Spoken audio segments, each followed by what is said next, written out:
This celebrated bestseller offers an understanding of your personal financial problems that will guide you through a lifetime. The Richest Man in Babylon uses success secrets of the ancients to lead you onto the road of happiness and prosperity. And now, The Richest Man in Babylon.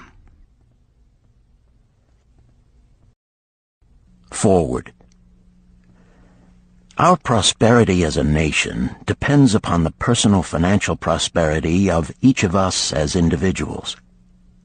This book deals with the personal successes of each of us. Success means accomplishments as the result of our own efforts and abilities. Proper preparation is the key to our success. Our acts can be no wiser than our thoughts. Our thinking can be no wiser than our understanding. This book of cures for lean purses has been termed a guide to financial understanding. That indeed is its purpose, to offer those who are ambitious for financial success an insight which will aid them to acquire money, to keep money, and to make their surpluses earn more money. In the pages which follow, we are taken back to Babylon, the cradle in which was nurtured the basic principles of finance now recognized and used the world over.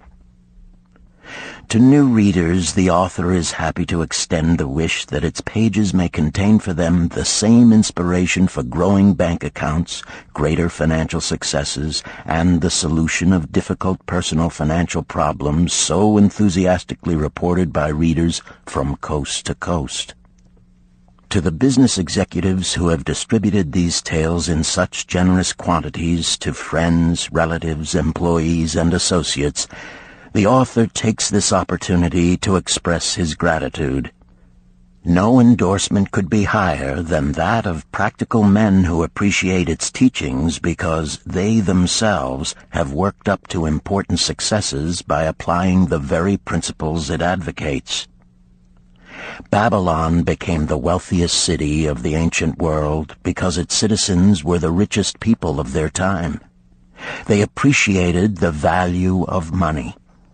They practiced sound financial principles in acquiring money, keeping money, and making their money earn more money. They provided for themselves what we all desire: incomes for the future. GSC. Chapter 1. The Man Who Desired Gold. Banseer, the chariot builder of Babylon, was thoroughly discouraged. From his seat upon the low wall surrounding his property, he gazed sadly at his simple home and the open workshop in which stood a partially completed chariot. His wife frequently appeared at the open door. Her furtive glances in his direction reminded him that the meal bag was almost empty and he should be at work finishing the chariot, hammering and hewing, polishing and painting, stretching taut the leather over the wheel rims, preparing it for delivery so he could collect from his wealthy customer. Nevertheless, his fat, muscular body sat stolidly upon the wall. His slow mind was struggling patiently with a problem for which he could find no answer. The hot tropical sun, so typical of this valley of the Euphrates, beat down upon him mercilessly. Beads of perspiration formed upon his brow and trickled down unnoticed to lose themselves in the hairy jungle on his chest. Beyond his home towered the high terraced walls surrounding the king's palace. Nearby, cleaving the blue heavens, was the painted tower of the Temple of Bel. In the shadow of such grandeur was his simple home and many others far less neat and well cared for. Babylon was like this, a mixture of grandeur and squalor, of dazzling wealth and direst poverty, crowded together without plan or system within the protecting walls of the city. Behind him, had he cared to turn and look, The noisy chariots of the rich jostled and crowded aside the sandaled tradesmen as well as the barefooted beggars.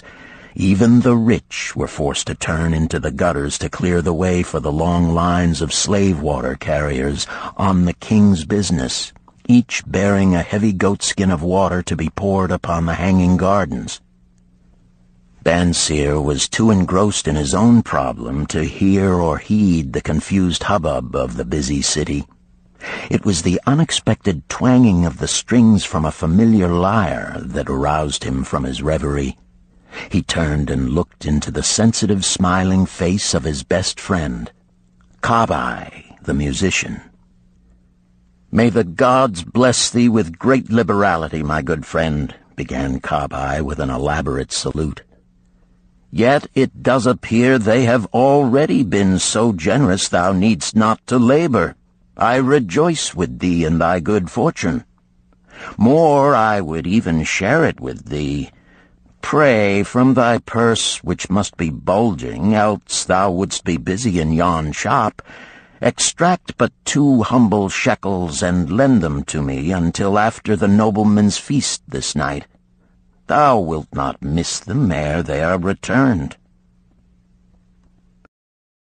"If I did have 2 shekels," Banseer responded gloomily, "to no one could I lend them, not even to you, my best of friends, for they would be my fortune, my entire fortune." No one lends his entire fortune, not even to his best friend. "What?" exclaimed Kabai with genuine surprise. "Thou hast not 1 shekel in thy purse, yet sit like a statue upon a wall.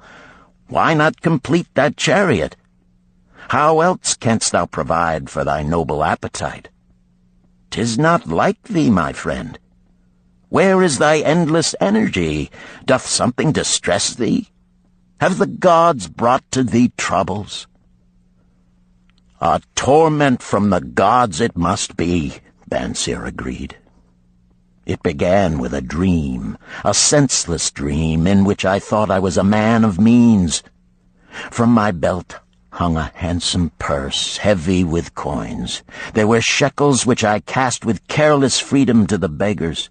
There were pieces of silver with which I did buy finery for my wife and whatever I did desire for myself.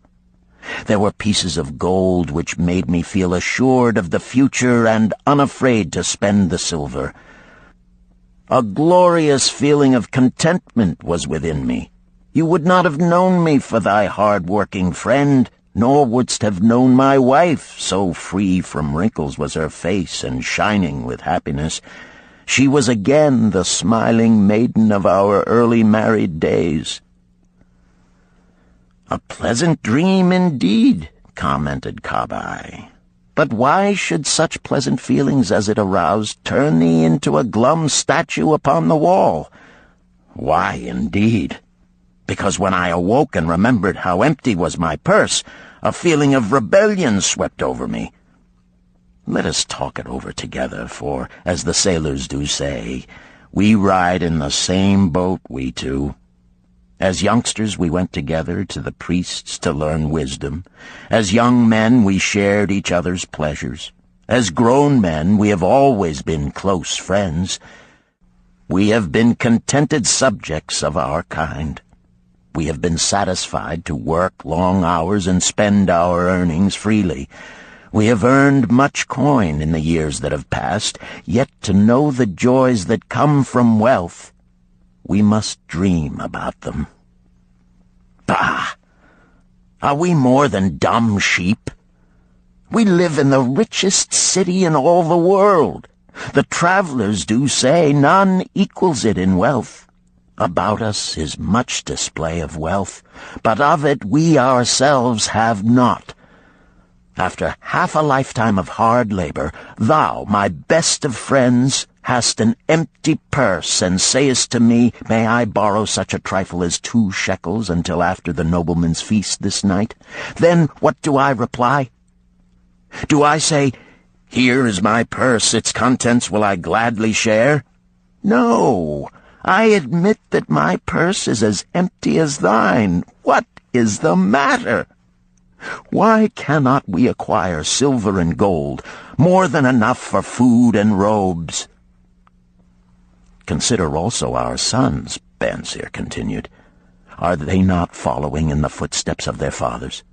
Need they and their families, and their sons' families, live all their lives in the midst of such treasures of gold, and yet, like us, be content to banquet upon sour goat's milk and porridge?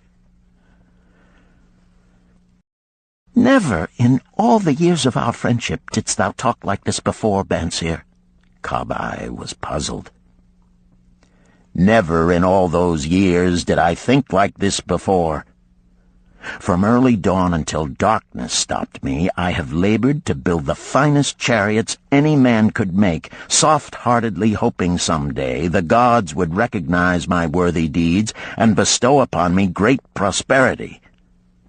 This they have never done.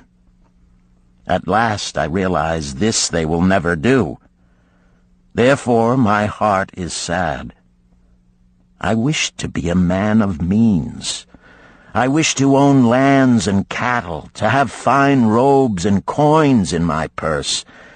I am willing to work for these things with all the strength in my back, with all the skill in my hands, with all the cunning in my mind. But I wish my labors to be fairly rewarded. What is the matter with us? Again, I ask you, why cannot we have our just share of the good things so plentiful for those who have the gold with which to buy them? Would I knew the answer, Kabai replied. No better than thou am I satisfied. My earnings from my lyre are quickly gone. Often must I plan and scheme that my family be not hungry. Also within my breast is a deep longing for a lyre large enough that it may truly sing the strains of music that do surge through my mind. With such an instrument could I make music finer than even the king has ever heard before.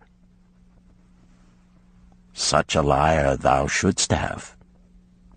No man in all Babylon could make it sing more sweetly. Could make it sing so sweetly not only the king, but the gods themselves would be delighted.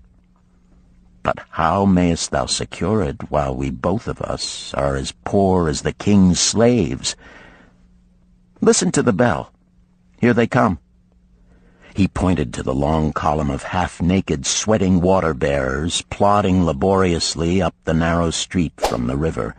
5 abreast they marched, each bent under a heavy goatskin of water. A fine figure of a man he who doth lead them, Kabai indicated the wearer of the bell who marched in front without a load. A prominent man in his own country, 'tis easy to see. There are many good figures in the line, Banseer agreed, as good men as we. Tall blond men from the north, laughing black men from the south, little brown men from the nearer countries, all marching together from the river to the gardens, back and forth, day after day, year after year, naught of happiness to look forward to, beds of straw upon which to sleep, hard grain porridge to eat. Pity the poor brutes, Kabai. Pity them I do, yet thou dost make me see how little better off are we, free men though we call ourselves.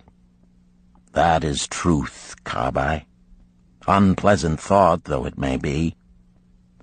We do not wish to go on year after year living slavish lives, working, getting nowhere.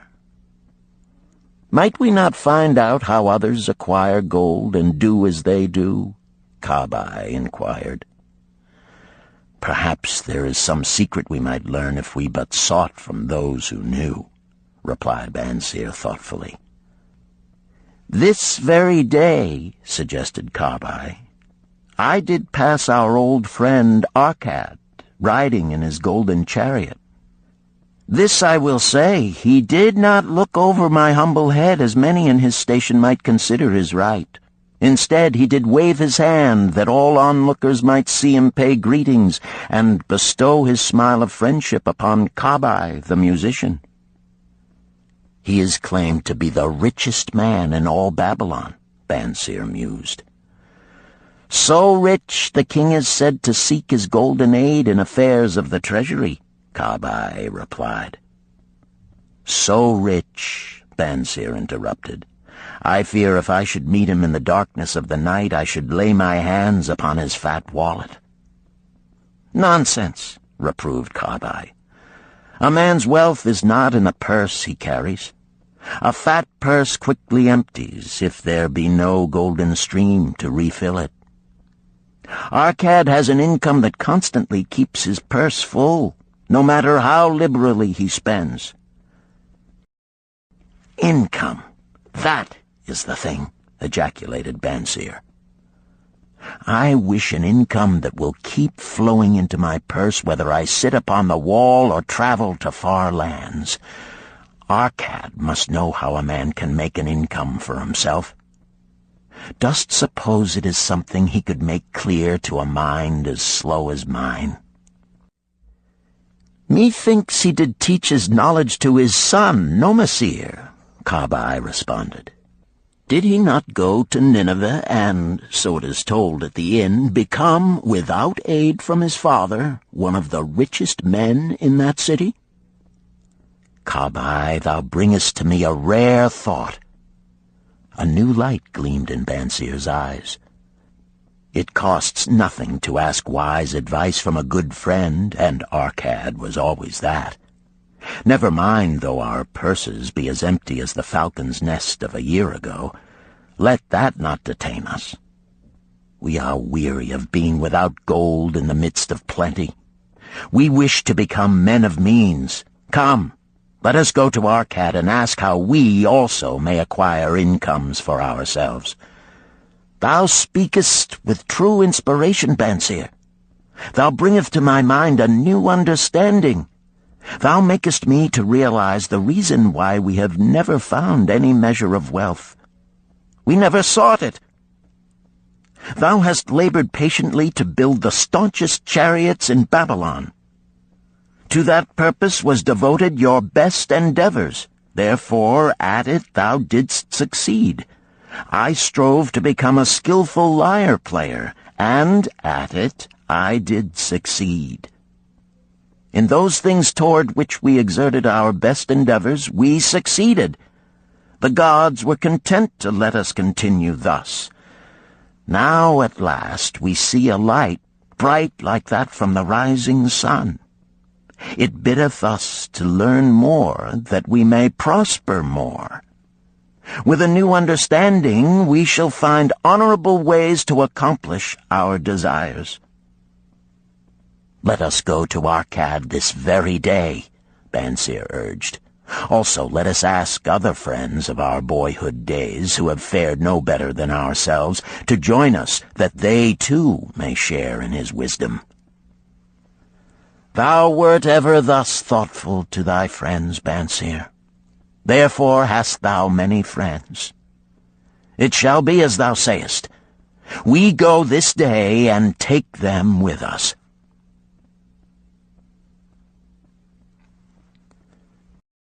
Chapter 2. The Richest Man in Babylon. In old Babylon there once lived a certain very rich man named Arkad. Far and wide he was famed for his great wealth. Also was he famed for his liberality. He was generous in his charities. He was generous with his family. He was liberal in his own expenses. But nevertheless, each year his wealth increased more rapidly than he spent it. And there were certain friends of younger days who came to him and said, You, Arkad, are more fortunate than we. You have become the richest man in all Babylon, while we struggle for existence. You can wear the finest garments, and you can enjoy the rarest foods, while we must be content if we can clothe our families in raiment that is presentable and feed them as best we can. Yet once we were equal. We studied under the same master. We played in the same games, and in neither the studies nor the games did you outshine us. And in the years since, you have been no more an honorable citizen than we. Nor have you worked harder or more faithfully in so far as we can judge. Why, then, should a fickle fate single you out to enjoy all the good things of life and ignore us who are equally deserving? Thereupon Arcad remonstrated with them, saying, If you have not acquired more than a bare existence in the years since we were youths, it is because you either have failed to learn the laws that govern the building of wealth, or else you do not observe them. Fickle fate is a vicious goddess who brings no permanent good to anyone. On the contrary, she brings ruin to almost every man upon whom she showers unearned gold. She makes wanton spenders who soon dissipate all they receive and are left beset by overwhelming appetites and desires they have not the ability to gratify. Yet others whom she favors become misers and hoard their wealth, fearing to spend what they have, knowing they do not possess the ability to replace it. They further are beset by fear of robbers and doom themselves to lives of emptiness and secret misery. Others there probably are who can take unearned gold and add to it and continue to be happy and contented citizens, but so few are they, I know of them but by hearsay. Think you of the men who have inherited sudden wealth, and see if these things are not so. His friends admitted that of the men they knew who had inherited wealth, these words were true, and they besought him to explain to them how he had become possessed of so much prosperity, so he continued. In my youth, I looked about me and saw all the good things there were to bring happiness and contentment, and I realized that wealth increased the potency of all these. Wealth is a power. With wealth, many things are possible. One may ornament the home with the richest of furnishings. One may sail the distant seas. One may feast on the delicacies of far lands. One may buy the ornaments of the gold worker and the stone polisher. One may even build mighty temples for the gods. One may do all these things and many others in which there is delight for the senses and gratification for the soul. And when I realized all this, I decided to myself that I would claim my share of the good things of life. I would not be one of those who stand afar off, enviously watching others enjoy. I would not be content to clothe myself in the cheapest raiment that looked respectable. I would not be satisfied with the lot of a poor man. On the contrary, I would make myself a guest at this banquet of good things. Being, as you know, the son of a humble merchant, one of a large family with no hope of an inheritance, and not being endowed, as you have so frankly said, with superior powers or wisdom, I decided that if I was to achieve what I desired, time and study would be required. As for time, all men have it in abundance. You, each of you, have let slip by sufficient time to have made yourselves wealthy. Yet you admit you have nothing to show except your good families, of which you can be justly proud. As for study, did not our wise teacher teach us that learning was of two kinds? The one kind being the things we learned and knew, and the other being the training that taught us how to find out what we did not know.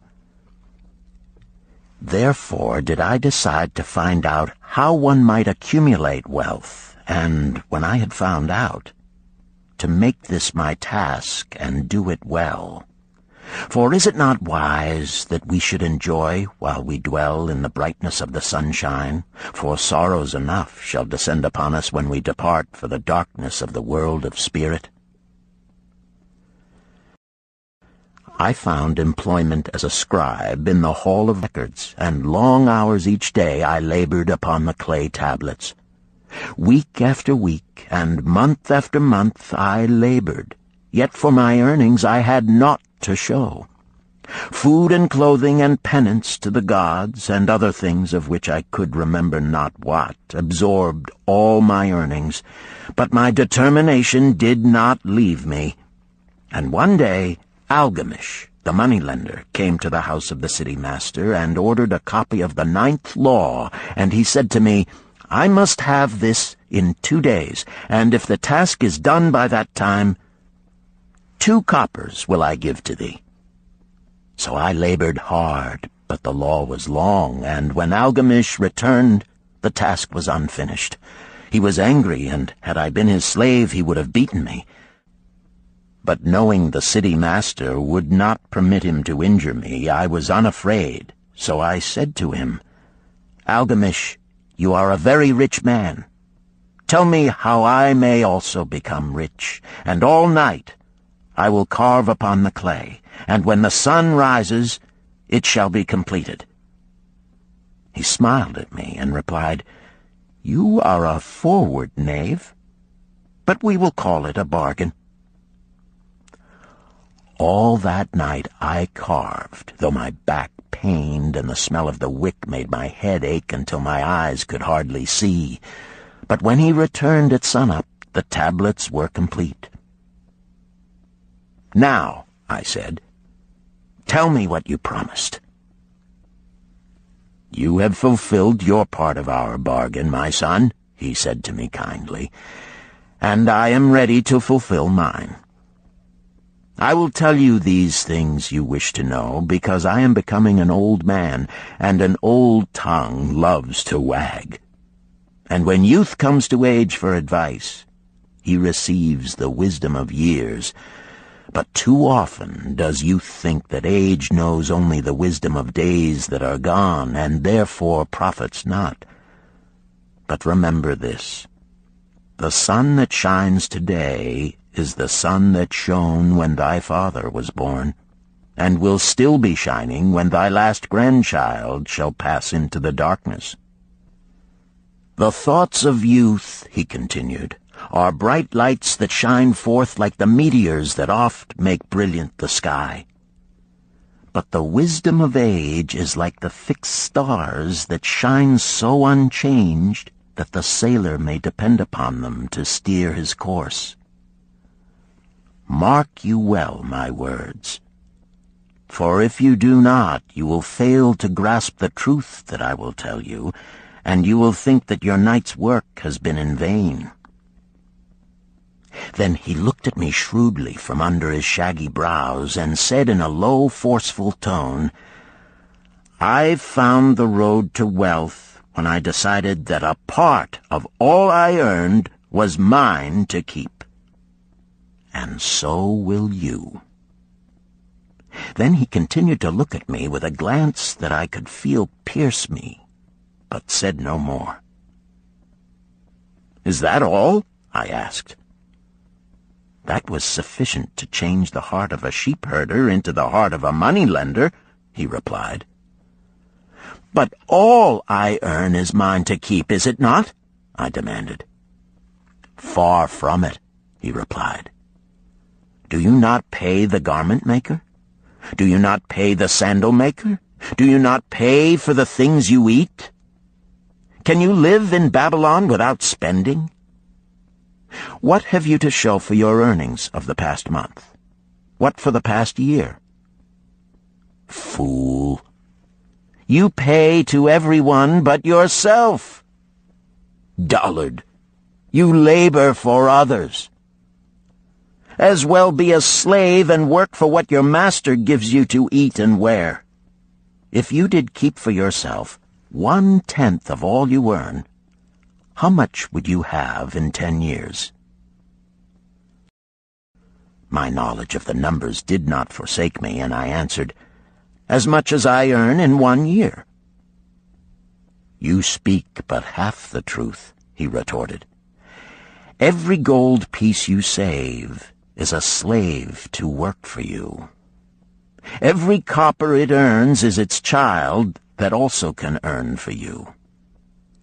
If you would become wealthy, then what you save must earn, and its children must earn, that all may help to give to you the abundance you crave. You think I cheat you for your long night's work," he continued, "but I am paying you 1,000 times over if you have the intelligence to grasp the truth I offer you. A part of all you earn is yours to keep. It should not be less than 1/10, no matter how little you earn.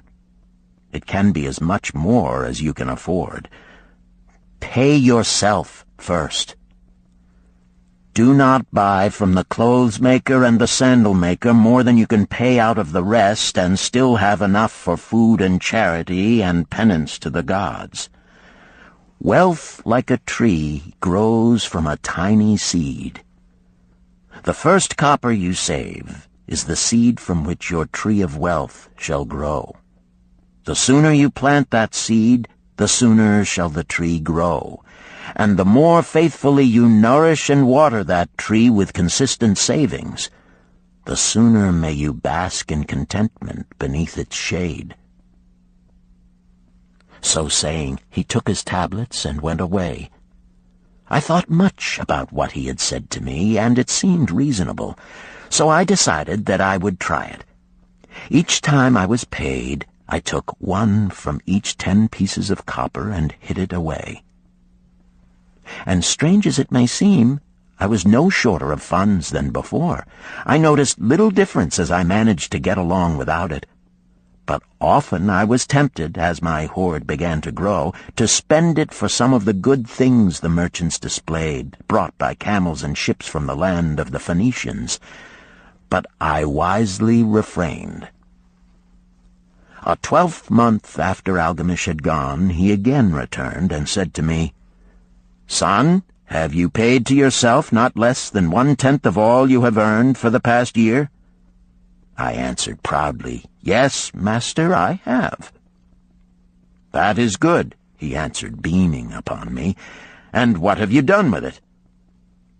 "I have given it to Asmer, the brickmaker, who told me he was traveling over the far seas, and in Tyre he would buy from me the rare jewels of the Phoenicians. When he returns, we shall sell these at high prices and divide the earnings." "Every fool must learn," he growled. "But why trust the knowledge of a brickmaker about jewels? Would you go to the breadmaker to inquire about the stars?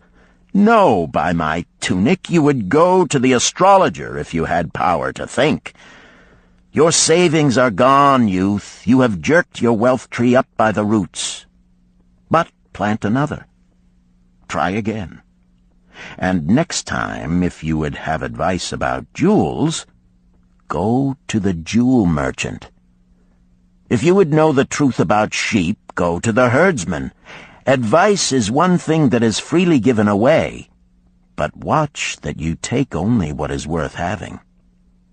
He who takes advice about his savings from one who is inexperienced in such matters shall pay with his savings for proving the falsity of their opinions." Saying this, he went away. And it was as he said, for the Phoenicians are scoundrels and sold to Asmer worthless bits of glass that looked like gems. But as Algamish had bid me, I again saved each 10th copper, for I now had formed the habit, and it was no longer difficult.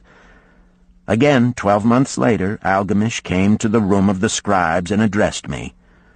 "What progress have you made since last I saw you?"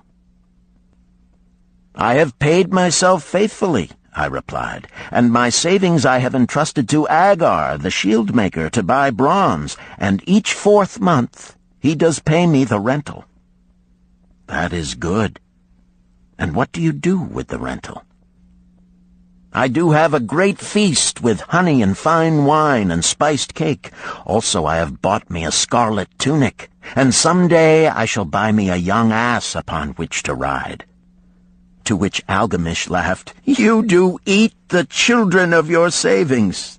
Then how do you expect them to work for you? And how can they have children that will also work for you? First get thee an army of golden slaves, and then many a rich banquet may you enjoy without regret." So saying, he again went away. Nor did I again see him for 2 years, when he once more returned, and his face was full of deep lines, and his eyes drooped, for he was becoming a very old man. And he said to me, "Arcad, hast thou yet achieved the wealth thou dreamed of?" And I answered, "Not yet all that I desire, but some I have, and it earns more, and its earnings earn more." "And do you still take the advice of brickmakers?" "About brickmaking they give me good advice," I retorted. "Arcad," he continued, "you have learned your lessons well. You first learned to live upon less than you could earn. Next, you learned to seek advice from those who were competent through their own experiences to give it. And lastly, you have learned to make gold work for you. You have taught yourself how to acquire money, how to keep it, and how to use it. Therefore, you are competent for a responsible position. I am becoming an old man. My sons think only of spending and give no thought to earning.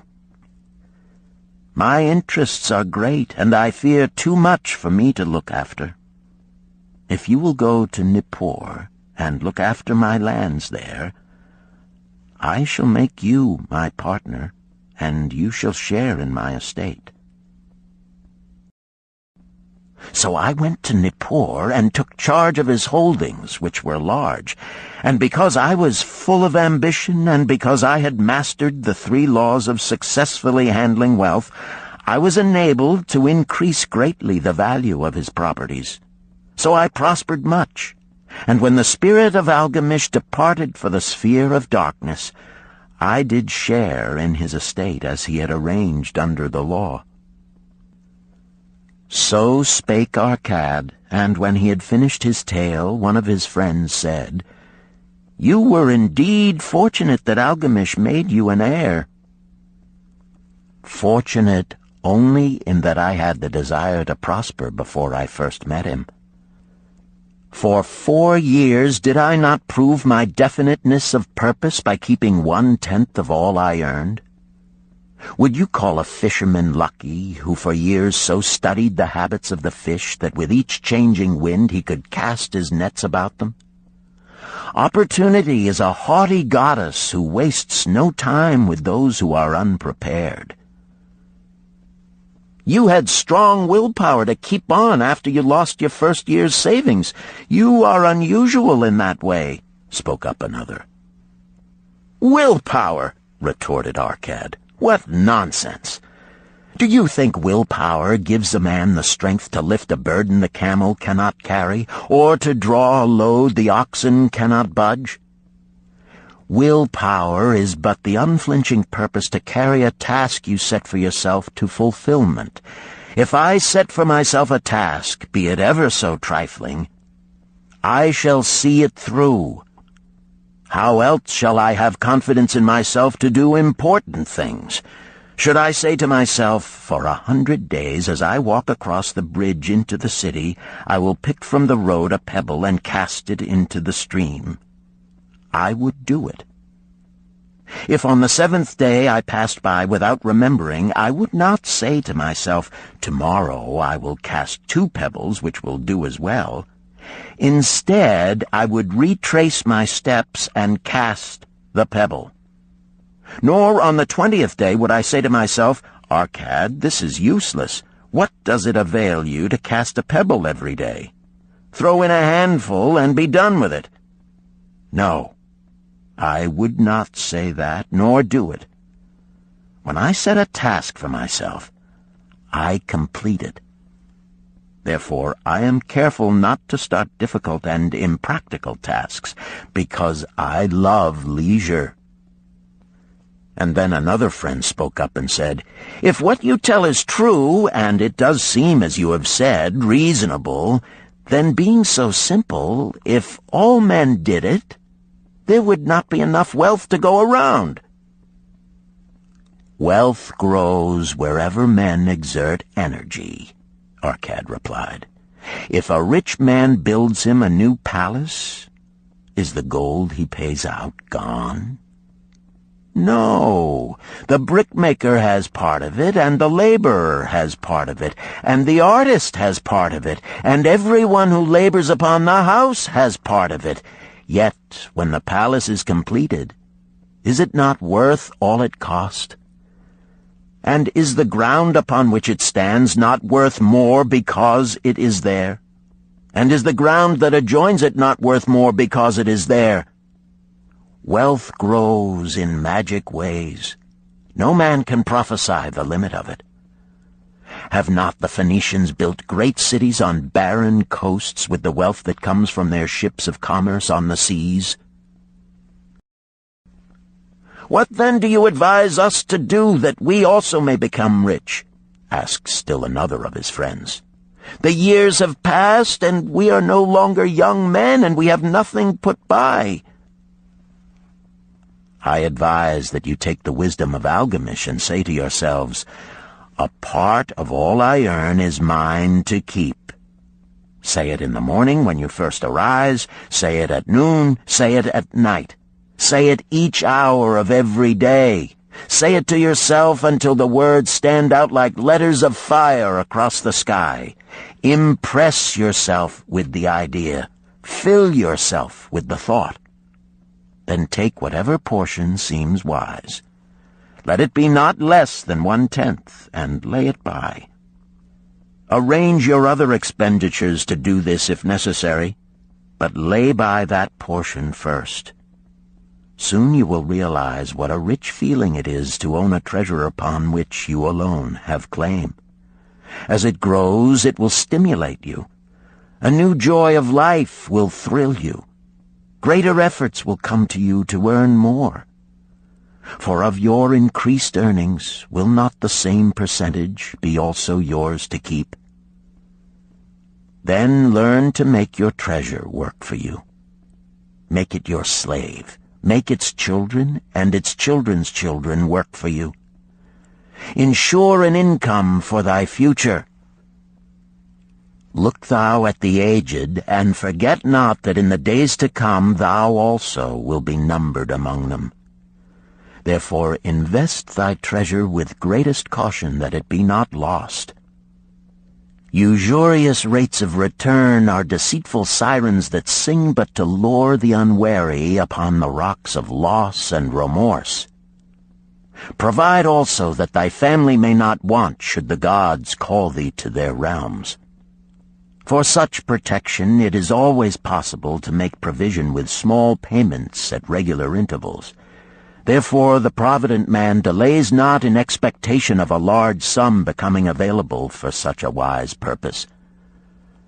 Counsel with wise men. Seek the advice of men whose daily work is handling money. Let them save you from such an error as I myself made in entrusting my money to the judgment of Asmer, the brickmaker. A small return and a safe one is far more desirable than risk. Enjoy life while you are here. Do not overstrain or try to save too much. If 1/10 of all you earn is as much as you can comfortably keep, be content to keep this portion. Live otherwise according to your income, and let not yourself get niggardly and afraid to spend. Life is good, and life is rich with things worth while and things to enjoy. His friends thanked him and went away. Some were silent because they had no imagination and could not understand. Some were sarcastic because they thought that one so rich should divide with old friends not so fortunate. But some had in their eyes a new light. They realized that Algamish had come back each time to the room of the scribes because he was watching a man work his way out of darkness into light. When that man had found the light, a place awaited him. No one could fill that place until he had for himself worked out his own understanding, until he was ready for opportunity. These latter were the ones who, in the following years, frequently revisited Arcad, who received them gladly. He counseled with them and gave them freely of his wisdom, as men of broad experience are always glad to do, and he assisted them in so investing their savings that it would bring in a good interest with safety and would neither be lost nor entangled in investments that paid no dividends.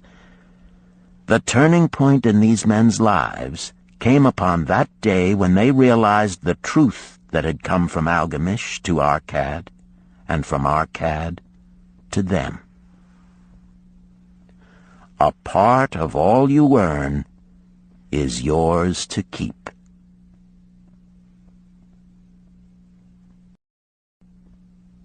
Chapter 3. 7 Cures for a Lean Purse. The glory of Babylon endures. Down through the ages, its reputation comes to us as the richest of cities, its treasures as fabulous. Yet it was not always so. The riches of Babylon were the results of the wisdom of its people. They first had to learn how to become wealthy. When the good King Sargon returned to Babylon after defeating his enemies, the Elamites, he was confronted with a serious situation. The royal chancellor explained it to the king thus: "After many years of great prosperity brought to our people because your majesty built the great irrigation canals and the mighty temples of the gods, now that these works are completed, the people seem unable to support themselves. The laborers are without employment. The merchants have few customers. The farmers are unable to sell their produce. The people have not enough gold to buy food." "But where has all the gold gone that we spent for these great improvements?" demanded the king. "It has found its way, I fear," responded the chancellor, "into the possession of a few very rich men of our city. It filtered through the fingers of most of our people as quickly as the goat's milk goes through the strainer. Now that the stream of gold has ceased to flow, most of our people have nothing to show for their earnings." The king was thoughtful for some time. Then he asked, "Why should so few men be able to acquire all the gold?" "Because they know how," replied the chancellor. "One may not condemn a man for succeeding because he knows how. Neither may one with justice take away from a man what he has fairly earned, to give to men of less ability." "But why," demanded the king, "should not all the people learn how to accumulate gold and therefore become themselves rich and prosperous?" "Quite possible, Your Excellency. But who can teach them? Certainly not the priests, because they know naught of money-making." "Who knows best in all our city how to become wealthy, Chancellor?" asked the king. "Thy question answers itself, Your Majesty.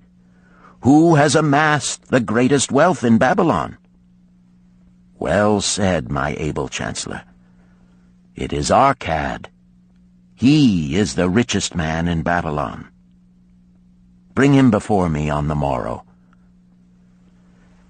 Upon the following day, as the king had decreed, Arcad appeared before him, straight and sprightly, despite his 80 years and 10. "Arcad," spoke the king, "is it true thou art the richest man in Babylon?" "So it is reported, Your Majesty, and no man disputes it."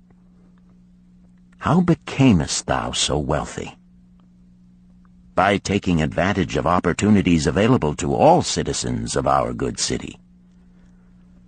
Thou hadst nothing to start with? Only a great desire for wealth. Besides this, nothing. Arcad, continued the king, our city is in a very unhappy state because a few men know how to acquire wealth and therefore monopolize it, while the mass of our citizens lack the knowledge of how to keep any part of the gold they receive. It is my desire that Babylon be the wealthiest city in the world. Therefore, it must be a city of many wealthy men. Therefore, we must teach all the people how to acquire riches. Tell me, Arcad, is there any secret to acquiring wealth? Can it be taught? It is practical, Your Majesty. That which one man knows can be taught to others. The king's eyes glowed. Arcad, thou speakest the words I wish to hear. Wilt thou lend thyself to this great cause? Wilt thou teach thy knowledge to a school for teachers, each of whom shall teach others until there are enough trained to teach these truths to every worthy subject in my domain? Arcad bowed and said, I am thy humble servant to command. Whatever knowledge I possess will I gladly give for the betterment of my fellow men and the glory of my king. Let your good chancellor arrange for me a class of 100 men, and I will teach them those 7 cures which did fatten my purse, than which there was none leaner in all Babylon. A fortnight later, in compliance with the king's command, the chosen 100 assembled in the great hall of the Temple of Learning, seated upon colorful rings in a semicircle. Arcad sat beside a small tabaret upon which smoked a sacred lamp sending forth a strange and pleasing odor. "Behold the richest man in Babylon," whispered a student, nudging his neighbor as Arcad arose. "He is but a man, even as the rest of us." "As a dutiful subject of our great king," Arcad began, "I stand before you in his service.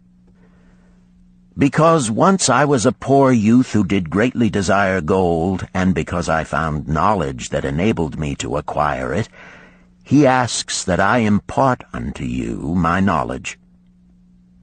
I started my fortune in the humblest way. I had no advantage not enjoyed as fully by you and every citizen in Babylon.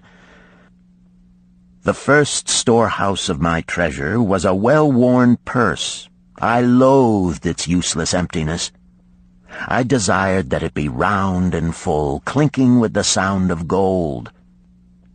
Therefore I sought every remedy for a lean purse. I found 7. To you who are assembled before me shall I explain the 7 cures for a lean purse which I do recommend to all men who desire much gold. Each day for 7 days will I explain to you one of the 7 remedies. Listen attentively to the knowledge that I will impart. Debate it with me. Discuss it among yourselves.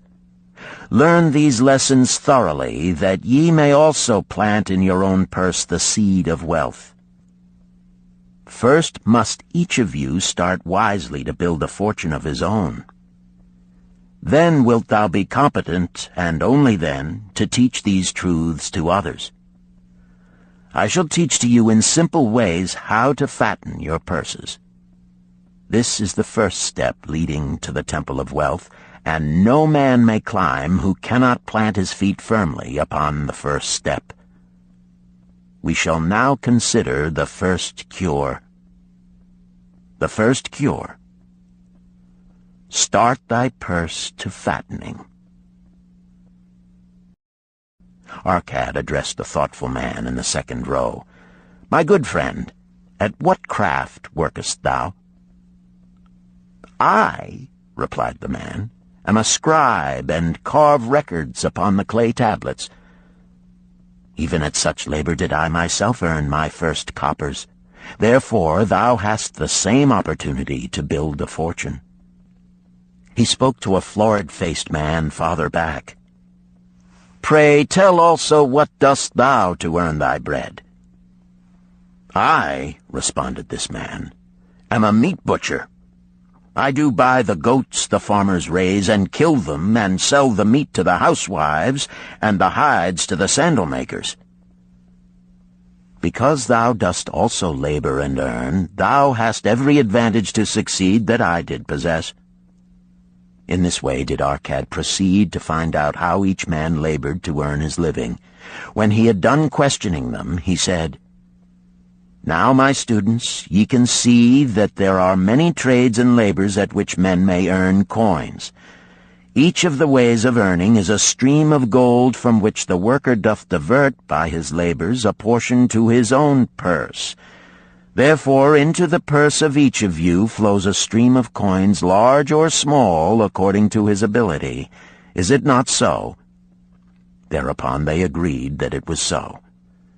"Then," continued Arcad, "if each of you desireth to build for himself a fortune, is it not wise to start by utilizing that source of wealth which he already has established?" To this they agreed. Then Arcad turned to a humble man who had declared himself an egg merchant. "If thou select one of thy baskets, and put into it each morning 10 eggs, and take out from it each evening 9 eggs, what will eventually happen?"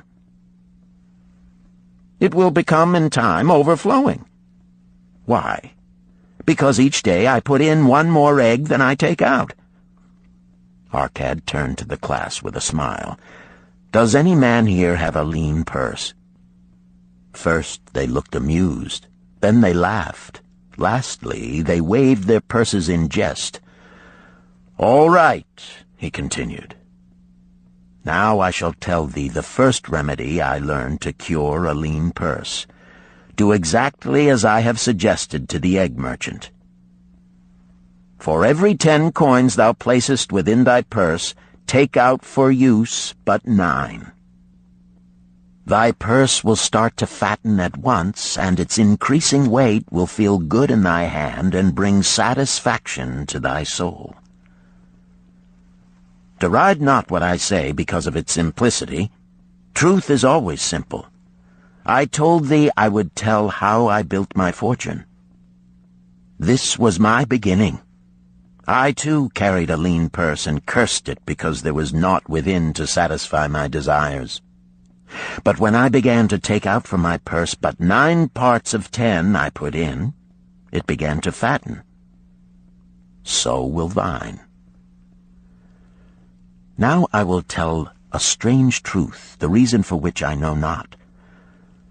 When I ceased to pay out more than 9/10 of my earnings, I managed to get along just as well. I was not shorter than before.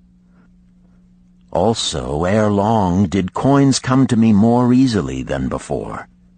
Surely it is a law of the gods that unto him who keepeth and spendeth not a certain part of all his earnings shall gold come more easily. Likewise him whose purse is empty does gold avoid. Which desirest thou the most? Is it the gratification of thy desires of each day, a jewel, a bit of finery, better raiment, more food, things quickly gone and forgotten? Or is it substantial belongings, gold, lands, herds, merchandise, income-bringing investments? The coins thou takest from thy purse bring the first. The coins thou leavest within it will bring the latter. This, my students, was the first cure I did discover for my lean purse. For each 10 coins I put in, to spend but 9. Debate this among yourselves. If any man proves it untrue, tell me upon the morrow when we shall meet again. The second cure. Control thy expenditures. Some of your members, my students, have asked me this. How can a man keep 1/10 of all he earns in his purse when all the coins he earns are not enough for his necessary expenses? So did Arcad address his students upon the second day. "Yesterday, how many of thee carried lean purses?" "All of us," answered the class. "Yet thou do not all earn the same. Some earn much more than others. Some have much larger families to support. Yet all purses were equally lean. Now I will tell thee an unusual truth about men and sons of men. It is this, that what each of us calls our necessary expenses will always grow to equal our incomes unless we protest to the contrary. Confuse not the necessary expenses with thy desires. Each of you, together with your good families, have more desires than your earnings can gratify. Therefore are thy earnings spent to gratify these desires in so far as they will go. Still thou retainest many ungratified desires. All men are burdened with more desires than they can gratify. Because of my wealth, thinkest thou I may gratify every desire? 'Tis a false idea. There are limits to my time. There are limits to my strength. There are limits to the distance I may travel. There are limits to what I may eat. There are limits to the zest with which I may enjoy. I say to you that just as weeds grow in a field wherever the farmer leaves space for their roots, even so freely do desires grow in men whenever there is a possibility of their being gratified. Thy desires are a multitude, and those that thou mayest gratify are but few. Study thoughtfully thy accustomed habits of living. Herein may be most often found certain accepted expenses that may wisely be reduced or eliminated. Let thy motto be 100% of appreciated value demanded for each coin spent. Therefore, engrave upon the clay each thing for which thou desireth to spend. Select those that are necessary and others that are possible through the expenditure of 9/10 of thy income. Cross out the rest and consider them but a part of that great multitude of desires that must go unsatisfied, and regret them not. Budget then thy necessary expenses. Touch not the 1/10 that is fattening thy purse.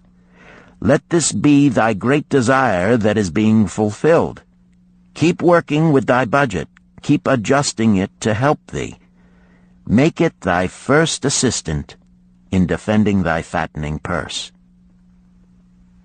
Hereupon one of the students, wearing a robe of red and gold, arose and said, "I am a free man. I believe that it is my right to enjoy the good things of life. Therefore do I rebel against the slavery of a budget which determines just how much I may spend and for what. I feel it would take much pleasure from my life and make me little more than a pack-ass to carry a burden." To him Arcad replied, "Who, my friend, would determine thy budget?" "I would make it for myself," responded the protesting one. "In that case, were a pack-ass to budget his burden, would he include therein jewels and rugs and heavy bars of gold? Not so. He would include hay and grain and a bag of water for the desert trail. The purpose of a budget is to help thy purse to fatten. It is to assist thee to have thy necessities and, insofar as attainable, thy other desires.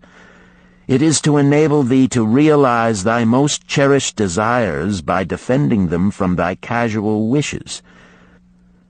Like a bright light in a dark cave, thy budget shows up the leaks from thy purse and enables thee to stop them and control thy expenditures for definite and gratifying purposes. This, then, is the second cure for a lean purse. Budget thy expenses, that thou mayest have coins to pay for thy necessities, to pay for thy enjoyments, and to gratify thy worthwhile desires without spending more than 9/10 of thy earnings. The third cure: make thy gold multiply. Behold, thy lean purse is fattening. Thou hast disciplined thyself to leave therein 1/10 of all thou earnest. Thou hast controlled thy expenditures to protect thy growing treasure. Next, we will consider means to put thy treasure to labor and to increase. Gold in a purse is gratifying to own, and satisfieth a miserly soul, but earns nothing. The gold we may retain from our earnings is but the start. The earnings it will make shall build our fortunes. So spoke Arcad upon the third day to his class. How, therefore, may we put our gold to work? My first investment was unfortunate, for I lost all. Its tale I will relate later. My first profitable investment was a loan I made to a man named Agar, a shield maker. Once each year did he buy large shipments of bronze brought from across the sea to use in his trade. Lacking sufficient capital to pay the merchants, he would borrow from those who had extra coins. He was an honorable man. His borrowing he would repay, together with a liberal rental as he sold his shields. Each time I loaned to him, I loaned back also the rental he had paid to me. Therefore not only did my capital increase, but its earnings likewise increased. Most gratifying was it to have these sums returned to my purse. I tell you, my students, a man's wealth is not in the coins he carries in his purse. It is the income he buildeth, the golden stream that continually floweth into his purse and keepeth it always bulging. That is what every man desireth. That is what thou, each one of thee, desireth. An income that continueth to come whether thou work or travel. Great income I have acquired, so great that I am called a very rich man. My loans to Agar were my first training in profitable investment. Gaining wisdom from this experience, I extended my loans and investments as my capital increased. From a few sources at first, from many sources later, flowed into my purse a golden stream of wealth available for such wise uses as I should decide. Behold, from my humble earnings, I had begotten a horde of golden slaves, each laboring and earning more gold. As they labored for me, so their children also labored, and their children's children, until great was the income from their combined efforts. Gold increaseth rapidly when making reasonable earnings, as thou wilt see from the following. A farmer, when his first son was born, took 10 pieces of silver to a moneylender and asked him to keep it on rental for his son until he became 20 years of age. This the moneylender did, and agreed the rental should be 1/4 of its value each 4 years. The farmer asked, because this sum he had set aside as belonging to his son, that the rental be added to the principal. When the boy had reached the age of 20 years, the farmer again went to the moneylender to inquire about the silver. The moneylender explained that because this sum had been increased by compound interest, the original 10 pieces of silver had now grown to 30 1/2 pieces. The farmer was well pleased, and because the son did not need the coins, he left them with the moneylender. When the son became 50 years of age, the father meantime having passed to the other world, the moneylender paid the son in settlement 167 pieces of silver.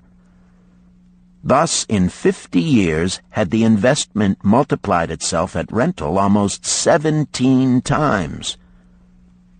This, then, is the third cure for a lean purse. to put each coin to laboring, that it may reproduce its kind, even as the flocks of the field, and help bring to thee income, a stream of wealth that shall flow constantly into thy purse. The fourth cure. Guard thy treasures from loss. Misfortune loves a shining mark. Gold in a man's purse must be guarded with firmness, else it be lost. Thus it is wise that we must first secure small amounts and learn to protect them before the gods entrust us with larger. So spoke our cad upon the fourth day to his class. Every owner of gold is tempted by opportunities whereby it would seem that he could make large sums by its investment in most plausible projects. Often friends and relatives are eagerly entering such investment and urge him to follow. The first sound principle of investment is security for thy principal. Is it wise to be intrigued by larger earnings when thy principal may be lost? I say not. The penalty of risk is probable loss. Study carefully, before parting with thy treasure, each assurance that it may be safely reclaimed. Be not misled by thine own romantic desires to make wealth rapidly. Before thou loan it to any man, assure thyself of his ability to repay and his reputation for doing so, that thou mayest not unwittingly be making him a present of thy hard-earned treasure. Before thou entrust it as an investment in any field, acquaint thyself with the dangers which may beset it. My own first investment was a tragedy to me at the time. The guarded savings of a year I did entrust to a brickmaker named Asmer, who was traveling over the far seas, and in Tyre agreed to buy for me the rare jewels of the Phoenicians. These we would sell upon his return and divide the profits. The Phoenicians were scoundrels and sold him bits of glass. My treasure was lost. Today, my training would show to me at once the folly of entrusting a brickmaker to buy jewels. Therefore do I advise thee from the wisdom of my experiences, be not too confident of thine own wisdom in entrusting thy treasures to the possible pitfalls of investments. Better by far to consult the wisdom of those experienced in handling money for profit. Such advice is freely given for the asking, and may readily possess a value equal in gold to the sum thou considerest investing. In truth, such is its actual value if it save thee from loss. This, then, is the fourth cure for a lean purse, and of great importance if it prevent thy purse from being emptied once it has become well filled. Guard thy treasure from loss by investing only where thy principal is safe, where it may be reclaimed if desirable, and where thou wilt not fail to collect a fair rental. Consult with wise men. Secure the advice of those experienced in the profitable handling of gold. Let their wisdom protect thy treasure from unsafe investments. This ends Disc 1. The Richest Man in Babylon, Disc 2. The fifth cure. Make of thy dwelling a profitable investment.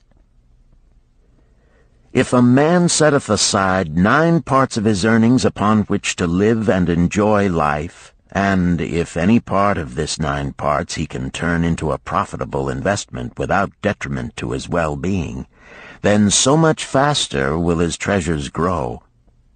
So spake our cad to his class at their 5th lesson. All too many of our men of Babylon do raise their families in unseemly quarters.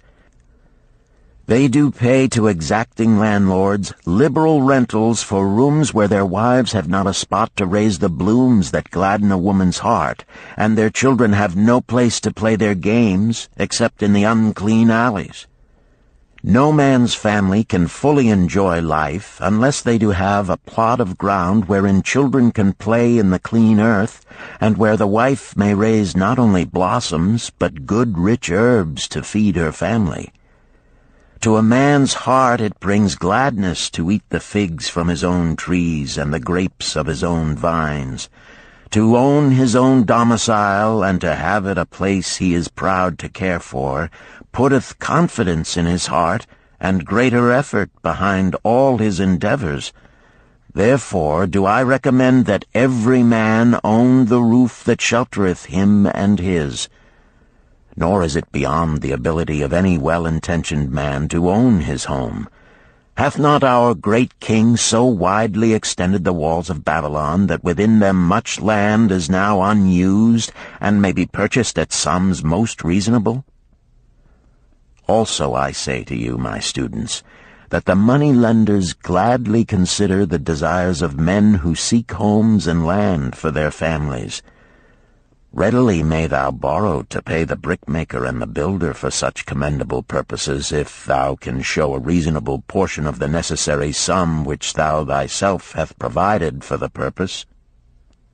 Then when the house be built, thou canst pay the money-lender with the same regularity as thou didst pay the landlord, because each payment will reduce thy indebtedness to the money-lender.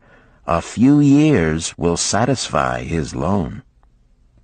Then will thy heart be glad, because thou wilt own in thy own right a valuable property, and thy only cost will be the king's taxes. Also wilt thy good wife go more often to the river to wash thy robes, that each time returning she may bring a goatskin of water to pour upon the growing things. Thus come many blessings to the man who owneth his own house, and greatly will it reduce his cost of living, making available more of his earnings for pleasures and the gratification of his desires. This, then, is the fifth cure for a lean purse. Own thy own home. The sixth cure. Ensure a future income. The life of every man proceedeth from his childhood to his old age. This is the path of life, and no man may deviate from it, unless the gods call him prematurely to the world beyond. Therefore do I say that it behooves a man to make preparation for a suitable income in the days to come, when he is no longer young, and to make preparations for his family, should he be no longer with them to comfort and support them. This lesson shall instruct thee in providing a full purse when time has made thee less able to earn. So Arcad addressed his class upon the sixth day. The man who, because of his understanding of the laws of wealth, acquireth a growing surplus, should give thought to those future days. He should plan certain investments or provisions that may endure safely for many years, yet will be available when the time arrives which he has so wisely anticipated. There are diverse ways by which a man may provide with safety for his future. He may provide a hiding place and there bury a secret treasure. Yet no matter with what skill it be hidden, it may nevertheless become the loot of thieves. For this reason I recommend not this plan. A man may buy houses or lands for this purpose. If wisely chosen as to their usefulness and value in the future, they are permanent in their value and their earnings, or their sale will provide well for his purpose. A man may loan a small sum to the moneylender and increase it at regular periods. The rental which the moneylender adds to this will largely add to its increase. I do know a sandal-maker named Ansan, who explained to me not long ago that each week for 8 years he had deposited with his moneylender 2 pieces of silver. The moneylender had but recently given him an accounting over which he greatly rejoiced. The total of his small deposits with their rental at the customary rate of 1/4 their value for each 4 years had now become 1,040 pieces of silver. I did gladly encourage him further by demonstrating to him with my knowledge of the numbers that in 12 years more, if he would keep his regular deposits of but 2 pieces of silver each week, the moneylender would then owe him 4,000 pieces of silver, a worthy competence for the rest of his life. Surely when such a small payment made with regularity doth produce such profitable results, no man can afford not to insure a treasure for his old age and the protection of his family, no matter how prosperous his business and his investments may be. I would that I might say more about this.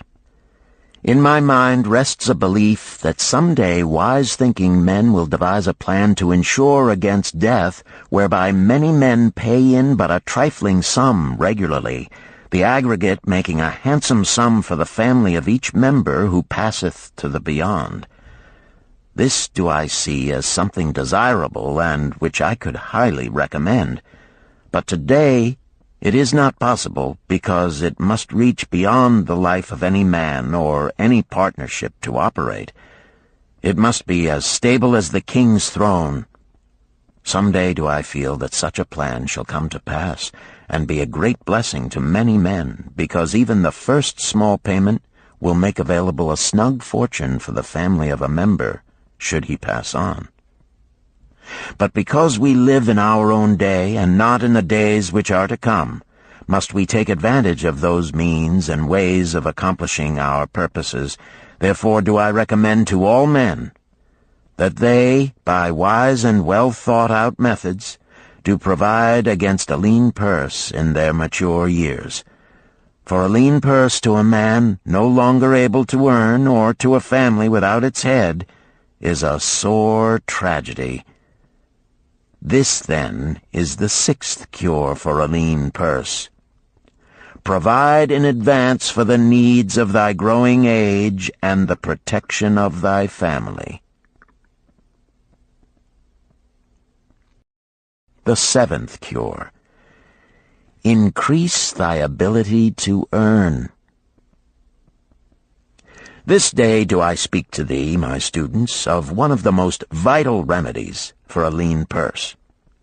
Yet I will not talk of gold, but of yourselves, of the men beneath the robes of many colors who do sit before me.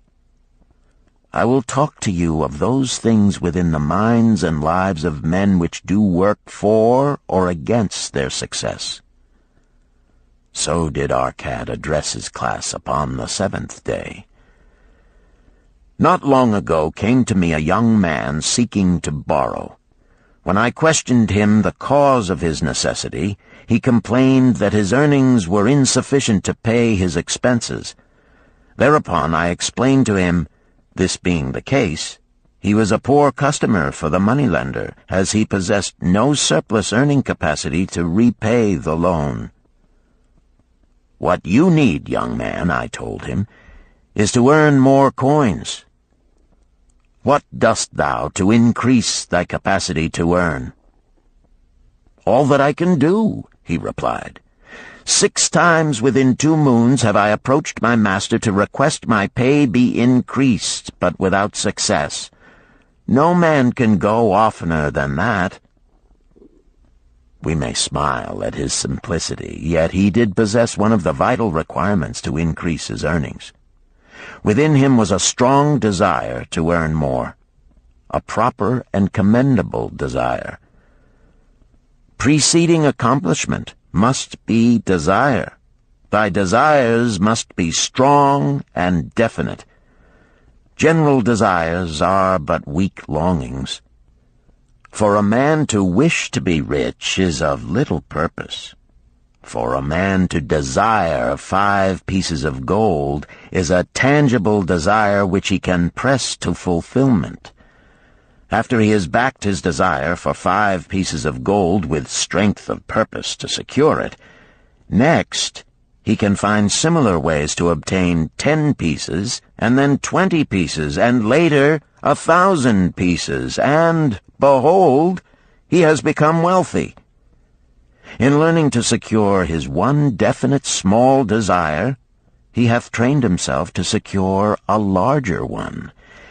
This is the process by which wealth is accumulated, first in small sums, then in larger ones as a man learns and becomes more capable. Desires must be simple and definite. They defeat their own purpose should they be too many, too confusing, or beyond a man's training to accomplish. As a man perfecteth himself in his calling, even so doth his ability to earn increase.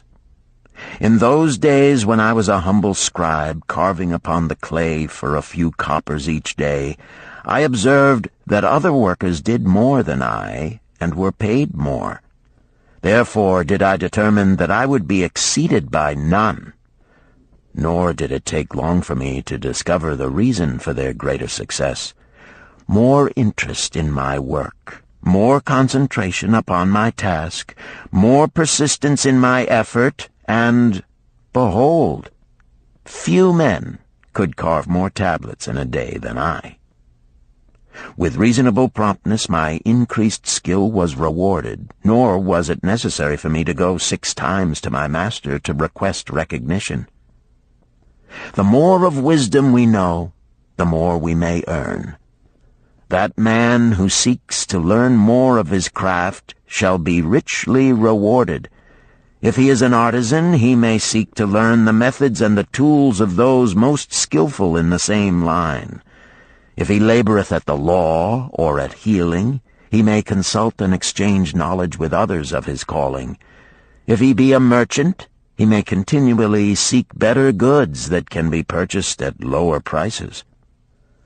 Always do the affairs of men change and improve, because keen-minded men seek greater skill that they may better serve those upon whose patronage they depend.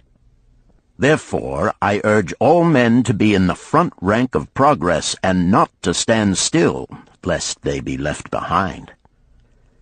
Many things come to make a man's life rich with gainful experiences. Such things as the following a man must do if he respects himself. He must pay his debts with all the promptness within his power, not purchasing that for which he is unable to pay. He must take care of his family, that they may think and speak well of him. He must make a will of record, that in case the gods call him, proper and honorable division of his property be accomplished. He must have compassion upon those who are injured and smitten by misfortune, and aid them within reasonable limits. He must do deeds of thoughtfulness to those dear to him. Thus, the 7th and last remedy for a lean purse is to cultivate thy own powers, to study and become wiser, to become more skillful, to so act as to respect thyself. Thereby shalt thou acquire confidence in thyself to achieve thy carefully considered desires.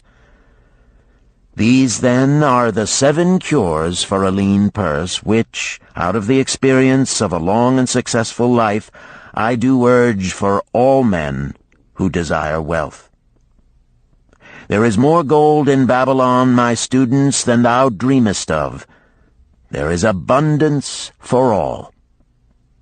Go thou forth and practice these truths, that thou mayest prosper and grow wealthy, as is thy right. Go thou forth and teach these truths, that every honorable subject of his majesty may also share liberally in the ample wealth of our beloved city. Chapter 4. Meet the Goddess of Good Luck. Babylonian Proverb. If a man be lucky, there is no foretelling the possible extent of his good fortune. Pitch him into the Euphrates, and like as not he will swim out with a pearl in his hand. The desire to be lucky is universal. It was just as strong in the breasts of men 4,000 years ago in ancient Babylon as it is in the hearts of men today. We all hope to be favored by the whimsical goddess of good luck. Is there some way we can meet her and attract not only her favorable attention, but her generous favors? Is there a way to attract good luck? That is just what the men of ancient Babylon wished to know. It is exactly what they decided to find out. They were shrewd men and keen thinkers. That explains why their city became the richest and most powerful city of their time. In that distant past, they had no schools or colleges. Nevertheless, they had a center of learning, and a very practical one it was. Among the towered buildings in Babylon was one that ranked in importance with the palace of the king, the hanging gardens, and the temples of the gods. You will find scant mention of it in the history books, more likely no mention at all, yet it exerted a powerful influence upon the thought of that time. This building was the temple of learning, where the wisdom of the past was expounded by voluntary teachers, and where subjects of popular interest were discussed in open forums. Within its walls, all men met as equals. The humblest of slaves could dispute with impunity the opinions of a prince of the royal house. Among the many who frequented the Temple of Learning was a wise rich man named Arcad, called the richest man in Babylon. He had his own special hall where almost any evening a large group of men, some old, some very young, but mostly middle-aged, gathered to discuss and argue interesting subjects. Suppose we listen in to see whether they knew how to attract good luck. The sun had just set like a great red ball of fire shining through the haze of desert dust when Arcad strolled to his accustomed platform. Already full 80 men were awaiting his arrival, reclining on their small rugs spread upon the floor. More were still arriving. "What shall we discuss this night?" Arcad inquired. After a brief hesitation, a tall cloth weaver addressed him, arising as was the custom. "I have a subject I would like to hear discussed, yet hesitate to offer, lest it seem ridiculous to you, Arcad, and my good friends here." Upon being urged to offer it, both by Arcad and by calls from the others, he continued, "This day I have been lucky, for I have found a purse in which there are pieces of gold. To continue to be lucky is my great desire. Feeling that all men share with me this desire, I do suggest we debate how to attract good luck, that we may discover ways it can be enticed to one." "A most interesting subject has been offered," Arcad commented. "One most worthy of our discussion. To some men, good luck bespeaks but a chance happening that, like an accident, may befall one without purpose or reason. Others do believe that the instigator of all good fortune is our most bounteous goddess Ashtar, ever anxious to reward with generous gifts those who please her. Speak up, my friends, what say you? Shall we seek to find if there be means by which good luck may be enticed to visit each and all of us?" "Yea, and much of it," responded the growing group of eager listeners. Thereupon Arcad continued, "To start our discussion, let us first hear from those among us who have enjoyed experiences similar to that of the cloth weaver in finding or receiving, without effort upon their part, valuable treasures or jewels." There was a pause in which all looked about, expecting someone to reply, but no one did. "What? No one?" Arcad asked. then rare indeed must be this kind of good luck. Who now will offer a suggestion as to where we shall continue our search?" "That I will do," spoke a well-robed young man, arising. "When a man speaketh of luck, is it not natural that his thoughts turn to the gaming tables? Is it not there we find many men courting the favor of the goddess in hope she will bless them with rich winnings?" As he resumed his seat, a voice called, "Do not stop! Continue thy story. Tell us, didst thou find favor with the goddess at the gaming tables? Did she turn the cubes with red side up, so thou filled thy purse at the dealer's expense? Or did she permit the blue sides to come up, so the dealer raked in thy hard-earned pieces of silver?"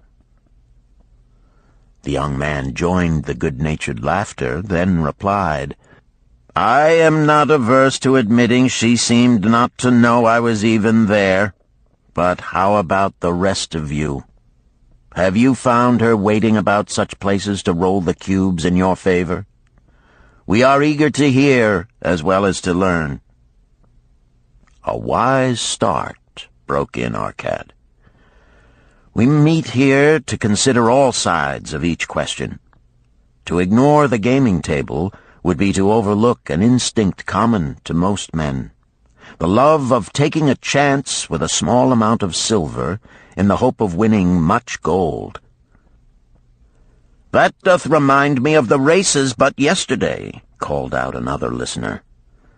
"If the goddess frequents the gaming tables, certainly she doth not overlook the races where the gilded chariots and the foaming horses offer far more excitement. Tell us honestly, Arcad, didst she whisper to you to place your bet upon those gray horses from Nineveh yesterday? I was standing just behind thee, and could scarce believe my ears when I heard thee place thy bet upon the grays. Thou knowest as well as any of us that no team in all Assyria can beat our beloved bays in a fair race. Didst the goddess whisper in thy ear to bet upon the grays, because at the last turn the inside black would stumble and so interfere with our bays that the grays would win the race and score an unearned victory?" Arcad smiled indulgently at the banter. "What reason have we to feel the good goddess would take that much interest in any man's bet upon a horse race? To me she is a goddess of love and dignity, whose pleasure it is to aid those who are in need and to reward those who are deserving. I look to find her, not at the gaming tables or the races where men lose more gold than they win, but in other places where the doings of men are more worthwhile and more worthy of reward. In tilling the soil, in honest trading, in all of man's occupations, there is opportunity to make a profit upon his efforts and his transactions. Perhaps not all the time will he be rewarded, because sometimes his judgment may be faulty, and other times the winds and the weather may defeat his efforts. Yet, if he persists, he may usually expect to realize his profit. This is so because the chances of profit are always in his favor. But when a man playeth the games, the situation is reversed, for the chances of profit are always against him, and always in favor of the gamekeeper. The game is so arranged that it will always favor the keeper. It is his business at which he plans to make a liberal profit for himself from the coins bet by the players. Few players realize how certain are the gamekeeper's profits and how uncertain are their own chances to win. For example, let us consider wagers placed upon the cube. Each time it is cast, we bet which side will be uppermost. If it be the red side, the game master pays to us 4 times our bet. But if any other of the 5 sides come uppermost, we lose our bet. Thus, the figures show that for each cast we have 5 chances to lose, but because the red pays 4 for 1, we have 4 chances to win. In a night's play, the game master can expect to keep for his profit 1/5 of all the coins wagered.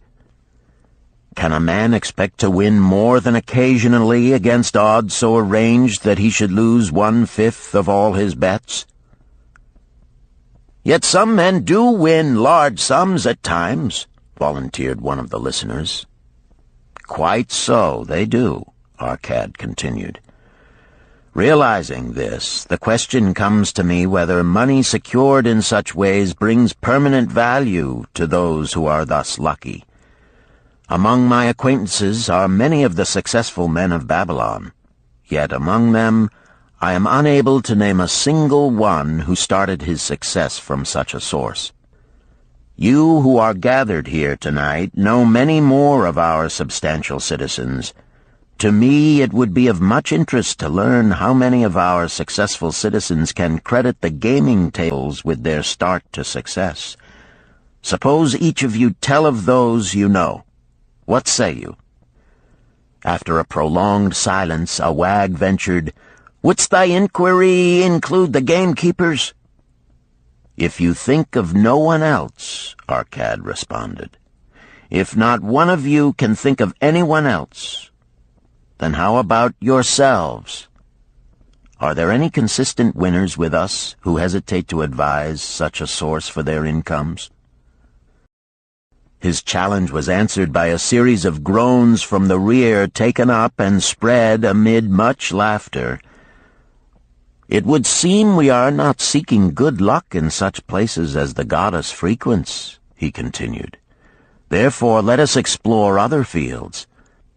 We have not found it in picking up lost wallets, neither have we found it haunting the gaming tables. As to the races, I must confess to have lost far more coins there than I have ever won. Now suppose we consider our trades and businesses.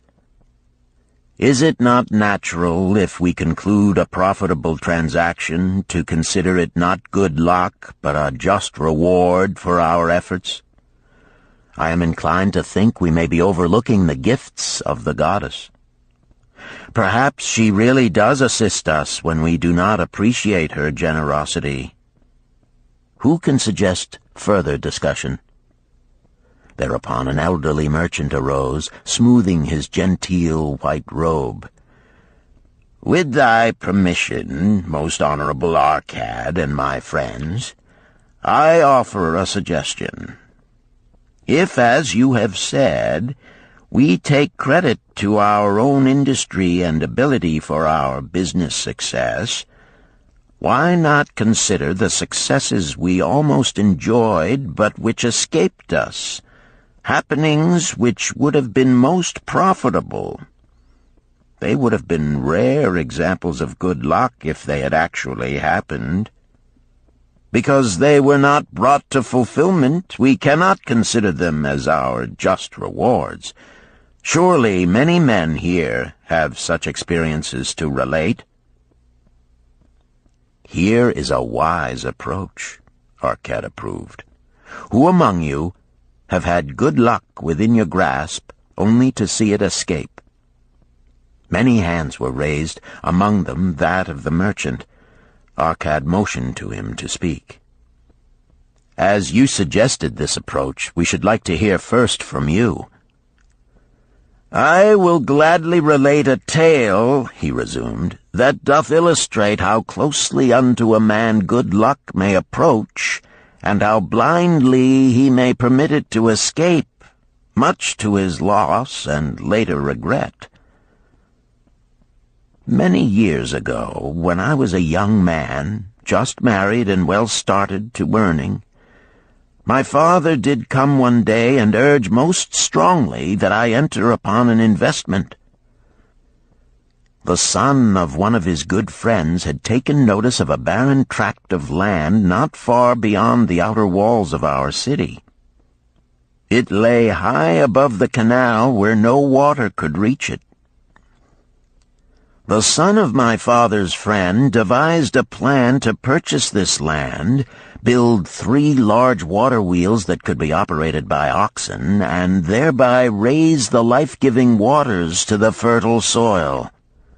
This accomplished, he planned to divide it into small tracts and sell to the residents of the city for herb patches. The son of my father's friend did not possess sufficient gold to complete such an undertaking. Like myself, he was a young man earning a fair sum. His father, like mine, was a man of large family and small means. He therefore decided to interest a group of men to enter the enterprise with him. The group was to comprise 12. Each of whom must be a money earner and agree to pay 1/10 of his earnings into the enterprise until the land was made ready for sale.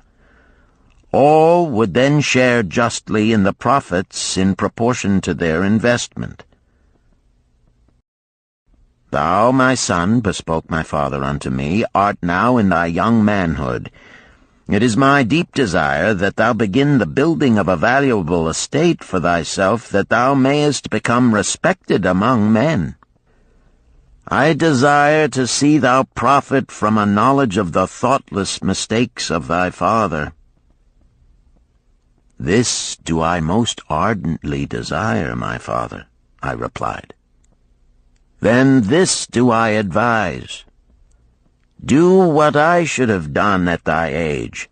From thy earnings, keep out 1/10 to put into favorable investments.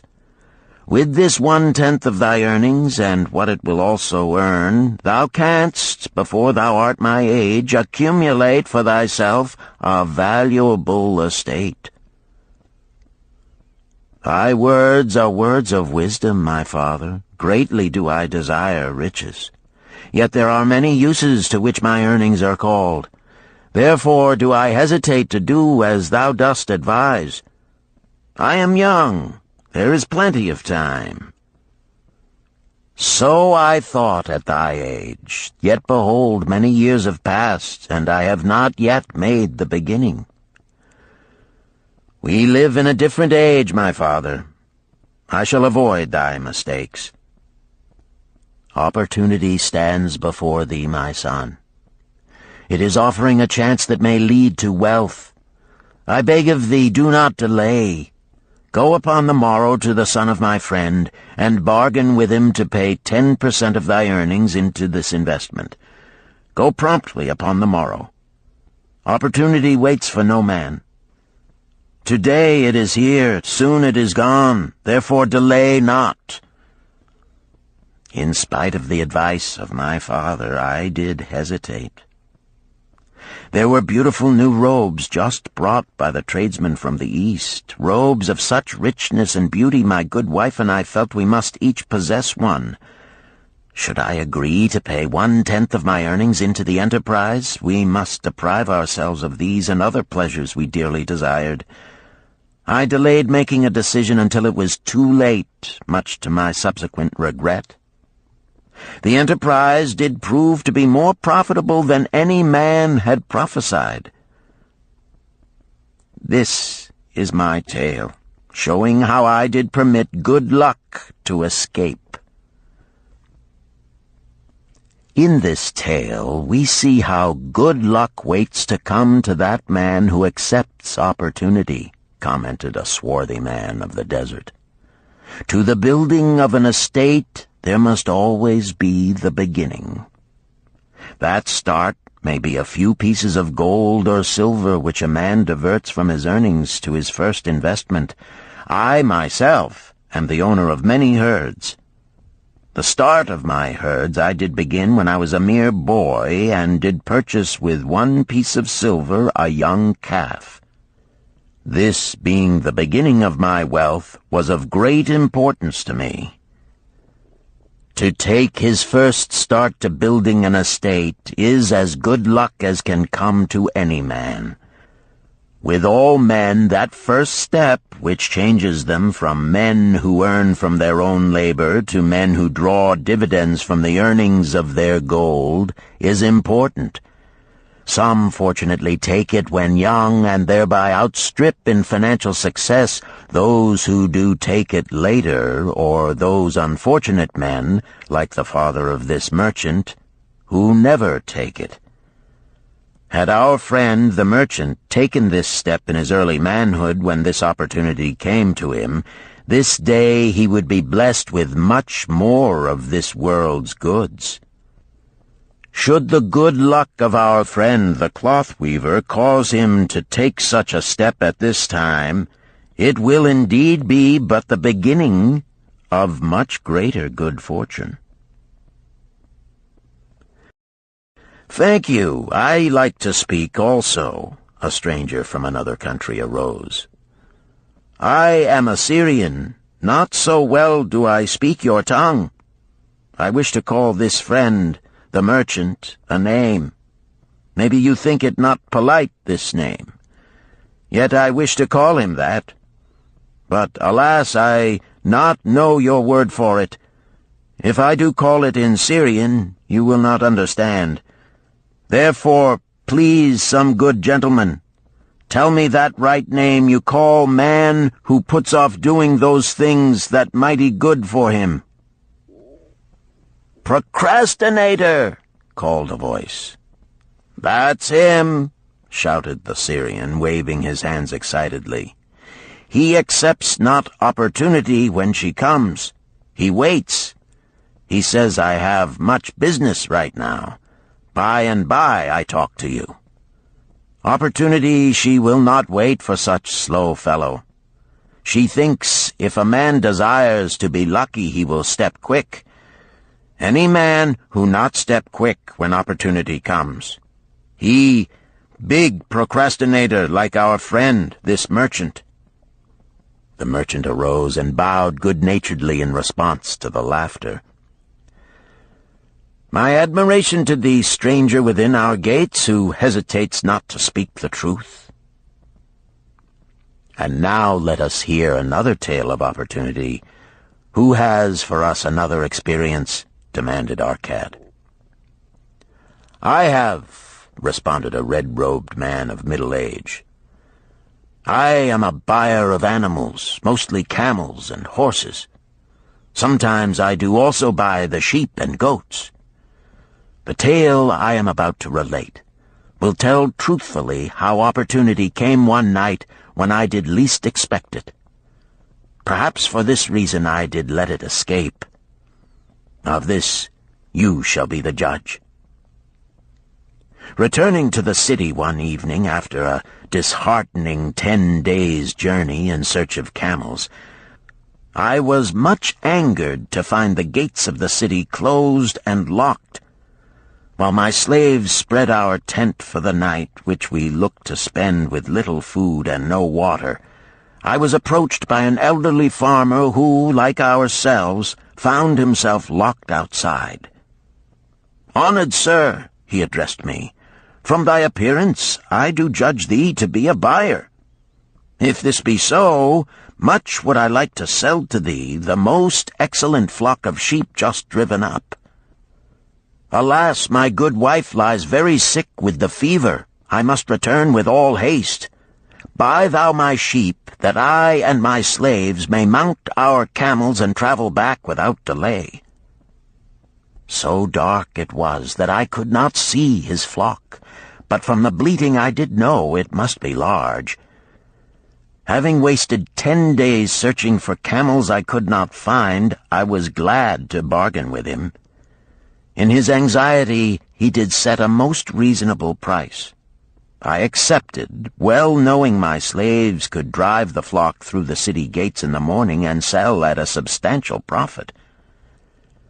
The bargain concluded, I called my slaves to bring torches that we might count the flock which the farmer declared to contain 900. I shall not burden you, my friends, with a description of our difficulty in attempting to count so many thirsty, restless, milling sheep. It proved to be an impossible task. Therefore, I bluntly informed the farmer I would count them at daylight and pay him then. "Please, most honorable sir," he pleaded, Pay me but 2/3 of the price tonight, that I may be on my way. I will leave my most intelligent and educated slave to assist to make the count in the morning. He is trustworthy, and to him thou canst pay the balance." But I was stubborn and refused to make payment that night. Next morning, before I awoke, the city gates opened, and 4 buyers rushed out in search of flocks. They were most eager and willing to pay high prices because the city was threatened with siege and food was not plentiful. Nearly 3 times the price at which he had offered the flock to me did the old farmer receive for it. Thus was rare good luck allowed to escape. "Here is a tale most unusual," commented Arcad. "What wisdom doth it suggest?" "The wisdom of making a payment immediately when we are convinced our bargain is wise," suggested a venerable saddle-maker. "If the bargain be good, then dost thou need protection against thy own weaknesses as much as against any other man. We mortals are changeable. Alas, I must say more apt to change our minds when right than wrong. Wrong, we are stubborn indeed. Right, we are prone to vacillate and let opportunity escape. My first judgment is my best. Yet always have I found it difficult to compel myself to proceed with a good bargain when made. Therefore, as a protection against my own weaknesses, I do make a prompt deposit thereon. This doth save me from later regrets for the good luck that should have been mine." "Thank you. Again I like to speak." The Syrian was upon his feet once more. "These tales much alike. Each time opportunity fly away for same reason. Each time she come to procrastinator, bringing good plan. Each time they hesitate, not say, right now, best time, I do it quick. How can men succeed that way?" "Wise are thy words, my friend," responded the buyer. "Good luck fled from procrastination in both these tales. Yet this is not unusual. The spirit of procrastination is within all men. We desire riches, yet how often, when opportunity doth appear before us, that spirit of procrastination from within doth urge various delays in our acceptance. In listening to it, we do become our own worst enemies. In my younger days, I did not know it by this long word our friend from Syria doth enjoy. I did think at first it was my own poor judgment that did cause me loss at many profitable trades. Later I did credit it to my stubborn disposition. At last I did recognize it for what it was, a habit of needless delaying where action was required, action prompt and decisive. How I did hate it when its true character stood revealed. With the bitterness of a wild ass hitched to a chariot, I did break loose from this enemy to my success. "Thank you. I like ask question from Mr. Merchant," the Syrian was speaking. "You wear fine robes, not like those of poor man. You speak like successful man. Tell us, do you listen now when procrastination whispers in your ear?" "Like our friend the buyer, I also had to recognize and conquer procrastination," responded the merchant. "To me, it proved to be an enemy ever watching and waiting to thwart my accomplishments. The tale I did relate is but one of many similar instances I could tell to show how it drove away my opportunities. 'Tis not difficult to conquer once understood. No man willingly permits the thief to rob his bins of grain, nor does any man willingly permit an enemy to drive away his customers and rob him of his profits. When once I did recognize that such acts as these my enemy was committing, with determination I conquered him. So must every man master his own spirit of procrastination before he can expect to share in the rich treasures of Babylon. What sayest, Arcad? Because thou art the richest man in Babylon, many do proclaim thee to be the luckiest. Dost agree with me that no man can arrive at a full measure of success until he hath completely crushed the spirit of procrastination within him? It is even as thou sayest, Arcad admitted. During my long life, I have watched generation following generation, marching forward along those avenues of trade, science, and learning that lead to success in life. Opportunities came to all these men. Some grasped theirs and moved steadily to the gratification of their deepest desires, but the majority hesitated, faltered, and fell behind. Arcad turned to the cloth-weaver. Thou didst suggest that we debate good luck. Let us hear what thou now thinkest upon the subject. I do see good luck in a different light. I had thought of it as something most desirable that might happen to a man without effort upon his part. Now I do realize such happenings are not the sort of thing one may attract to himself. From our discussion have I learned that to attract good luck to oneself, it is necessary to take advantage of opportunities. Therefore, in the future, I shall endeavor to make the best of such opportunities as do come to me. Thou hast well grasped the truths brought forth in our discussion, Arcad replied. Good luck, we do find, often follows opportunity, but seldom comes otherwise. Our merchant friend would have found great good luck had he accepted the opportunity the good goddess did present to him. Our friend the buyer likewise would have enjoyed good luck had he completed the purchase of the flock and sold at such a handsome profit. We did pursue this discussion to find a means by which good luck could be enticed to us. I feel that we have found the way. Both the tales did illustrate how good luck follows opportunity. Herein lies a truth that many similar tales of good luck, won or lost, could not change. The truth is this: good luck can be enticed by accepting opportunity. Those eager to grasp opportunities for their betterment do attract the interest of the good goddess. She is ever anxious to aid those who please her. Men of action please her best. Action will lead thee forward to the successes thou dost desire. Men of action are favored by the goddess of good luck.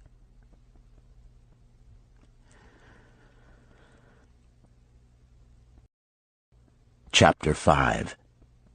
The 5 Laws of Gold. A bag heavy with gold, or a clay tablet carved with words of wisdom.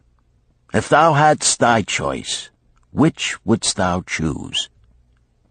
By the flickering light from the fire of desert shrubs, the sun-tanned faces of the listeners gleamed with interest. "The gold! The gold!" chorused the 27.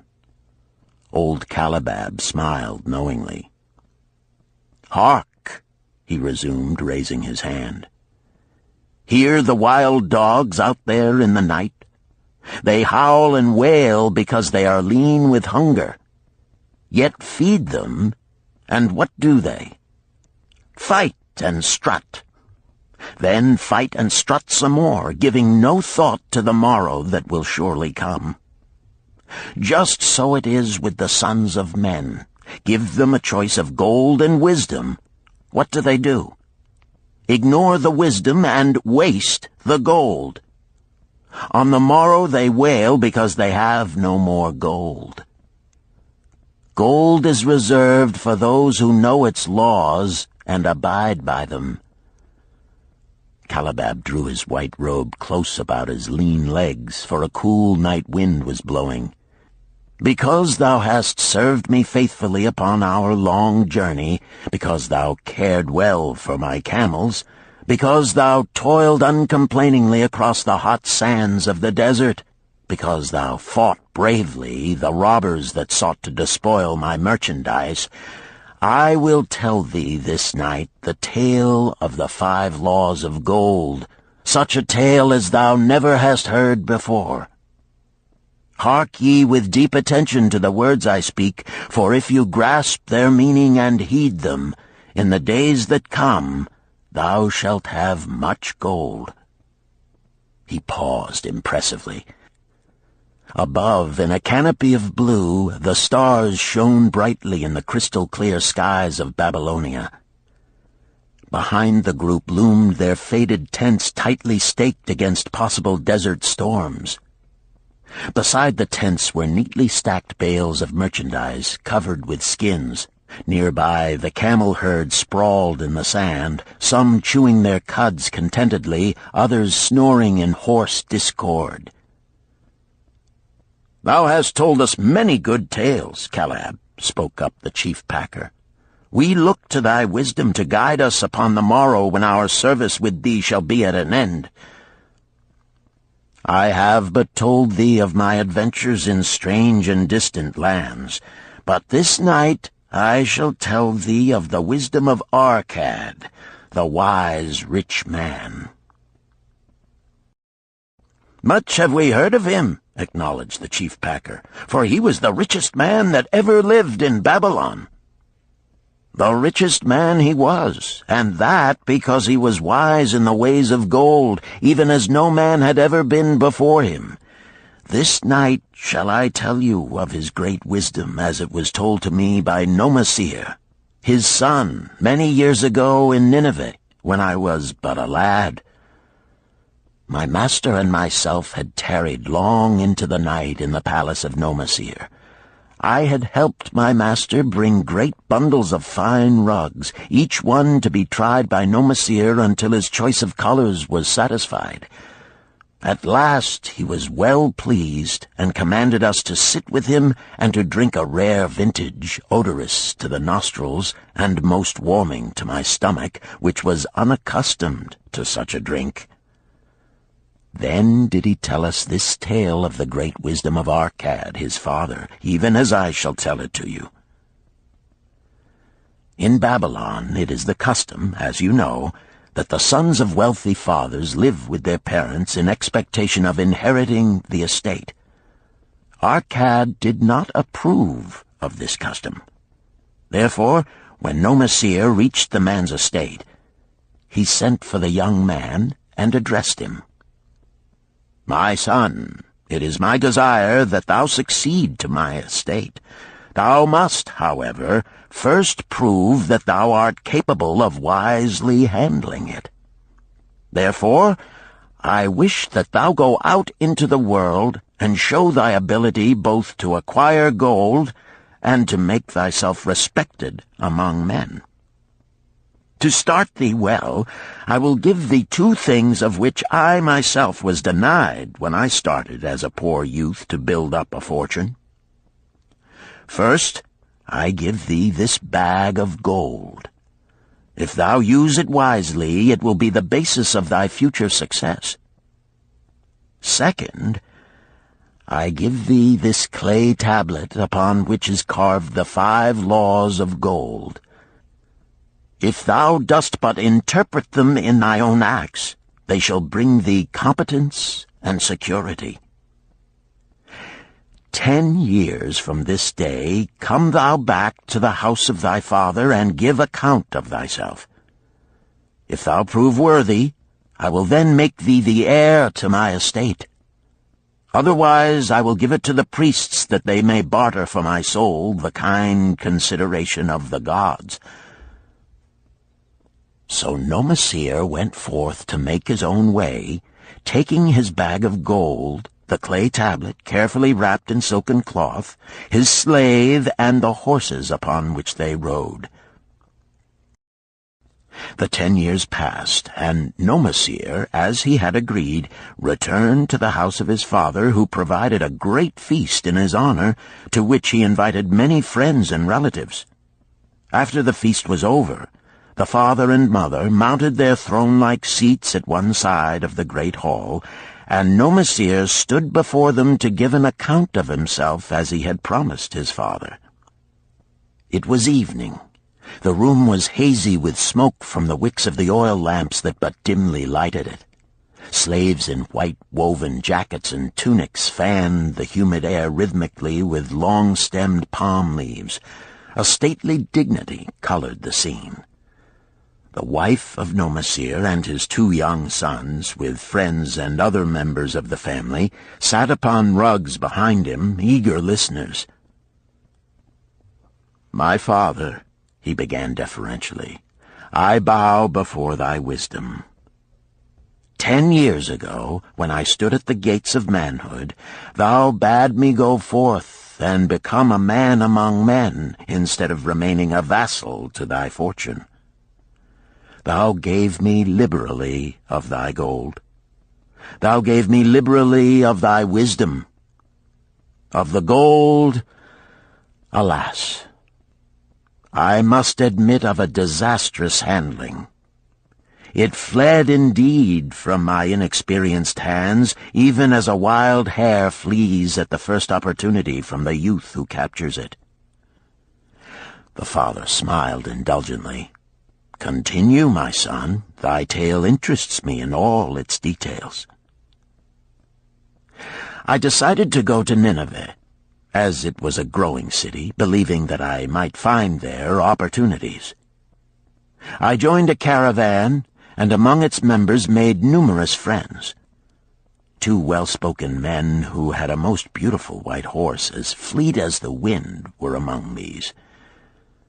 As we journeyed, they told me in confidence that in Nineveh was a wealthy man who owned a horse so swift that it had never been beaten. Its owner believed that no horse living could run with greater speed. Therefore would he wager any sum, however large, that his horse could outspeed any horse in all Babylonia. Compared to their horse, so my friend said, it was but a lumbering ass that could be beaten with ease. They offered, as a great favor, to permit me to join them in a wager. I was quite carried away with the plan. Our horse was badly beaten, and I lost much of my gold. The father laughed. Later, I discovered that this was a deceitful plan of these men, and they constantly journeyed with caravans seeking victims. You see, the man in Nineveh was their partner and shared with them the bets he won. This shrewd deceit taught me my first lesson in looking out for myself. I was soon to learn another, equally bitter. In the caravan was another young man with whom I became quite friendly. He was the son of wealthy parents and, like myself, journeying to Nineveh to find a suitable location.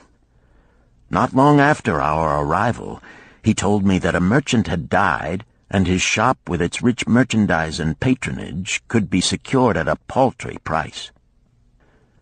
Saying that we would be equal partners, but first he must return to Babylon to secure his gold, he prevailed upon me to purchase the stock with my gold, agreeing that his would be used later to carry on our venture.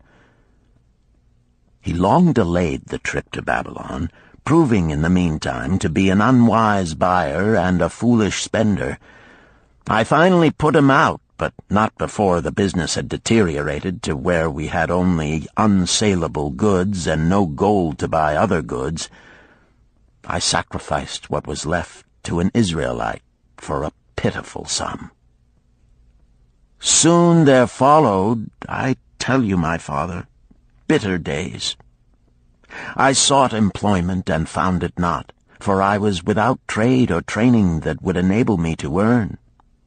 I sold my horses, I sold my slave. I sold my extra robes that I might have food and a place to sleep, but each day grim want crouched closer. But in those bitter days, I remembered thy confidence in me, my father. Thou hadst sent me forth to become a man, and this I was determined to accomplish. The mother buried her face and wept softly. At this time I bethought me of the table thou had given to me, upon which thou had carved the 5 laws of gold. Thereupon I read most carefully thy words of wisdom, and realized that had I but sought wisdom first, my gold would not have been lost to me.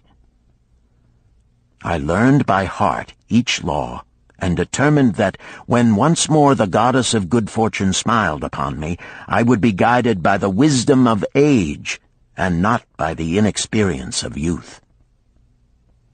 For the benefit of you who are seated here this night, I will read the wisdom of my father as engraved upon the clay tablet which he gave to me 10 years ago.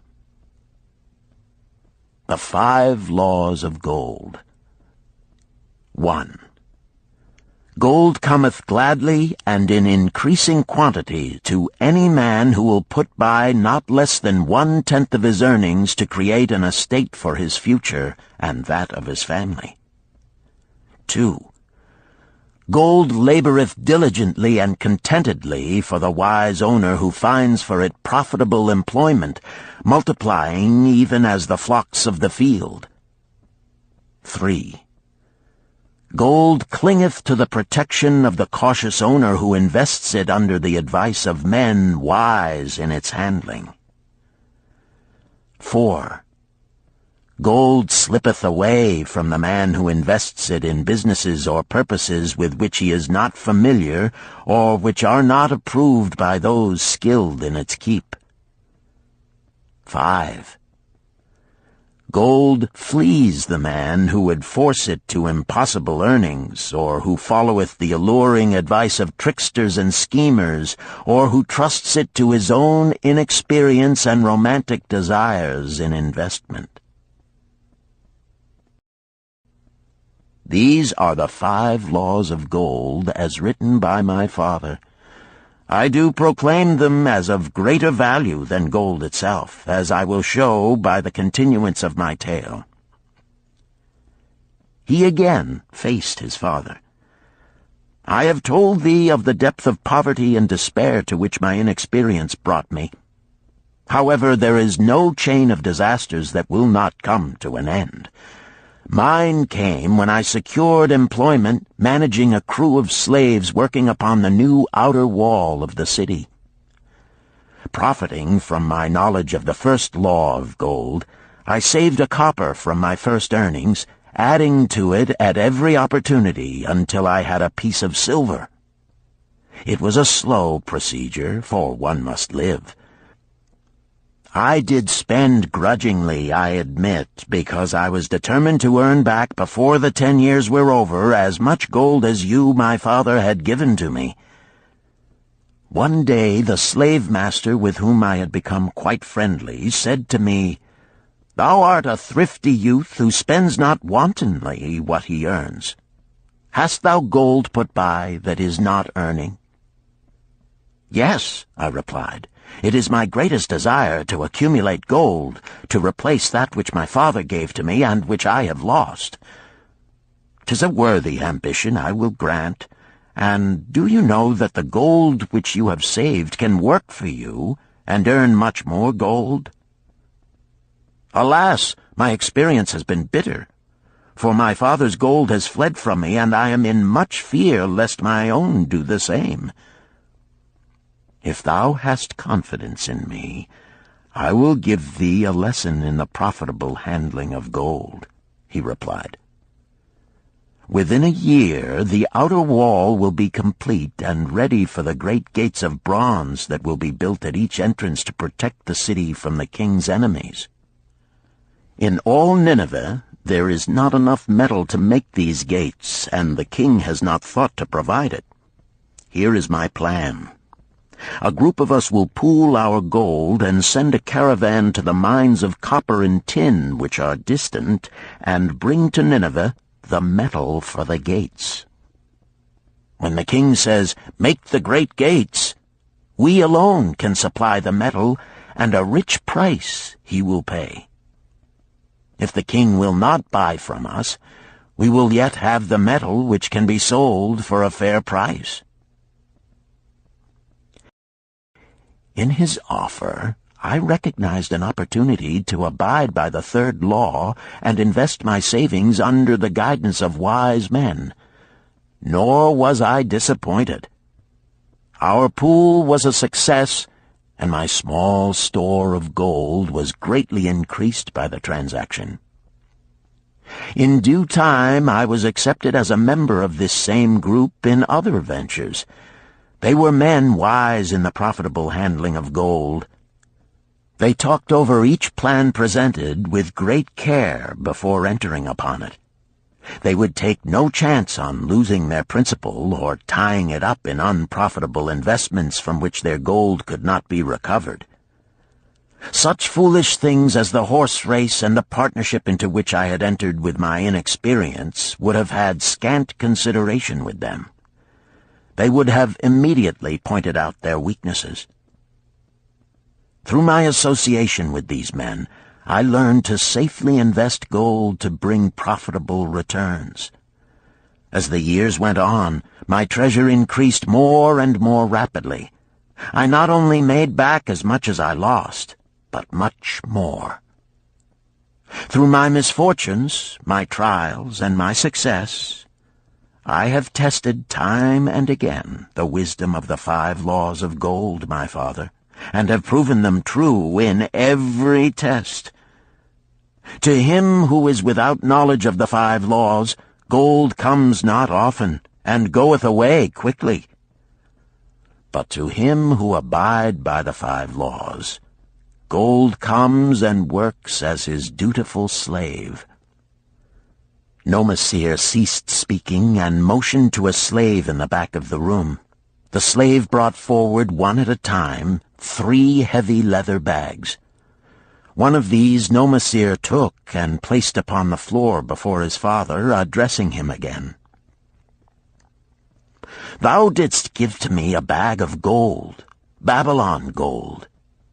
Behold, in its place I do return to thee a bag of Nineveh gold of equal weight, an equal exchange, as all will agree. Thou didst give to me a clay tablet inscribed with wisdom. Behold, in its stead I do return 2 bags of gold." So saying, he took from the slave the other 2 bags, and likewise placed them upon the floor before his father. "This I do to prove to thee, my father, of how much greater value I consider thy wisdom than thy gold. Yet who can measure in bags of gold the value of wisdom? Without wisdom, gold is quickly lost by those who have it. But with wisdom, gold can be secured by those who have it not, as these 3 bags of gold do prove. It does indeed give to me the deepest satisfaction, my father, to stand before thee and say that, because of thy wisdom, I have been able to become rich and respected before men." The father placed his hand fondly upon the head of Nomasir. "Thou hast learned well thy lessons, and I am indeed fortunate to have a son to whom I may entrust my wealth." Calibab ceased his tale and looked critically at his listeners. "What means this to thee, this tale of Nomasir?" he continued. "Who among thee can go to thy father or to the father of thy wife and give an account of wise handling of his earnings? What would these venerable men think were you to say, 'I have traveled much and learned much and labored much and earned much, yet alas, of gold I have little. Some I spent wisely, some I spent foolishly, and much I lost in unwise ways.' Dost still think it but an inconsistency of fate that some men have much gold and others have naught? Then you err. Men have much gold when they know the 5 laws of gold and abide thereby. Because I learned these 5 laws in my youth and abided by them, I have become a wealthy merchant. Not by some strange magic did I accumulate my wealth. Wealth that comes quickly goeth the same way. Wealth that stayeth to give enjoyment and satisfaction to its owner comes gradually, because it is a child born of knowledge and persistent purpose. To earn wealth is but a slight burden upon the thoughtful man. Bearing the burden consistently from year to year accomplishes the final purpose.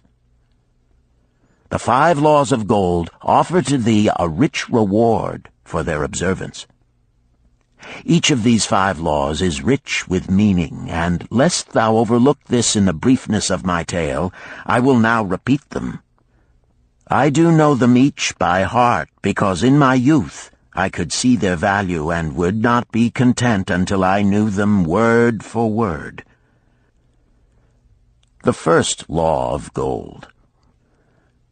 Gold cometh gladly and in increasing quantity to any man who will put by not less than 1/10 of his earnings to create an estate for his future and that of his family.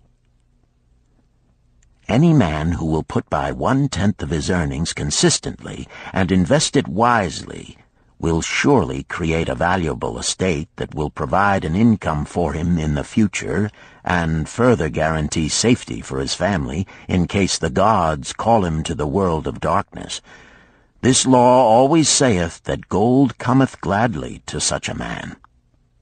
I can truly certify this in my own life. The more gold I accumulate, the more readily it comes to me, and in increased quantities. The gold which I save earns more, even as yours will, and its earnings earn more, and this is the working out of the first law. The second law of gold. Gold laboreth diligently and contentedly for the wise owner who finds for it profitable employment, multiplying even as the flocks of the field. Gold indeed is a willing worker. It is ever eager to multiply when opportunity presents itself. To every man who hath a store of gold set by, opportunity comes for its most profitable use. As the years pass, it multiplies itself in surprising fashion. The third law of gold. Gold clingeth to the protection of the cautious owner who invests it under the advice of men wise in its handling. Gold indeed clingeth to the cautious owner, even as it flees the careless owner. The man who seeks the advice of men wise in handling gold soon learneth not to jeopardize his treasure, but to preserve in safety and to enjoy in contentment its consistent increase. This ends Disc 2. The Richest Man in Babylon, Disc 3. The fourth law of gold. Gold slippeth away from the man who invests it in businesses or purposes with which he is not familiar or which are not approved by those skilled in its keep. To the man who hath gold yet is not skilled in its handling, many uses for it appear most profitable. Too often these are fraught with danger of loss, and if properly analyzed by wise men, show small possibility of profit. Therefore, the inexperienced owner of gold who trusts to his own judgment and invests it in businesses or purposes with which he is not familiar, too often finds his judgment imperfect and pays with his treasure for his inexperience. Wise indeed is he who investeth his treasures under the advice of men skilled in the ways of gold. the 5th law of gold. Gold flees the man who would force it to impossible earnings, or who followeth the alluring advice of tricksters and schemers, or who trusts it to his own inexperience and romantic desires in investment. Fanciful propositions that thrill like adventure tales always come to the new owner of gold. These appear to endow his treasure with magic powers that will enable it to make impossible earnings. Yet heed ye the wise men, for verily they know the risks that lurk behind every plan to make great wealth suddenly. Forget not the rich men of Nineveh, who would take no chance of losing their principal or tying it up in unprofitable investments. This ends my tale of the 5 laws of gold. In telling it to thee, I have told the secrets of my own success. Yet they are not secrets, but truths which every man must first learn and then follow who wishes to step out of the multitude that, like yon wild dogs, must worry each day for food to eat. Tomorrow we enter Babylon. Look, see the fire that burns eternal above the temple of Bel?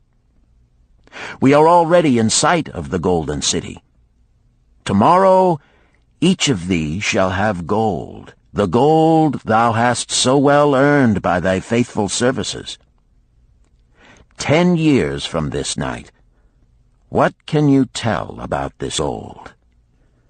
If there be men among you who, like Nomasir, will use a portion of their gold to start for themselves an estate and be thenceforth wisely guided by the wisdom of Arkad, 10 years from now, 'tis a safe wager, like the son of Arkad, they will be rich and respected among men. Our wise acts accompany us through life to please us and to help us. Just as surely our unwise acts follow us to plague and torment us. Alas, they cannot be forgotten. In the front rank of the torments that do follow us are the memories of the things we should have done, of the opportunities which came to us, and we took not. Rich are the treasures of Babylon. So rich no man can count their value in pieces of gold. Each year they grow richer and more valuable. Like the treasures of every land, they are a reward, a rich reward, awaiting those men of purpose who determine to secure their just share. In the strength of thine own desires is a magic power. Guide this power with thy knowledge of the 5 laws of gold, and thou shalt share the treasures of Babylon.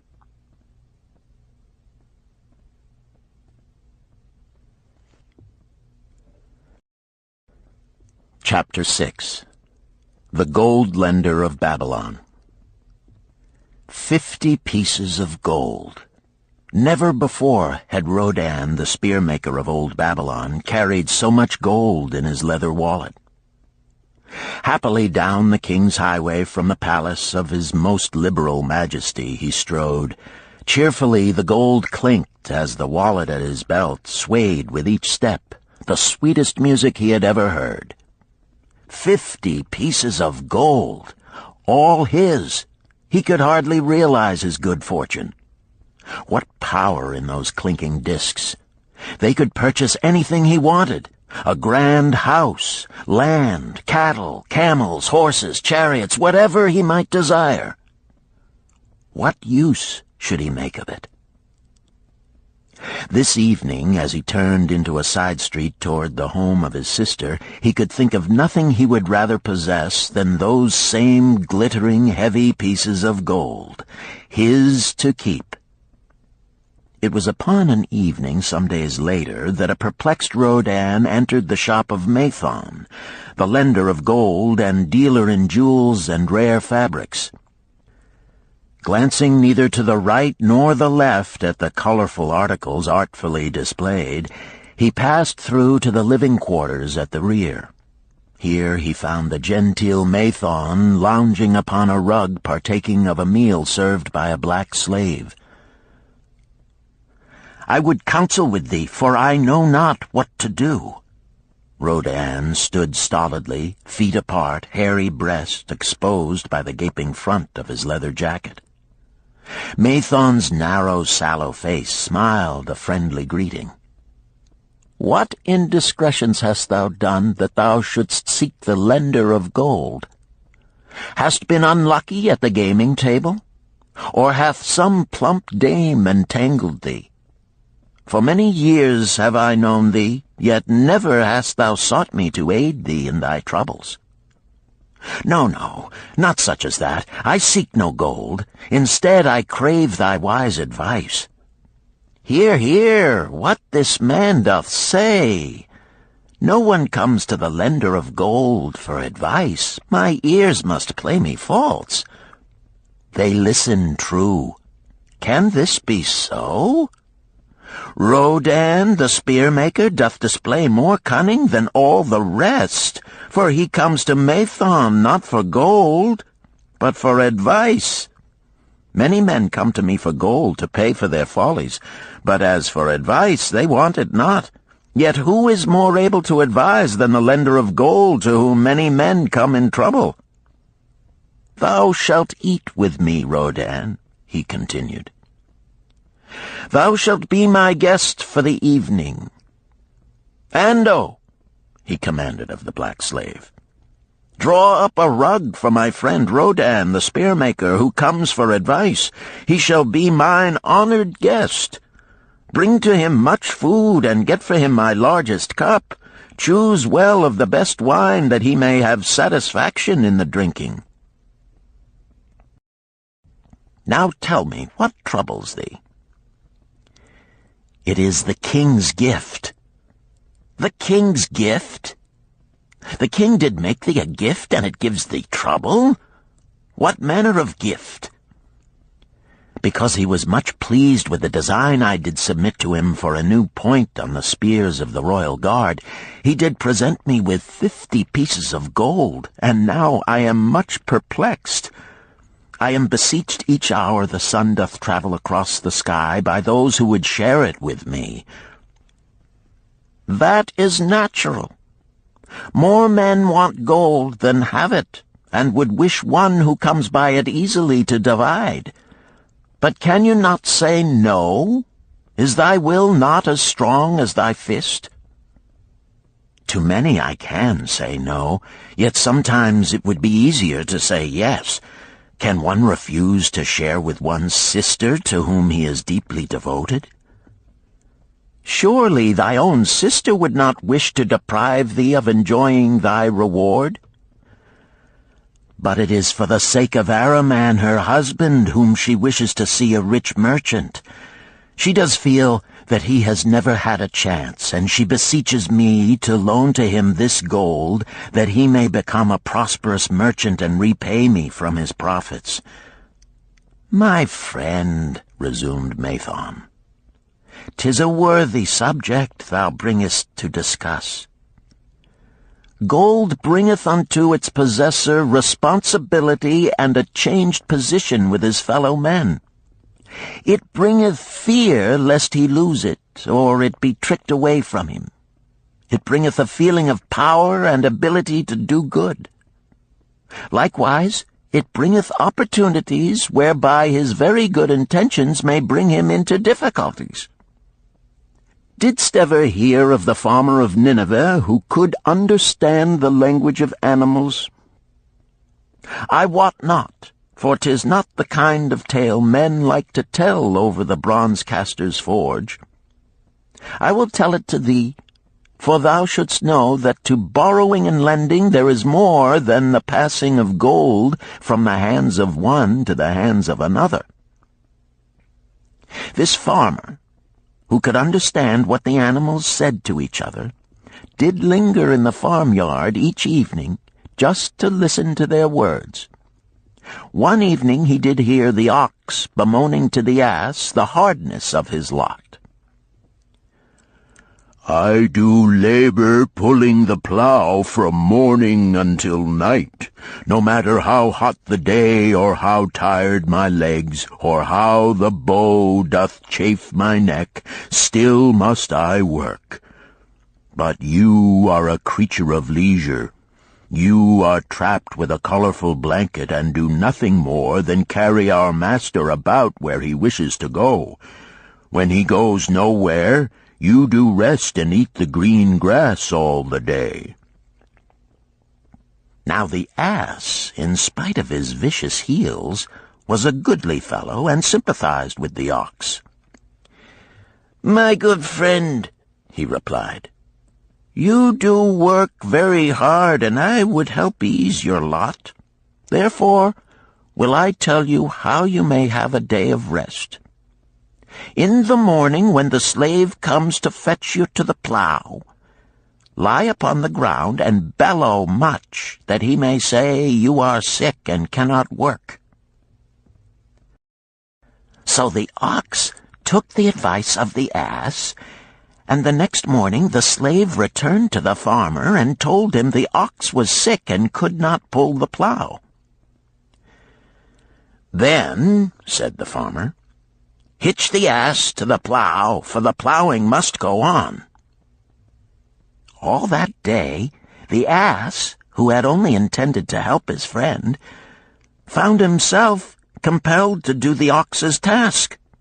When night came and he was released from the plow, his heart was bitter, and his legs were weary, and his neck was sore where the bow had chafed it.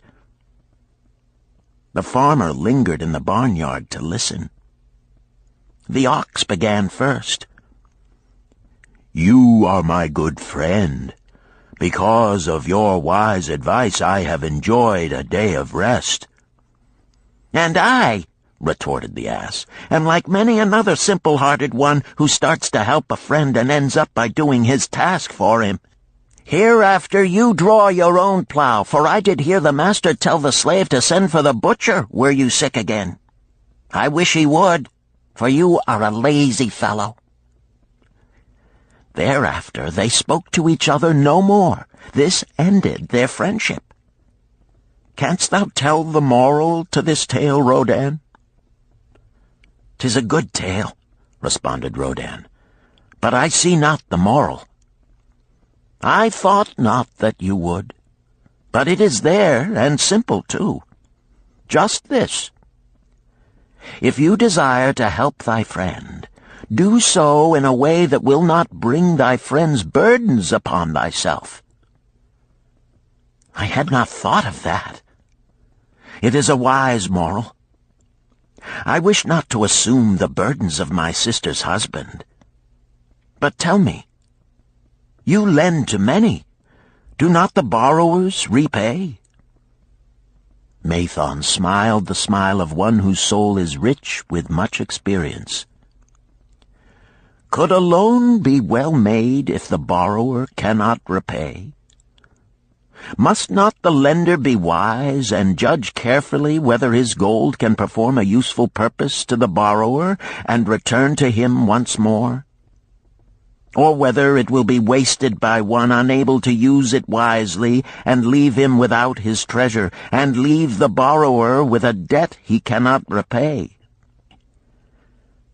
I will show to thee the tokens in my token chest, and let them tell thee some of their stories."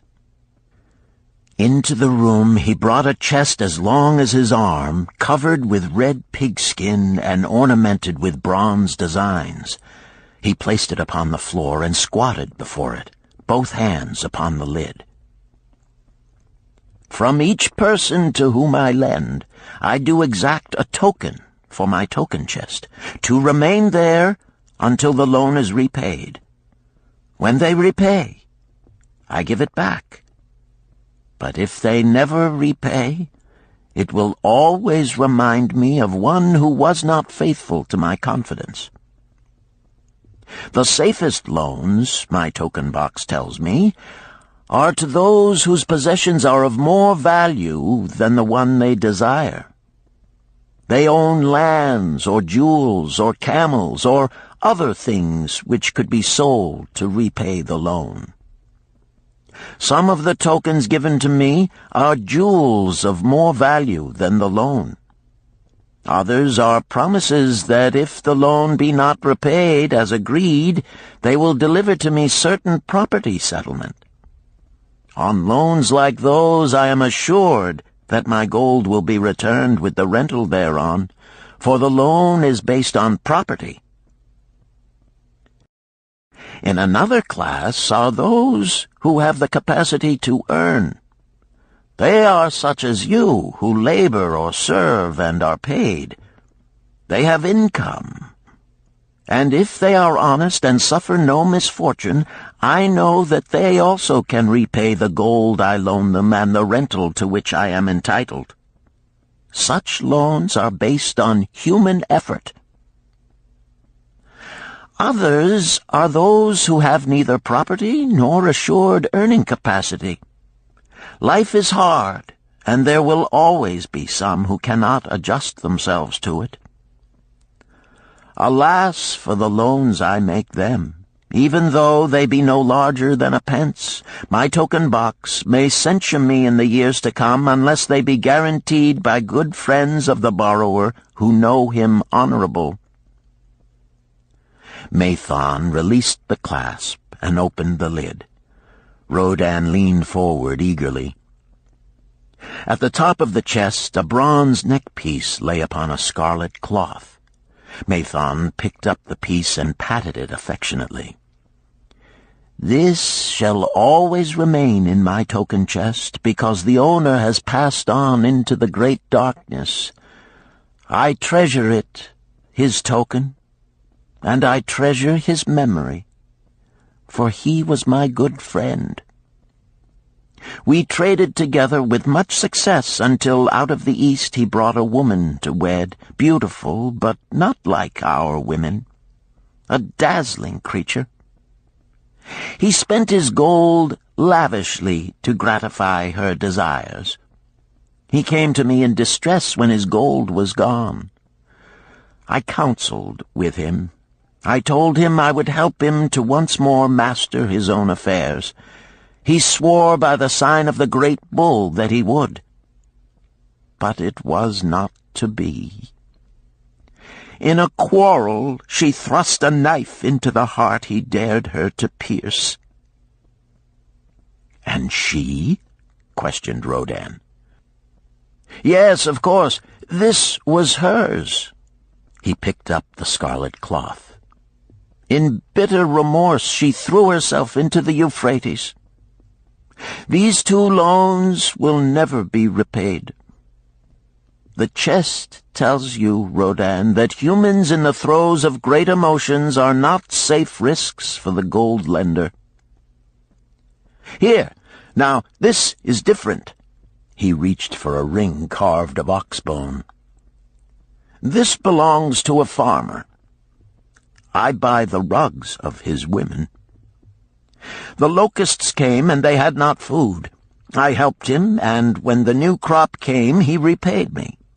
Later he came again and told of strange goats in a distant land, as described by a traveler.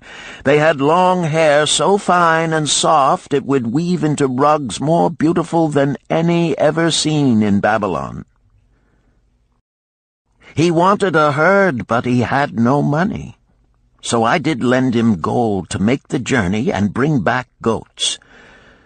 Now his herd is begun, and next year I shall surprise the lords of Babylon with the most expensive rugs it has been their good fortune to buy. Soon I must return his ring. He doth insist on repaying promptly." "Some borrowers do that?" queried Rodan. "If they borrow for purposes that bring money back to them, I find it so. But if they borrow because of their indiscretions, I warn thee to be cautious if thou wouldst ever have thy gold back in hand again." "Tell me about this," requested Rodan, picking up a heavy gold bracelet inset with jewels in rare designs. "The women do appeal to my good friend," bantered Mathon. "I am still much younger than you," retorted Rodan. "I grant that, but this time thou doth suspicion romance where it is not. The owner of this is fat and wrinkled, and doth talk so much and say so little, she drives me mad. Once they had much money and were good customers, but ill times came upon them.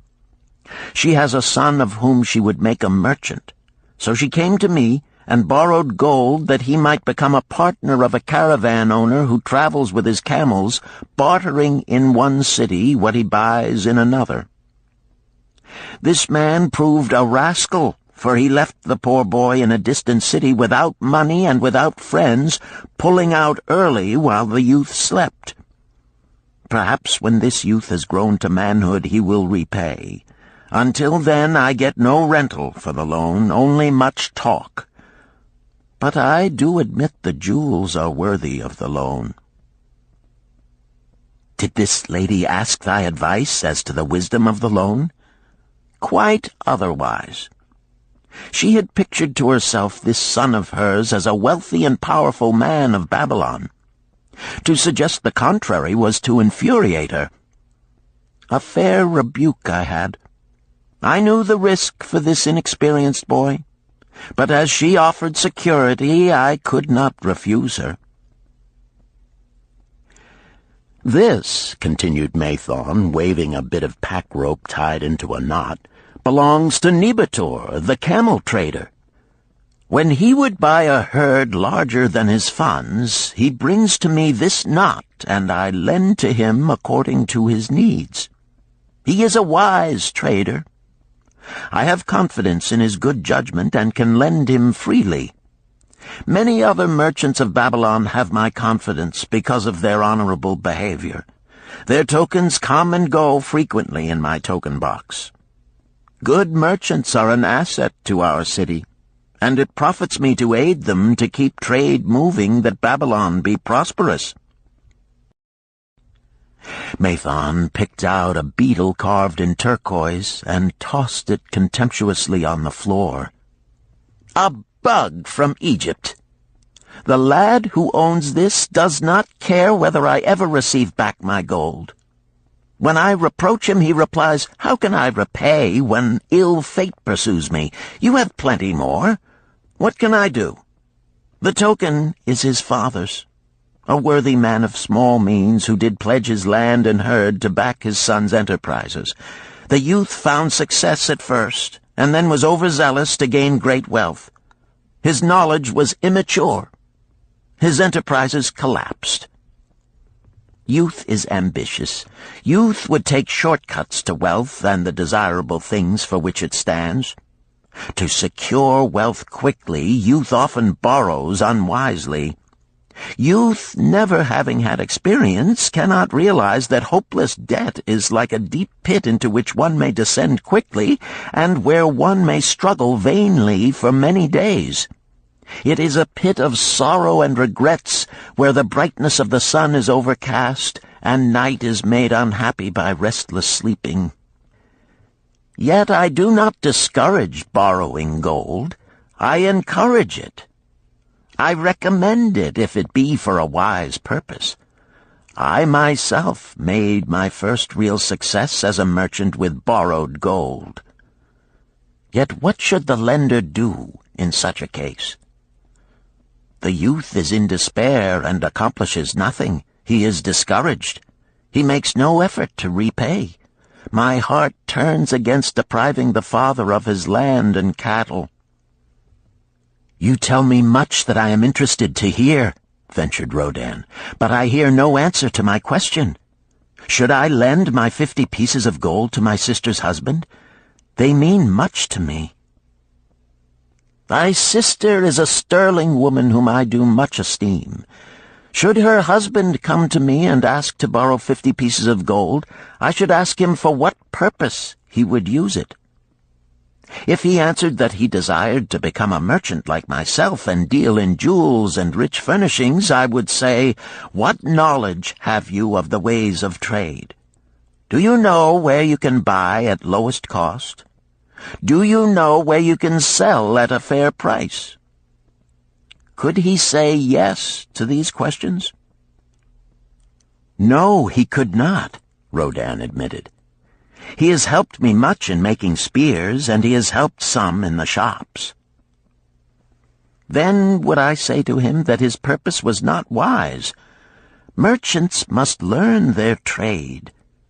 His ambition, though worthy, is not practical, and I would not lend him any gold. But supposing he could say, yes, I have helped merchants much. I know how to travel to Smyrna and to buy at low cost the rugs the housewives weave. I also know many of the rich people of Babylon to whom I can sell these at a large profit. Then I would say, your purpose is wise, and your ambition honorable. I shall be glad to lend you the 50 pieces of gold if you can give me security that they will be returned. But would he say, I have no security other than that I am an honored man and will pay you well for the loan? Then would I reply, I treasure much each piece of gold. Were the robbers to take it from you as you journeyed to Smyrna, or take the rugs from you as you returned, then you would have no means of repaying me, and my gold would be gone. Gold, you see, Rodin, is the merchandise of the lender of money. It is easy to lend. If it is lent unwisely, then it is difficult to get back. The wise lender wishes not the risk of the undertaking, but the guarantee of safe repayment. "'Tis well," he continued, "to assist those that are in trouble. 'Tis well to help those upon whom fate has laid a heavy hand. 'Tis well to help those who are starting, that they may progress and become valuable citizens. But help must be given wisely, lest, like the farmer's ass, in our desire to help, we but take upon ourselves the burden that belongs to another." Again I wandered from thy question, Rodin, but hear my answer. Keep thy 50 pieces of gold.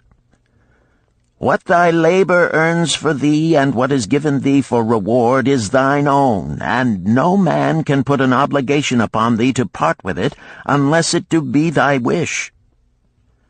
If thee wouldst lend it so that it may earn thee more gold, then lend with caution and in many places. I like not idle gold, even less I like too much of risk. How many years hast thou labored as a spear-maker? Fully 3. How much besides the king's gift hast saved? 3 gold pieces. Each year that thou hast labored, thou hast denied thyself good things to save from thine earnings 1 piece of gold? 'Tis as you say. Then mightest save in 50 years of labor 50 pieces of gold by thy self-denial? A lifetime of labor it would be. Thinkest thou thy sister would wish to jeopardize the savings of 50 years of labor over the bronze melting pot, that her husband might experiment on being a merchant? Not if I spoke in your words. Then go to her and say, 3 years I have labored each day except fast days, from morning until night, and I have denied myself many things that my heart craved. For each year of labor and self-denial, I have to show 1 piece of gold. Thou art my favored sister, and I wish that thy husband may engage in business in which he will prosper greatly. If he will submit to me a plan that seems wise and possible to my friend Mathon, then will I gladly lend to him my savings of an entire year, that he may have an opportunity to prove that he can succeed. Do that, I say, and if he has within him the soul to succeed, he can prove it. If he fails, he will not owe thee more than he can hope some day to repay. I am a gold lender because I own more gold than I can use in my own trade. I desire my surplus gold to labor for others and thereby earn more gold. I do not wish to take risk of losing my gold, for I have labored much and denied myself much to secure it. Therefore I will no longer lend any of it where I am not confident that it is safe and will be returned to me. Neither will I lend it where I am not convinced that its earnings will be promptly paid to me. I have told to thee, Rodan, a few of the secrets of my token chest. From them you may understand the weakness of men and their eagerness to borrow that which they have no certain means to repay. From this you can see how often their high hopes of the great earnings they could make if they but had gold are but false hopes they have not the ability or training to fulfill. Thou, Rodan, now have gold which thou shouldst put to earning more gold for thee. Thou art about to become, even as I, a gold lender. If thou dost safely preserve thy treasure, it will produce liberal earnings for thee, and be a rich source of pleasure and profit during all thy days. But if thou dost let it escape from thee, it will be a source of constant sorrow and regret as long as thy memory doth last. What desirest thou most of this gold in thy wallet? To keep it safe. Wisely spoken, replied Mathon approvingly.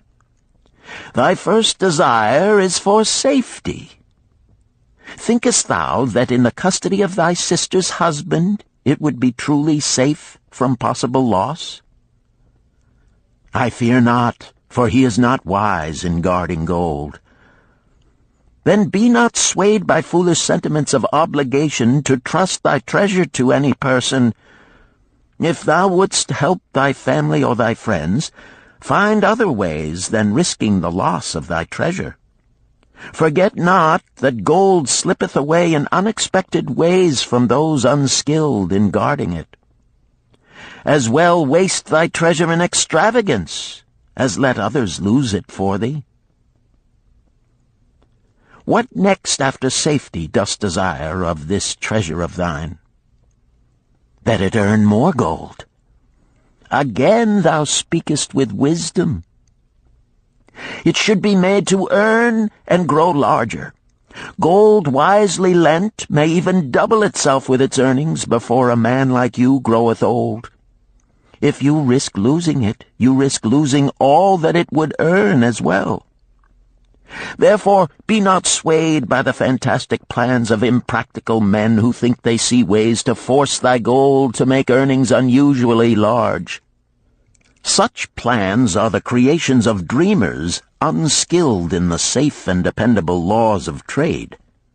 Be conservative in what thou expectest to earn, that thou mayest keep and enjoy thy treasure. To hire it out with a promise of usurious returns is to invite loss. Seek to associate thyself with men and enterprises whose success is established, that thy treasure may earn liberally under their skillful use and be guarded safely by their wisdom and experience. Thus mayest thou avoid the misfortunes that follow most of the sons of men to whom the gods see fit to entrust gold. When Rodan would thank him for his wise advice, he would not listen, saying, "The king's gift shall teach thee much wisdom. If wouldst keep thy 50 pieces of gold, thou must be discreet indeed. Many uses will tempt thee. Much advice will be spoken to thee. Numerous opportunities to make large profits will be offered thee. The stories from my token box should warn thee, before thou let any piece of gold leave thy pouch, to be sure that thou hast a safe way to pull it back again. Should my further advice appeal to thee, return again. It is gladly given. Ere thou goest, read this which I have carved beneath the lid of my token box. It applies equally to the borrower and the lender." Better a little caution than a great regret.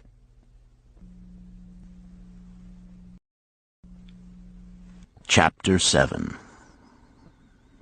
The Walls of Babylon. Old Banzar, grim warrior of another day, stood guard at the passageway leading to the top of the ancient walls of Babylon. Up above, valiant defenders were battling to hold the walls. Upon them depended the future existence of this great city with its hundreds of thousands of citizens. Over the walls came the roar of the attacking armies, the yelling of many men, the trampling of thousands of horses, the deafening boom of the battering rams pounding the bronzed gates. In the street behind the gate lounged the spearmen, waiting to defend the entrance should the gates give way. They were but few for the task. The main armies of Babylon were with their king, far away in the east on a great expedition against the Elamites.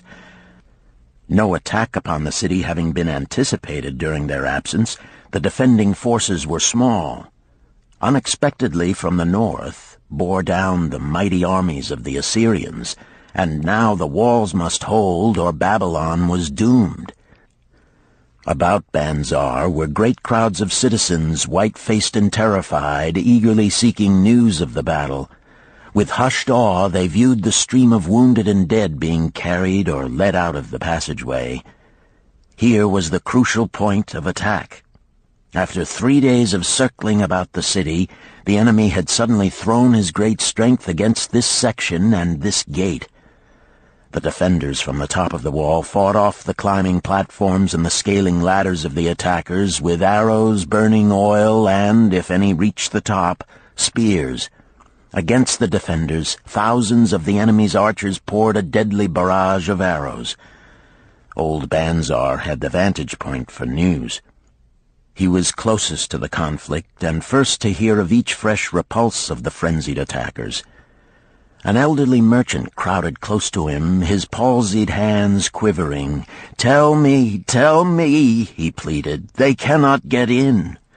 My sons are with the good king. There is no one to protect my old wife. My goods, they will steal all. My food, they will leave nothing. We are old, too old to defend ourselves, too old for slaves. We shall starve, we shall die. Tell me they cannot get in." "Calm thyself, good merchant," the guard responded. "The walls of Babylon are strong. Go back to the bazaar and tell your wife that the walls will protect you and all of your possessions as safely as they protect the rich treasures of the king. Keep close to the walls, lest the arrows flying over strike you." A woman with a babe in arms took the old man's place as he withdrew. "Sergeant, what news from the top?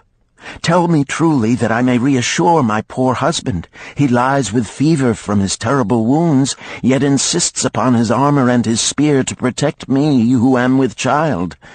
Terrible, he says, will be the vengeful lust of our enemies should they break in." "Be thou good of heart, thou mother that is and is again to be. The walls of Babylon will protect you and your babes. They are high and strong. Hear ye not the yells of our valiant defenders as they empty the cauldrons of burning oil upon the ladder scalers?" "Yes, that do I hear, and also the roar of the battering rams that do hammer at our gates." "Back to thy husband. Tell him the gates are strong and withstand the rams. Also that the scalers climb the walls, but to receive the waiting spear thrust. Watch thy way and hasten behind yon buildings." Banzar stepped aside to clear the passage for heavily armed reinforcements.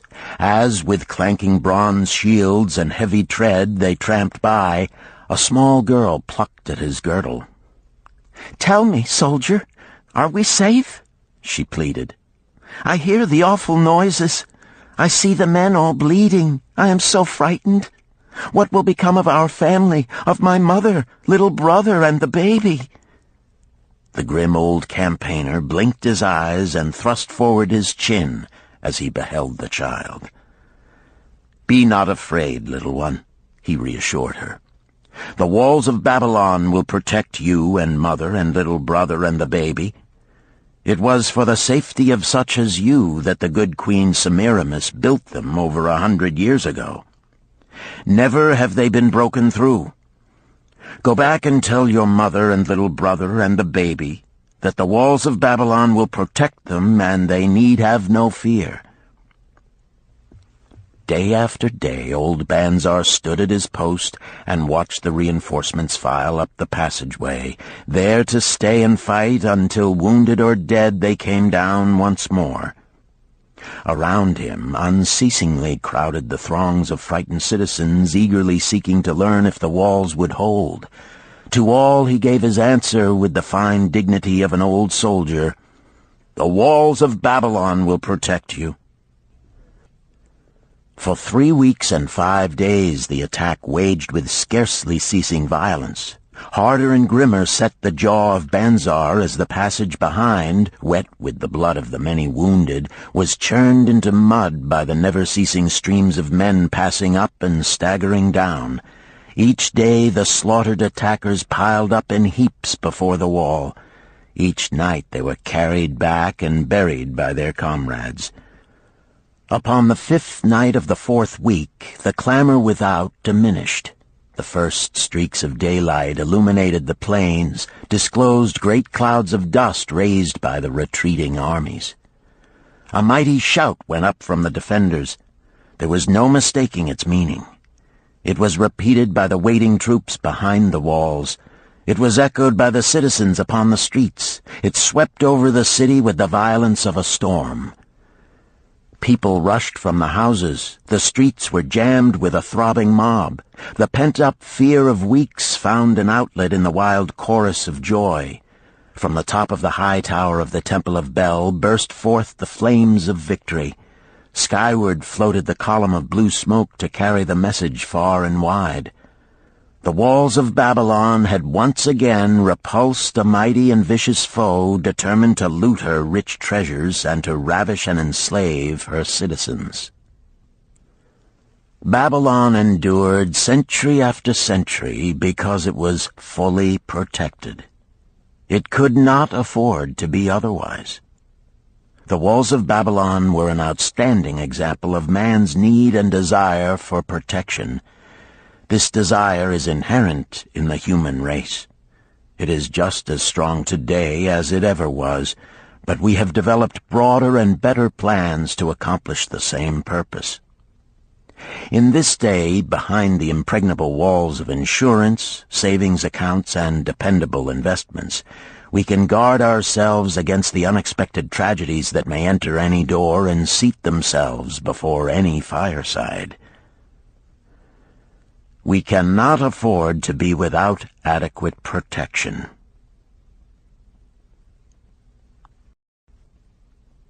Chapter 8.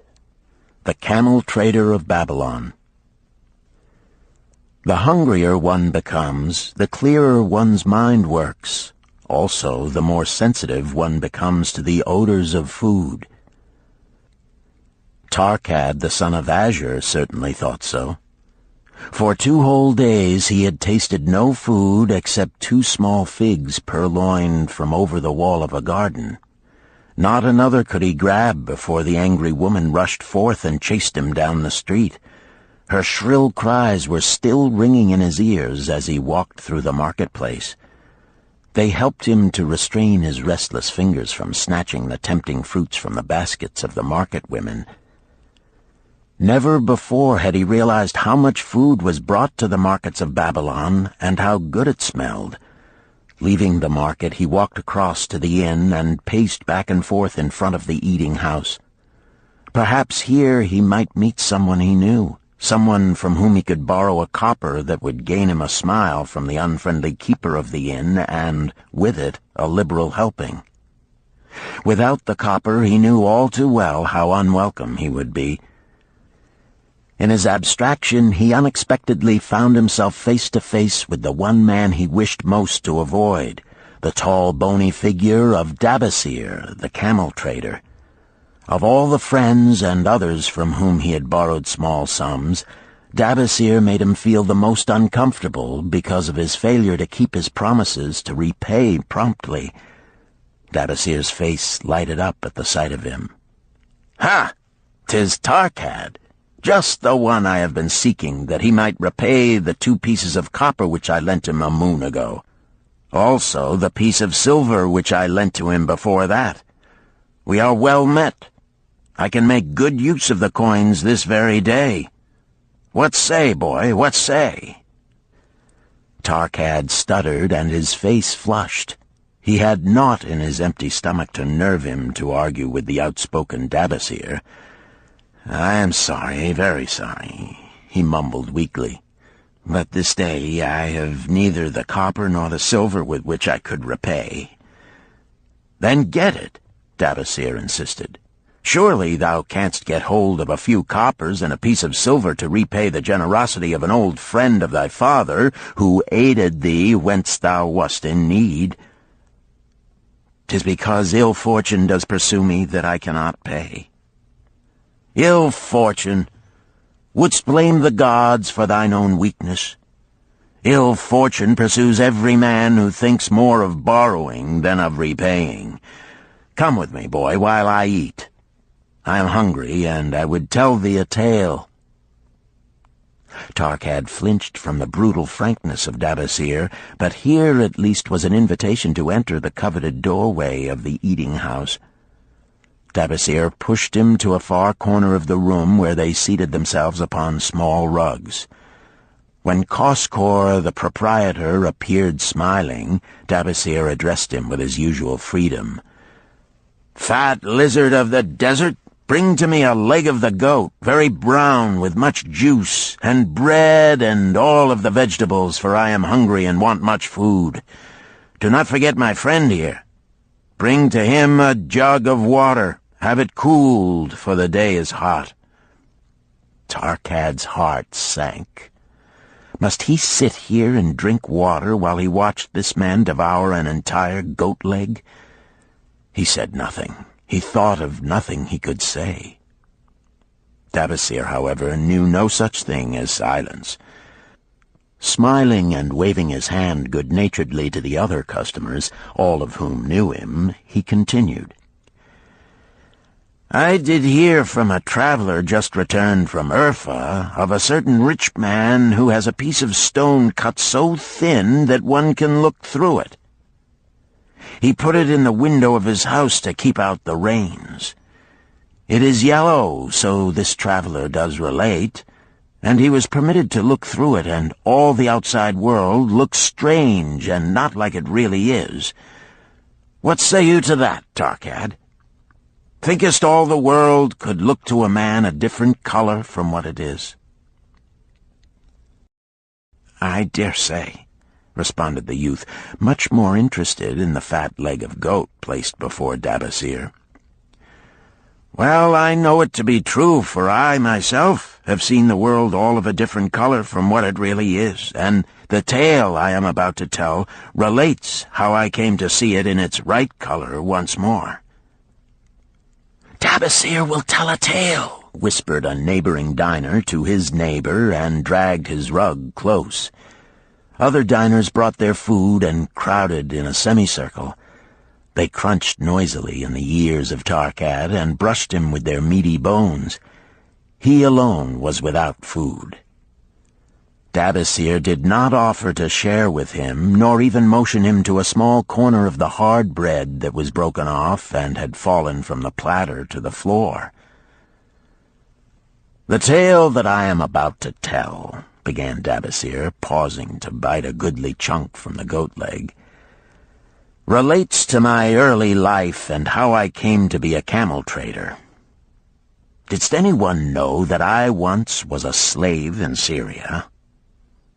A murmur of surprise ran through the audience, to which Dabasir listened with satisfaction. "When I was a young man," continued Dabasir after another vicious onslaught on the goat leg, "I learned the trade of my father, the making of saddles. I worked with him in his shop and took to myself a wife. Being young and not greatly skilled, I could earn but little, just enough to support my excellent wife in a modest way. I craved good things which I could not afford. Soon I found that the shopkeepers would trust me to pay later, even though I could not pay at the time. Being young and without experience, I did not know that he who spends more than he earns is sowing the winds of needless self-indulgence from which he is sure to reap the whirlwinds of trouble and humiliation. So I indulged my whims for fine raiment and bought luxuries for my good wife and our home beyond our means. I paid as I could, and for a while all went well. But in time I discovered I could not use my earnings both to live upon and to pay my debts. Creditors began to pursue me to pay for my extravagant purchases, and my life became miserable. I borrowed from my friends, but could not repay them either. Things went from bad to worse. My wife returned to her father, and I decided to leave Babylon and seek another city where a young man might have better chances. For 2 years I had a restless and unsuccessful life working for caravan traders. From this I fell in with a set of likable robbers who scoured the desert for unarmed caravans. Such deeds were unworthy of the son of my father, but I was seeing the world through a colored stone and did not realize to what degradation I had fallen. We met with success on our first trip, capturing a rich haul of gold and silks and valuable merchandise. This loot we took to Ganir and squandered. The second time we were not so fortunate. Just after we had made our capture, we were attacked by the spearsmen of a native chief to whom the caravans paid for protection. Our 2 leaders were killed, and the rest of us were taken to Damascus, where we were stripped of our clothing and sold as slaves. I was purchased for 2 pieces of silver by a Syrian desert chief. With my hair shorn and but a loincloth to wear, I was not so different from the other slaves. Being a reckless youth, I thought it merely an adventure until my master took me before his 4 wives and told them they could have me for a eunuch. Then, indeed, did I realize the hopelessness of my situation. These men of the desert were fierce and warlike. I was subject to their will without weapons or means of escape.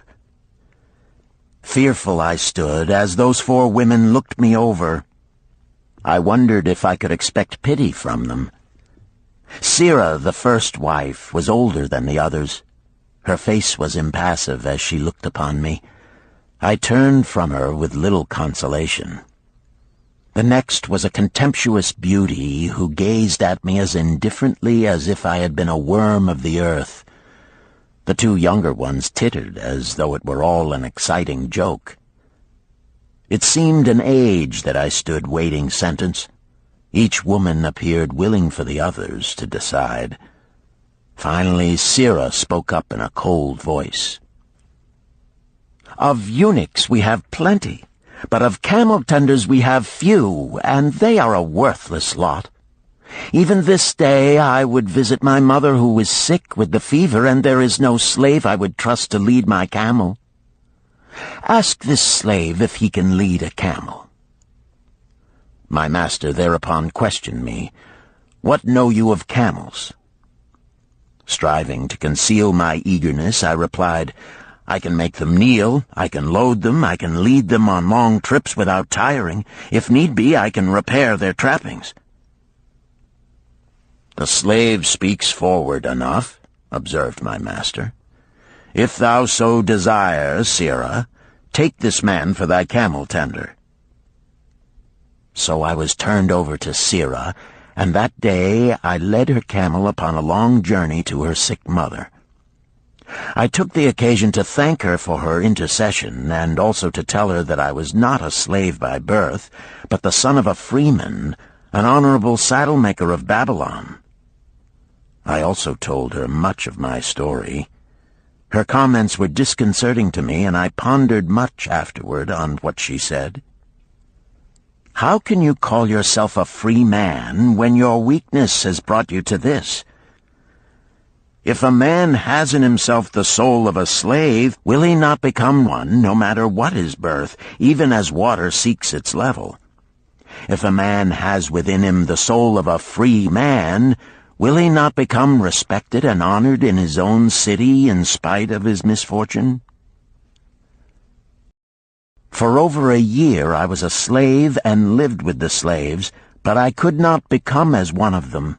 One day Sira asked me, "In the eventime, when the other slaves can mingle and enjoy the society of each other, why dost thou sit in thy tent alone?" To which I responded, "I am pondering what you have said to me. I wonder if I have the soul of a slave. I cannot join them, so I must sit apart." "I, too, must sit apart," she confided. "My dowry was large, and my lord married me because of it. Yet he does not desire me. What every woman longs for is to be desired. Because of this, and because I am barren and have neither son nor daughter, must I sit apart. Were I a man, I would rather die than be such a slave, but the conventions of our tribe make slaves of women." "What think thou of me by this time?" I asked her suddenly. "Have I the soul of a man, or have I the soul of a slave?" "Have you a desire to repay the just debts you owe in Babylon?" she parried. "Yes, I have the desire, but I see no way." "If thou contentedly let the years slip by and make no effort to repay, then thou hast but the contemptible soul of a slave. No man is otherwise who cannot respect himself, and no man can respect himself who does not repay honest debts." "But what can I do who am a slave in Syria?" "Stay a slave in Syria, thou weakling." "I am not a weakling," I denied hotly. "Then prove it." "How?" "Does not thy great king fight his enemies in every way he can and with every force he has? Thy debts are thy enemies. They ran thee out of Babylon. You left them alone, and they grew too strong for thee. Hadst fought them as a man, thou couldst have conquered them and been one honored among the townspeople. But thou had not the soul to fight them, and behold, thy pride hast gone down until thou art a slave in Syria." Much I thought over her unkind accusations, and many defensive phrases I worded to prove myself not a slave at heart. But I was not to have the chance to use them. 3 days later, the maid of Sira took me to her mistress. "My mother is again very sick," she said. "Saddle the 2 best camels in my husband's herd. Tie on waterskins and saddlebags for a long journey. The maid will give thee food at the kitchen tent." I packed the camels, wondering much at the quantity of provisions the maid provided, for the mother dwelt less than a day's journey away. The maid rode the rear camel which followed, and I led the camel of my mistress. When we reached her mother's house, it was just dark. Sira dismissed the maid and said to me, "Dabasir, hast thou the soul of a free man, or the soul of a slave?" "The soul of a free man," I insisted. "Now is thy chance to prove it. Thy master hath imbibed deeply, and his chiefs are in a stupor. Take then these camels and make thy escape. Here in this bag is raiment of thy master's to disguise thee. I will say thou stole the camels and ran away while I visited my sick mother."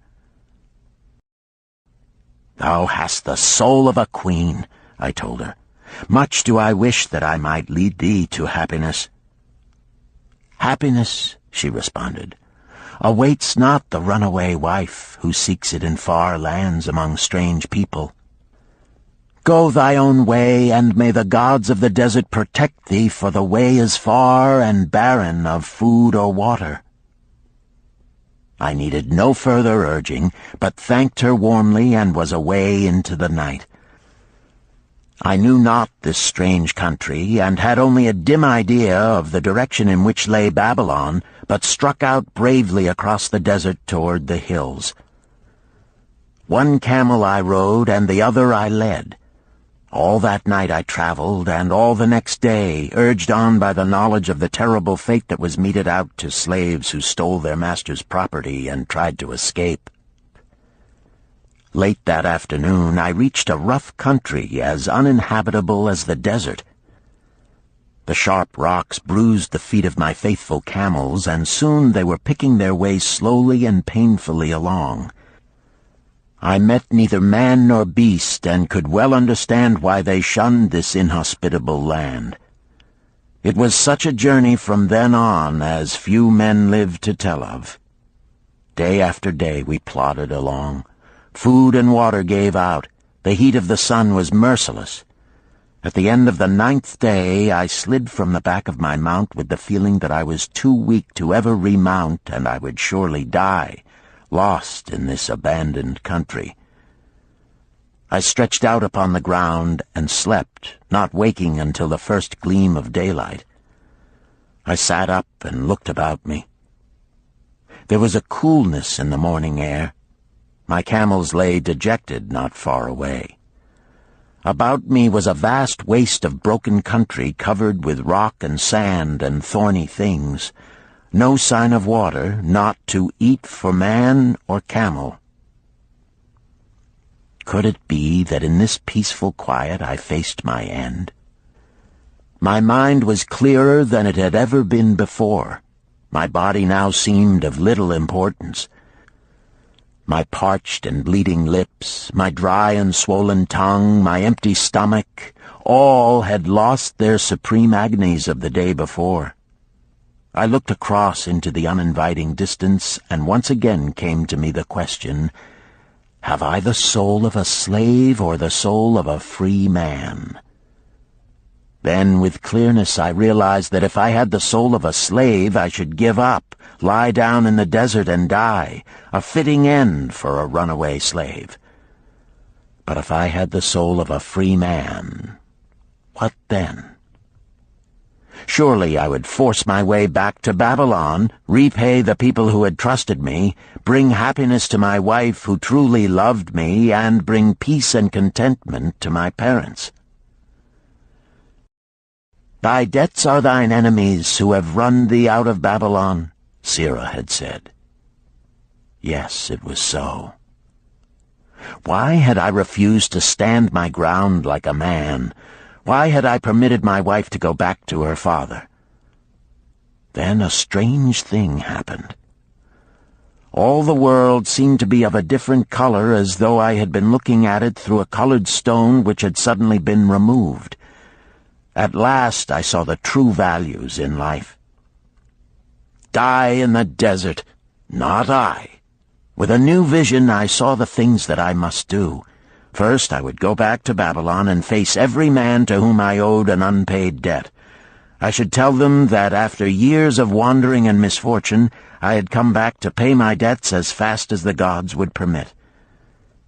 Next, I should make a home for my wife and become a citizen of whom my parents should be proud. My debts were my enemies, but the men I owed were my friends, for they had trusted me and believed in me. I staggered weakly to my feet. What mattered hunger? What mattered thirst? They were but incidents on the road to Babylon. Within me surged the soul of a free man going back to conquer his enemies and reward his friends. I thrilled with the great resolve. The glazed eyes of my camels brightened at the new note in my husky voice. With great effort, after many attempts, they gained their feet. With pitiful perseverance, they pushed on toward the north, where something within me said we would find Babylon. We found water. We passed into a more fertile country where were grass and fruit. We found the trail to Babylon because the soul of a free man looks at life as a series of problems to be solved, and solves them, while the soul of a slave whines, "What can I do who am but a slave?" How about thee, Tarkad? Does thy empty stomach make thy head exceedingly clear? Art ready to take the road that leads back to self-respect? Canst thou see the world in its true color? Hast thou the desire to pay thy honest debts, however many they may be, and once again be a man respected in Babylon? Moisture came to the eyes of the youth. He rose eagerly to his knees. Thou hast shown me a vision. Already I feel the soul of a free man surge within me. But how fared you upon your return? Questioned an interested listener. Where the determination is, the way can be found, Dabasir replied. I now had the determination, so I set out to find a way. First I visited every man to whom I was indebted, and begged his indulgence until I could earn that with which to repay. Most of them met me gladly. Several reviled me, but others offered to help me. One indeed did give me the very help I needed. It was Mathon, the gold lender. Learning that I had been a camel tender in Syria, he sent me to old Nebator, the camel trader, just commissioned by our good king to purchase many herds of sound camels for the great expedition. With him, my knowledge of camels I put to good use. Gradually, I was able to repay every copper and every piece of silver. Then at last I could hold up my head and feel that I was an honorable man among men. Again Dabasir turned to his food. "Kaskor, thou snail," he called loudly to be heard in the kitchen. "The food is cold. Bring me more meat fresh from the roasting. Bring thou also a very large portion for Tarkad, the son of my old friend, who is hungry and shall eat with me." So ended the tale of Dabasir, the camel trader of old Babylon. He found his own soul when he realized a great truth, a truth that had been known and used by wise men long before his time. It has led men of all ages out of difficulties and into success, and it will continue to do so for those who have the wisdom to understand its magic power. It is for any man to use who reads these lines. Where the determination is, the way can be found.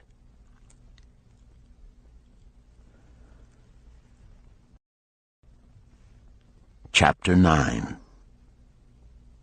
The Clay Tablets from Babylon. St. Swithin's College, Nottingham University, Newark-on-Trent, Nottingham. October 21st, 1934. Professor Franklin Caldwell, care of British Scientific Expedition, Hilla, Mesopotamia. My dear Professor, the 5 clay tablets from your recent excavation in the ruins of Babylon arrived on the same boat with your letter. I have been fascinated no end and have spent many pleasant hours translating their inscriptions. I should have answered your letter at once, but delayed until I could complete the translations which are attached.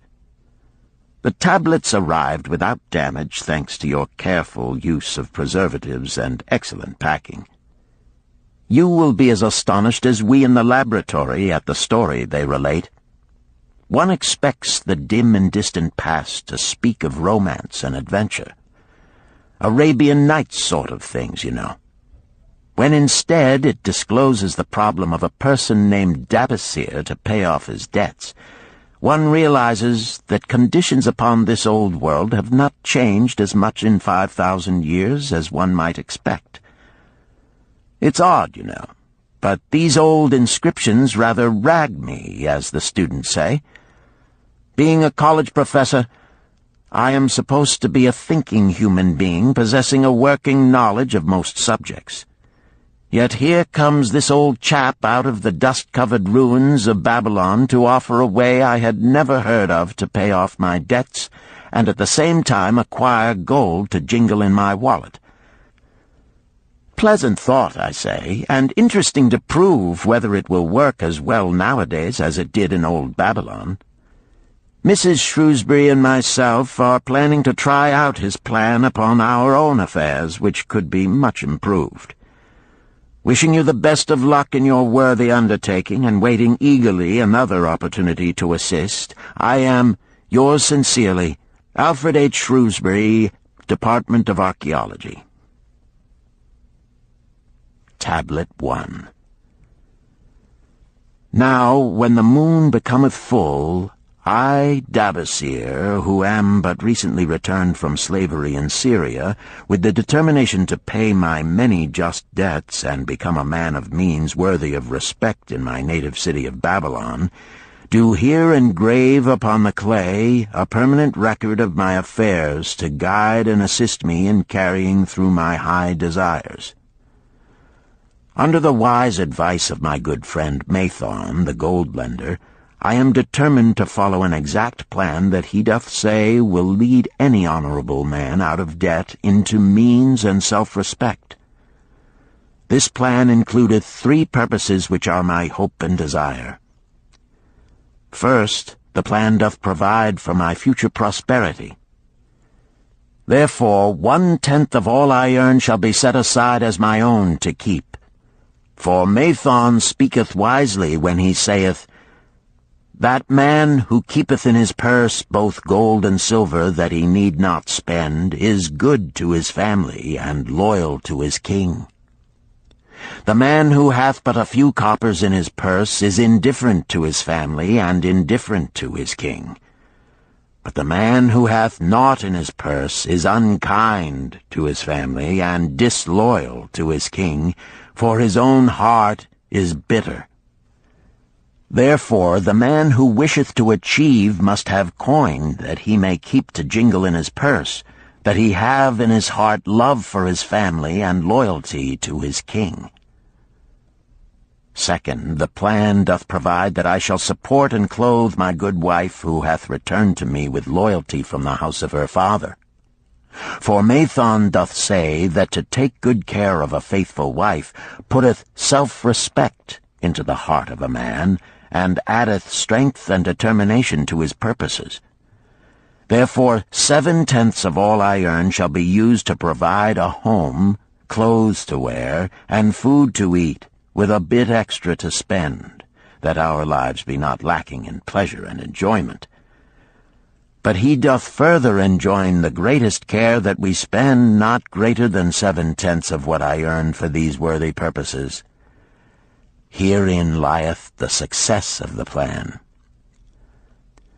I must live upon this portion, and never use more, nor buy what I may not pay for out of this portion. This ends Disc 3. The Richest Man in Babylon, Disc 4. Tablet 2. Third, the plan doth provide that out of my earnings my debts shall be paid. Therefore each time the moon is full, 2/10 of all I have earned shall be divided honorably and fairly among those who have trusted me and to whom I am indebted. Thus in due time will all my indebtedness be surely paid. Therefore do I here engrave the name of every man to whom I am indebted, and the honest amount of my debt. Faru the cloth-weaver, 2 silver, 6 copper. Sinjar the couch-maker, 1 silver. Amar my friend, 3 silver, 1 copper. Zantkar my friend, 4 silver, 7 copper. Askamir my friend, 1 silver, 3 copper.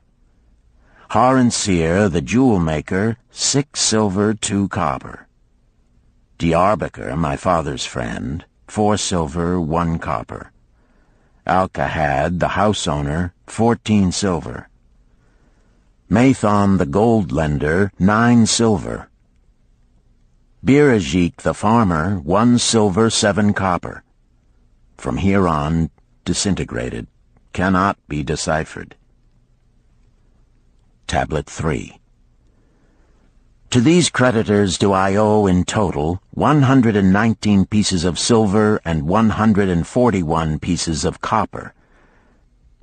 Because I did owe these sums and saw no way to repay, in my folly I did permit my wife to return to her father, and didst leave my native city and seek easy wealth elsewhere, only to find disaster and to see myself sold into the degradation of slavery. Now that Mathon doth show me how I can repay my debts in small sums of my earnings, do I realize the great extent of my folly in running away from the results of my extravagances. Therefore have I visited my creditors and explained to them that I have no resources with which to pay except my ability to earn, and that I intend to apply 2/10 of all I earn upon my indebtedness evenly and honestly. This much can I pay, but no more. Therefore, if they be patient, in time my obligations will be paid in full. Amar, whom I thought my best friend, reviled me bitterly, and I left him in humiliation. Birajik, the farmer, pleaded that I pay him first, as he didst badly need help. Alcahad, the house owner, was indeed disagreeable, and insisted that he would make me trouble unless I did soon settle in full with him. All the rest willingly accepted my proposal. Therefore am I more determined than ever to carry through, being convinced that it is easier to pay one's just debts than to avoid them. Even though I cannot meet the needs and demands of a few of my creditors, I will deal impartially with all. Tablet 4. Again the moon shines full. I have worked hard with a free mind. My good wife hath supported my intentions to pay my creditors. Because of our wise determination, I have earned during the past moon, buying camels of sound wind and good legs for Nebertor, the sum of 19 pieces of silver. This I have divided according to the plan. 1/10 have I set aside to keep as my own, 7/10 have I divided with my good wife to pay for our living, 2/10 have I divided among my creditors as evenly as could be done in coppers. I did not see Amar, but left it with his wife. Birajik was so pleased that he would kiss my hand. Old Alcahad alone was grouchy and said I must pay faster. To which I replied that if I were permitted to be well fed and not worried, that alone would enable me to pay faster. All the others thanked me and spoke well of my efforts. Therefore, at the end of one moon, my indebtedness is reduced by almost 4 pieces of silver, and I possess almost 2 pieces of silver besides, upon which no man hath claim. My heart is lighter than it hath been for a long time. Again the moon shines full. I have worked hard, but with poor success. Few camels have I been able to buy. Only 11 pieces of silver have I earned. Nevertheless, my good wife and I have stood by the plan, even though we have bought no new raiment and eaten little but herbs. Again I paid ourselves 1/10 of the 11 pieces, while we lived upon 7/10. I was surprised when Amar commended my payment, even though small. So did Birajik. Alcahad flew into a rage, but when told to give back his portion if he did not wish it, he became reconciled. The others, as before, were content. Again the moon shines full, and I am greatly rejoiced.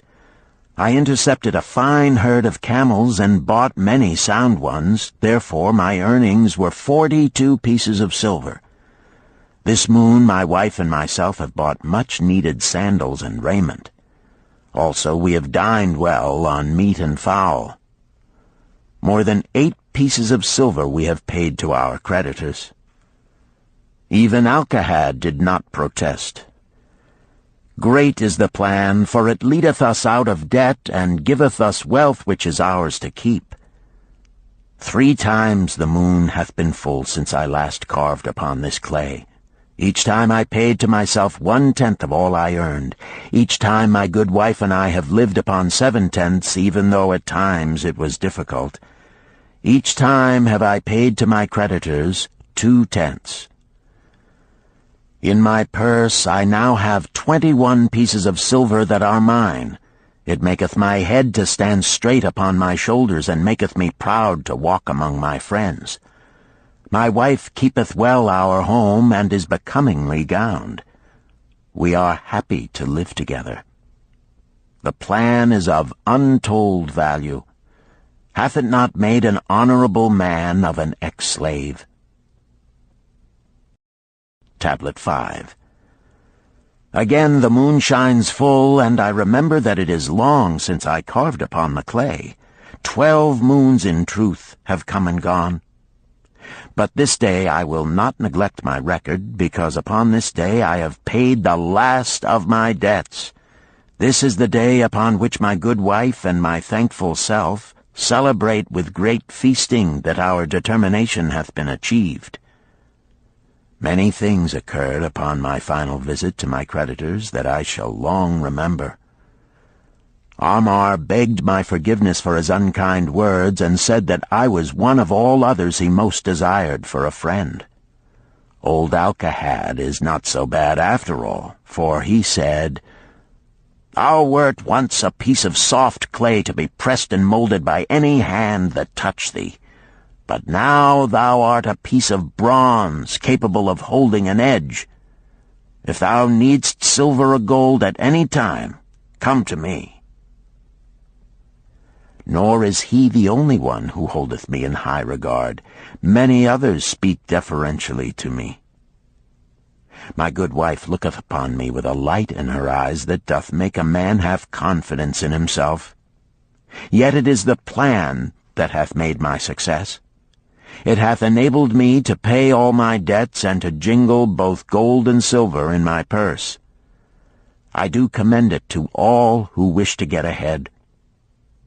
For truly, if it will enable an ex-slave to pay his debts and have gold in his purse, will it not aid any man to find independence? Nor am I, myself, finished with it, for I am convinced that if I follow it further, it will make me rich among men. St. Swithin's College, Nottingham University, Newark-on-Trent, Nottingham, November 7th, 1936. Professor Franklin Caldwell, care of British Scientific Expedition, Hilla, Mesopotamia. My dear Professor, if in your further digging into those ruins of Babylon you encounter the ghost of a former resident, an old camel trader named Dabasir, do me a favor. Tell him that his scribbling upon those clay tablets so long ago has earned for him the lifelong gratitude of a couple of college folks back here in England. You will possibly remember my writing a year ago that Mrs. Shrewsbury and myself intended to try his plan for getting out of debt and at the same time having gold to jingle. You may have guessed, even though we tried to keep it from our friends, our desperate straits. We were frightfully humiliated for years by a lot of old debts, and worried sick for fear some of the tradespeople might start a scandal that would force me out of the college. We paid and paid, every shilling we could squeeze out of income, but it was hardly enough to hold things even. Besides, we were forced to do all our buying where we could get further credit regardless of higher costs.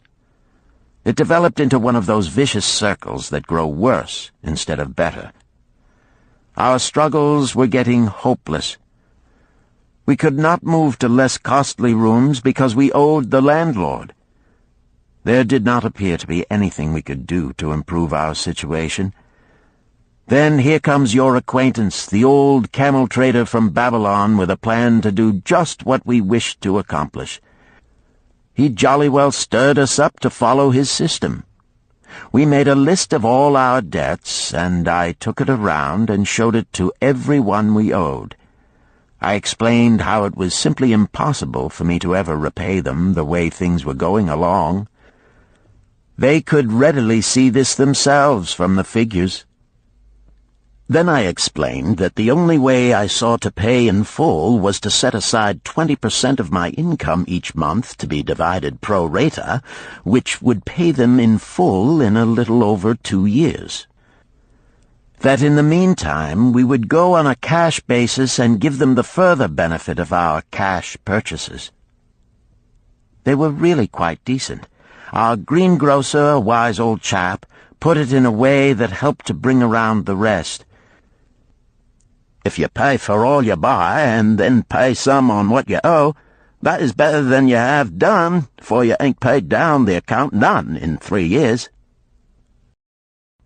Finally, I secured all their names to an agreement binding them not to molest us as long as the 20% of income was paid regularly. Then we began scheming on how to live upon 70%. We were determined to keep that extra 10% to jingle. The thought of silver and possibly gold was most alluring. It was like having an adventure to make the change. We enjoyed figuring this way and that to live comfortably upon that remaining 70%.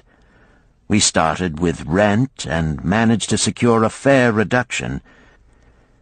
Next, we put our favorite brands of tea and such under suspicion, and were agreeably surprised how often we could purchase superior qualities at less cost. It is too long a story for a letter, but anyhow it did not prove difficult. We managed, and right cheerfully at that. What a relief it proved to have our affairs in such a shape we were no longer persecuted by past due accounts. I must not neglect, however, to tell you about that extra 10% we were supposed to jingle. Well, we did jingle it for some time. Now, don't laugh too soon. You see, that is the sporty part.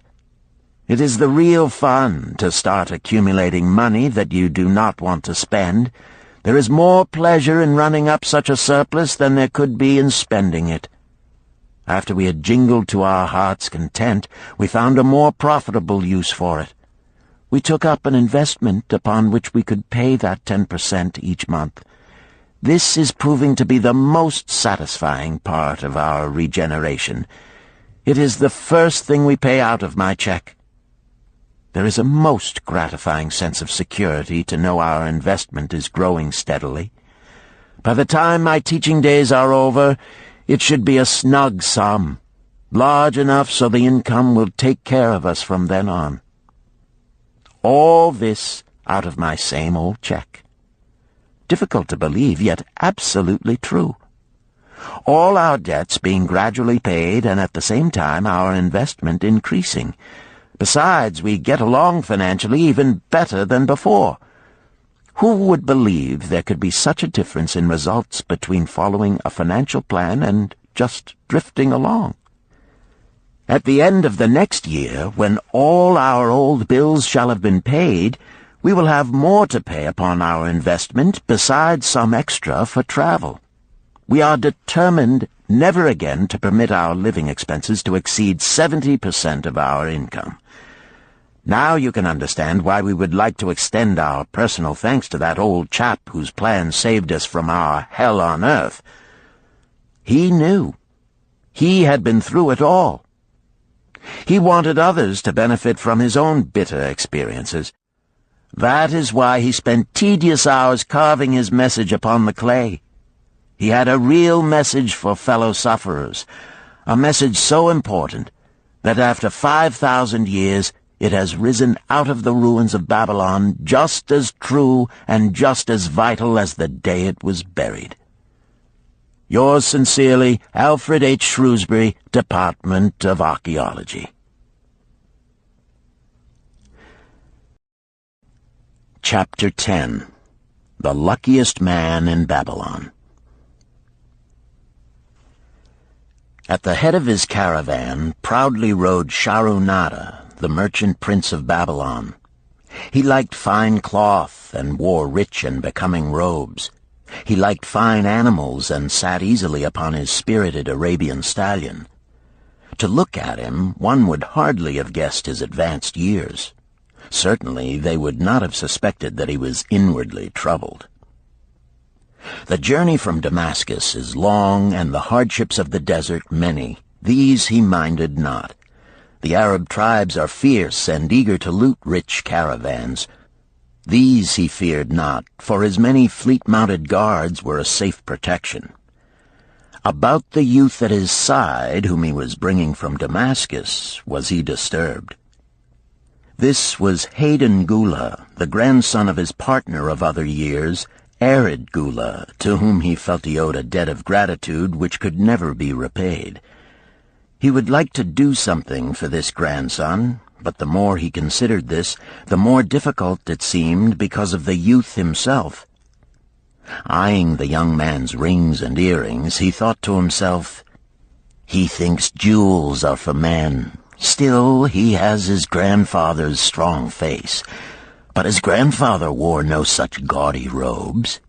Yet I sought him to come, hoping I might help him get a start for himself and get away from the wreck his father has made of their inheritance." Hayden Gula broke in upon his thoughts.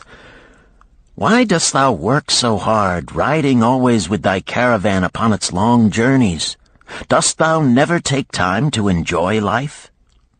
Shahrunada smiled. "To enjoy life?" he repeated.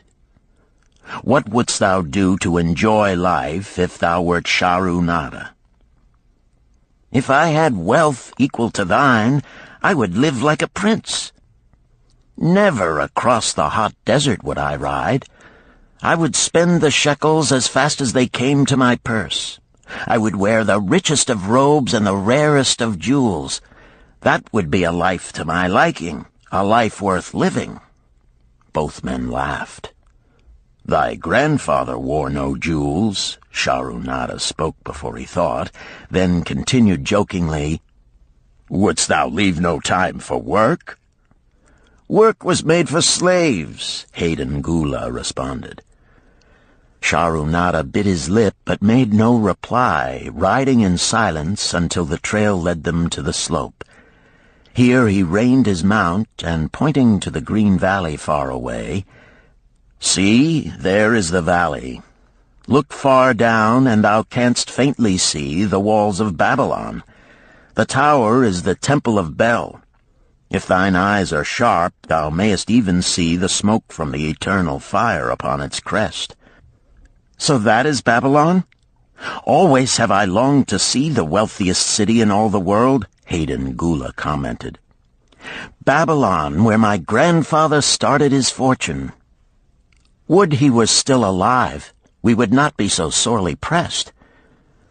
Why wish his spirit to linger on earth beyond its allotted time? Thou and thy father can well carry on his good work. Alas, of us neither has his gift. Father and myself know not his secret for attracting the golden shekels." Shahrunada did not reply, but gave rein to his mount and rode thoughtfully down the trail to the valley. Behind them followed the caravan in a cloud of reddish dust. Some time later they reached the King's Highway and turned south through the irrigated farms. 3 old men plowing a field caught Shahrunada's attention. They seemed strangely familiar. How ridiculous! One does not pass a field after 40 years and find the same men plowing there. Yet something within him said they were the same. One, with an uncertain grip, held the plow. The others laboriously plodded beside the oxen, ineffectually beating them with their barrel staves to keep them pulling. 40 years ago, he had envied these men. How gladly he would have exchanged places. But what a difference now! With pride he looked back at his trailing caravan, well-chosen camels and donkeys loaded high with valuable goods from Damascus. All this was but one of his possessions. He pointed to the plowers, saying, "Still plowing the same field where they were 40 years ago. They look it, but why thinkest thou they are the same?" "I saw them there," Shahrunada replied. Recollections were racing rapidly through his mind. Why could he not bury the past and live in the present? Then he saw, as in a picture, the smiling face of Arid Gula. The barrier between himself and the cynical youth beside him dissolved. But how could he help such a superior youth with his spendthrift ideas and bejeweled hands? Work he could offer in plenty to willing workers, but not for men who considered themselves too good for work. Yet he owed it to Arid Gula to do something, not a half-hearted attempt. He and Arid Gula had never done things that way. They were not that sort of men. A plan came almost in a flash. There were objections. He must consider his own family and his own standing. It would be cruel. It would hurt. Being a man of quick decisions, he waived objections and decided to act. "Wouldst thou be interested in hearing how thy worthy grandfather and myself joined in the partnership which proved so profitable?" he questioned. "Why not just tell me how thou madest the golden shekels? That is all I need to know," the young man parried. Sharunada ignored the reply and continued, "We start with those men plowing. I was no older than thou. As the column of men in which I marched approached, good old Megiddo, the farmer, scoffed at the slipshod way in which they plowed. Megiddo was chained next to me. 'Look at the lazy fellows,' he protested. 'The plow-holder makes no effort to plow deep, nor do the beaters keep the oxen in the furrow. How can they expect to raise a good crop with poor plowing?' "'Didst thou say Megiddo was chained to thee?' Hayden Gula asked in surprise. "'Yes, with bronze collars about our necks and a length of heavy chain between us. Next to him was Zabado, the sheep thief. I had known him in Harun. At the end was a man we called Pirate because he told us not his name. We judged him as a sailor as he had entwined serpents tattooed upon his chest in sailor fashion. The column was made up thus, so the men could walk in fours." "Thou wert chained as a slave?" Hayden Gula asked incredulously. "Did not thy grandfather tell thee I was once a slave? He often spoke of thee, but never hinted of this. He was a man thou couldst trust with innermost secrets. Thou, too, are a man I may trust, am I not right?" Sharunada looked him squarely in the eye. "Thou mayest rely upon my silence, but I am amazed. Tell me, how didst thou come to be a slave?" Sharunada shrugged his shoulders. "Any man may find himself a slave. It was a gaming house and barley beer that brought me disaster. I was the victim of my brother's indiscretions. In a brawl he killed his friend. I was bonded to the widow by my father, desperate to keep my brother from being prosecuted under the law. When my father could not raise the silver to free me, she in anger sold me to the slave dealer." "What a shame and injustice!" Hayden Gula protested. "But tell me, how didst thou regain freedom?" "We shall come to that, but not yet. Let us continue my tale. As we passed, the plowers jeered at us. One did doff his ragged hat and bow low, calling out, 'Welcome to Babylon, guests of the king! He waits for thee on the city walls where the banquet is spread, mud bricks and onion soup.' With that, they laughed uproariously. Pirate flew into a rage and cursed them roundly. 'What do those men mean by the king awaiting us on the walls?' I asked him. 'To the city walls ye march to carry bricks until the back breaks. Maybe they beat thee to death before it breaks. They won't beat me. I'll kill 'em.' Then Megiddo spoke up. 'It doesn't make sense to me to talk of masters beating willing, hard-working slaves to death. Masters like good slaves and treat them well." "Who wants to work hard?" commented Zabato. "Those plowers are wise fellows. They're not breaking their backs, just letting on as if they be." "Thou can't get ahead by shirking," Megiddo protested.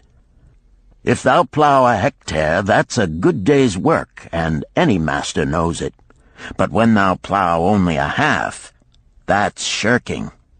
I don't shirk. I like to work, and I like to do good work, for work is the best friend I've ever known. It has brought me all the good things I've had, my farm and cows and crops, everything." "Yea, and where be these things now?" scoffed Zabato. "I figure it pays better to be smart and get by without working. You watch Zabato. If we're sold to the walls, he'll be carrying the water bag or some easy job, when thou, who like to work, will be breaking thy back carrying bricks." He laughed his silly laugh. Terror gripped me that night. I could not sleep. I crowded close to the guard rope, and when the others slept, I attracted the attention of Godoso, who was doing the first guard watch. He was one of those brigand Arabs, the sort of rogue who, if he robbed thee of thy purse, would think he must also cut thy throat. "Tell me, Godoso," I whispered, "when we get to Babylon, will we be sold to the walls?" "Why want to know?" he questioned cautiously. "Canst thou not understand?" I pleaded. "I am young. I want to live. I don't want to be worked or beaten to death on the walls. Is there any chance for me to get a good master?" He whispered back, "I tell something. Thou good fellow, give Godoso no trouble. Most times we go first to slave market. Listen now. When buyers come, tell 'em you good worker, like to work hard for good master, make 'em want to buy. You not make 'em buy, next day you carry brick. Mighty hard work." After he walked away, I lay in the warm sand looking up at the stars and thinking about work. What Megiddo had said about it being his best friend made me wonder if it would be my best friend. Certainly it would be if it helped me out of this. When Megiddo awoke, I whispered my good news to him. It was our one ray of hope as we marched toward Babylon. Late in the afternoon, we approached the walls and could see the lines of men, like black ants, climbing up and down the steep diagonal paths. As we drew closer, we were amazed at the thousands of men working. Some were digging in the moat, others mixed the dirt into mud bricks. The greatest number were carrying the bricks in large baskets up those steep trails to the masons. Overseers cursed the laggards and cracked bullock whips over the backs of those who failed to keep in line. Poor, worn-out fellows were seen to stagger and fall beneath their heavy baskets, unable to rise again. If the lash failed to bring them to their feet, they were pushed to the side of the paths and left writhing in agony. Soon they would be dragged down to join other craven bodies beside the roadway to await unsanctified graves. As I beheld the ghastly sight, I shuddered. So this was what awaited my father's son if he failed at the slave market. Godoso had been right. We were taken through the gates of the city to the slave prison, and next morning marched to the pens in the market. Here the rest of the men huddled in fear, and only the whips of our guard could keep them moving so the buyers could examine them. Megiddo and myself eagerly talked to every man who permitted us to address him. The slave dealer brought soldiers from the king's guard who shackled Pirate and brutally beat him when he protested. As they led him away, I felt sorry for him. Megiddo felt that we would soon part.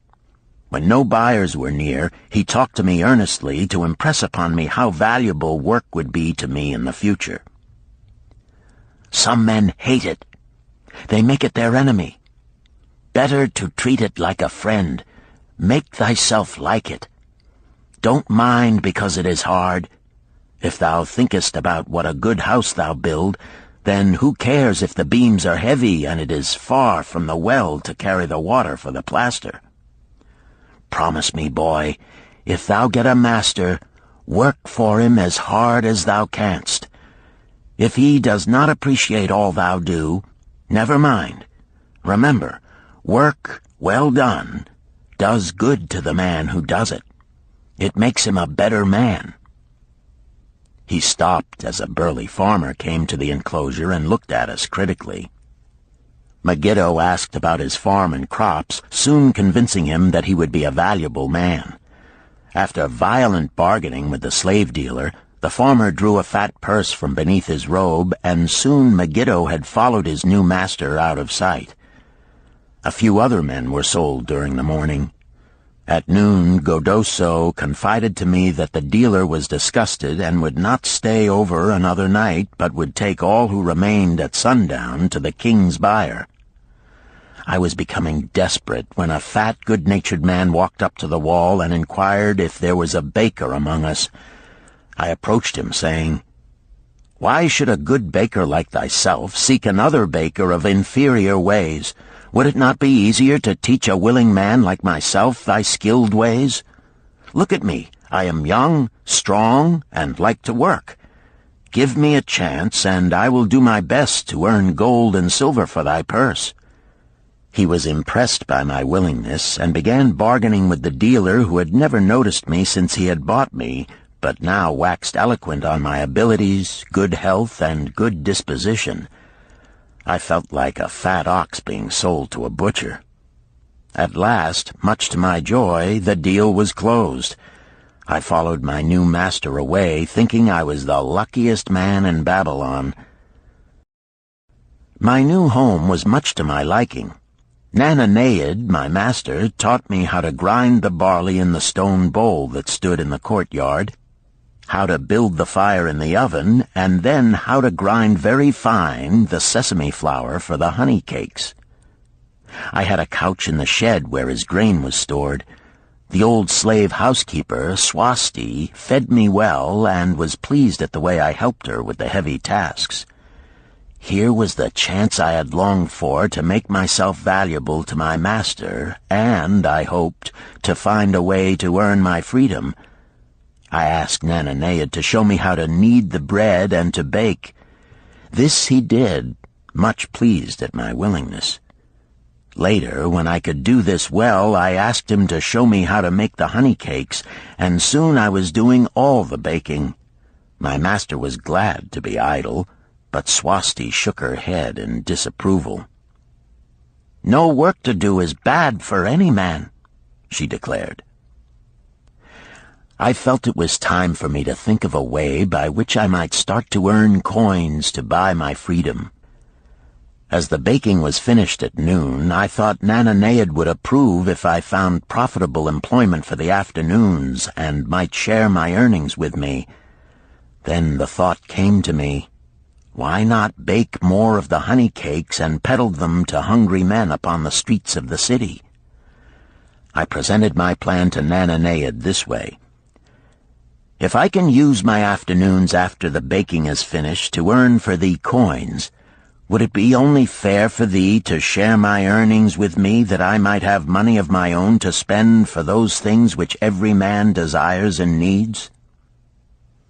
Fair enough, he admitted. When I told him of my plan to peddle our honey cakes, he was well pleased. Here is what we will do, he suggested. Thou sellest them at 2 for a penny, then half of the pennies will be mine to pay for the flour and the honey and the wood to bake them. Of the rest I shall take half, and thou shalt keep half. I was much pleased by this generous offer that I might keep for myself 1/4 of my sales. That night I worked late to make a tray upon which to display them.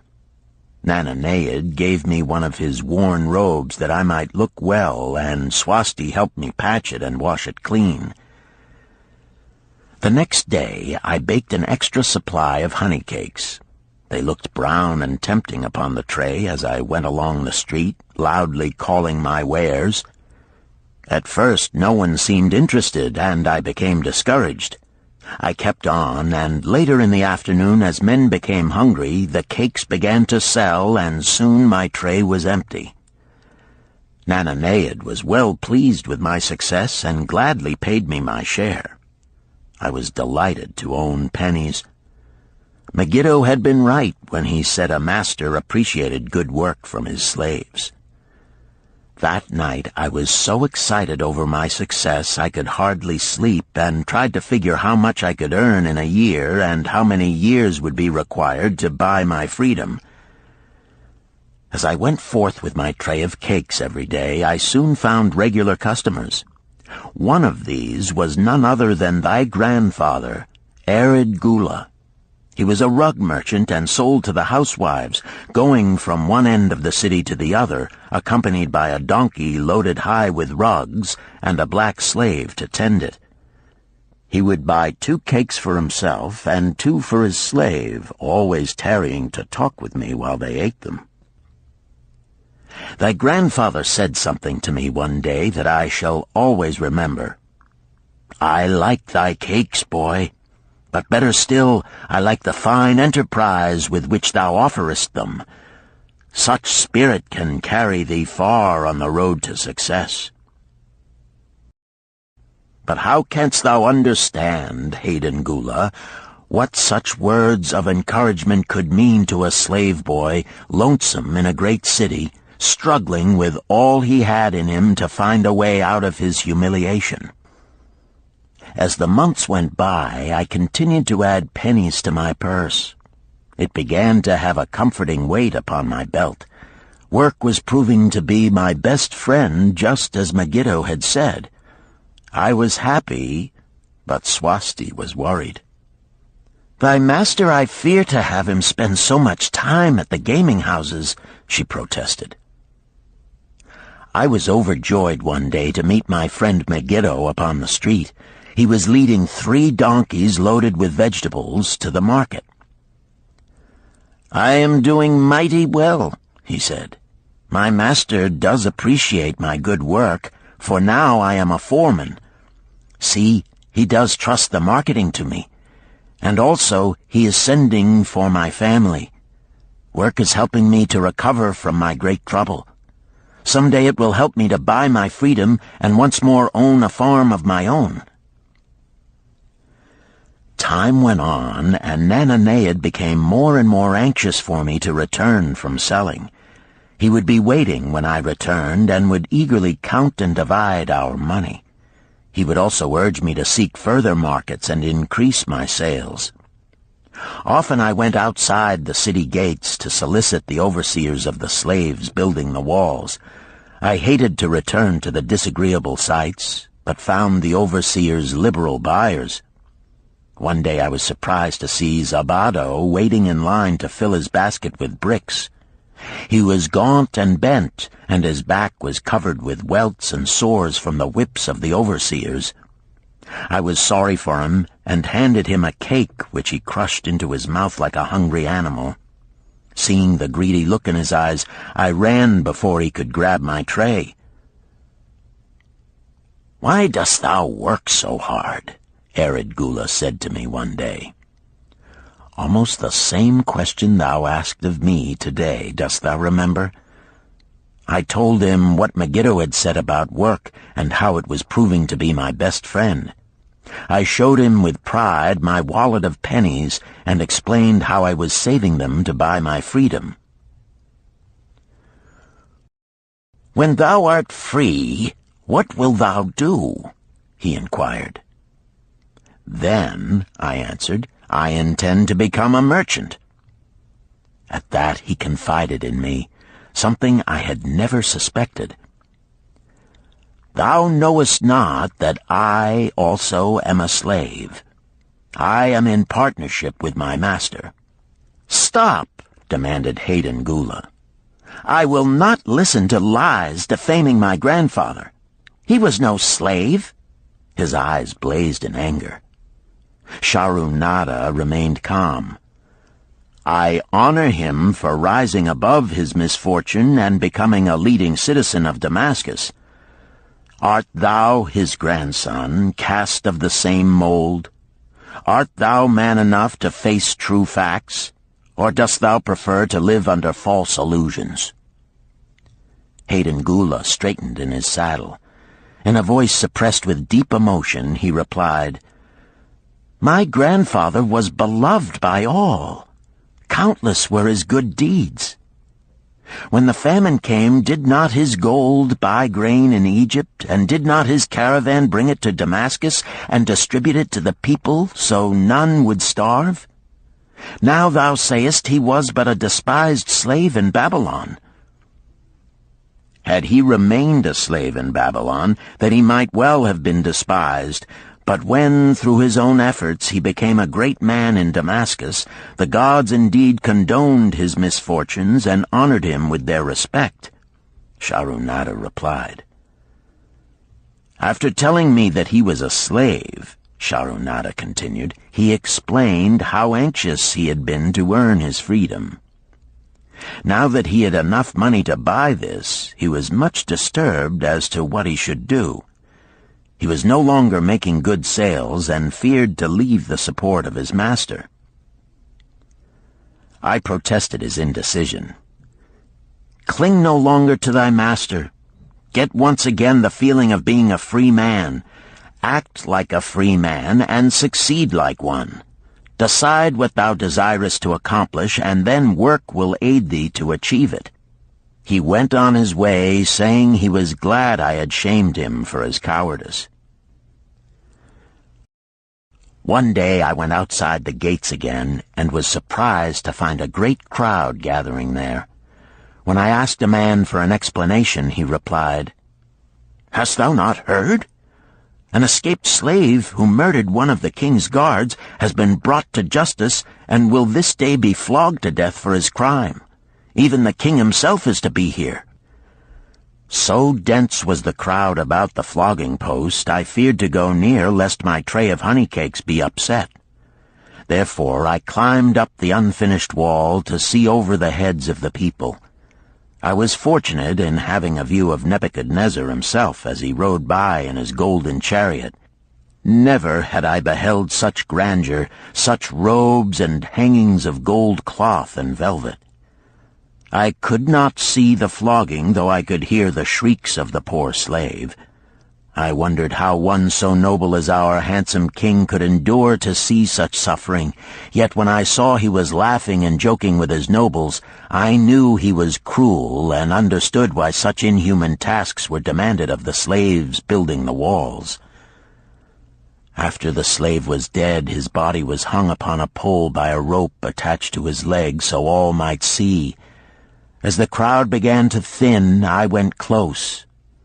On the hairy chest, I saw tattooed 2 entwined serpents. It was Pirate. The next time I met Arid Gula, he was a changed man. Full of enthusiasm, he greeted me.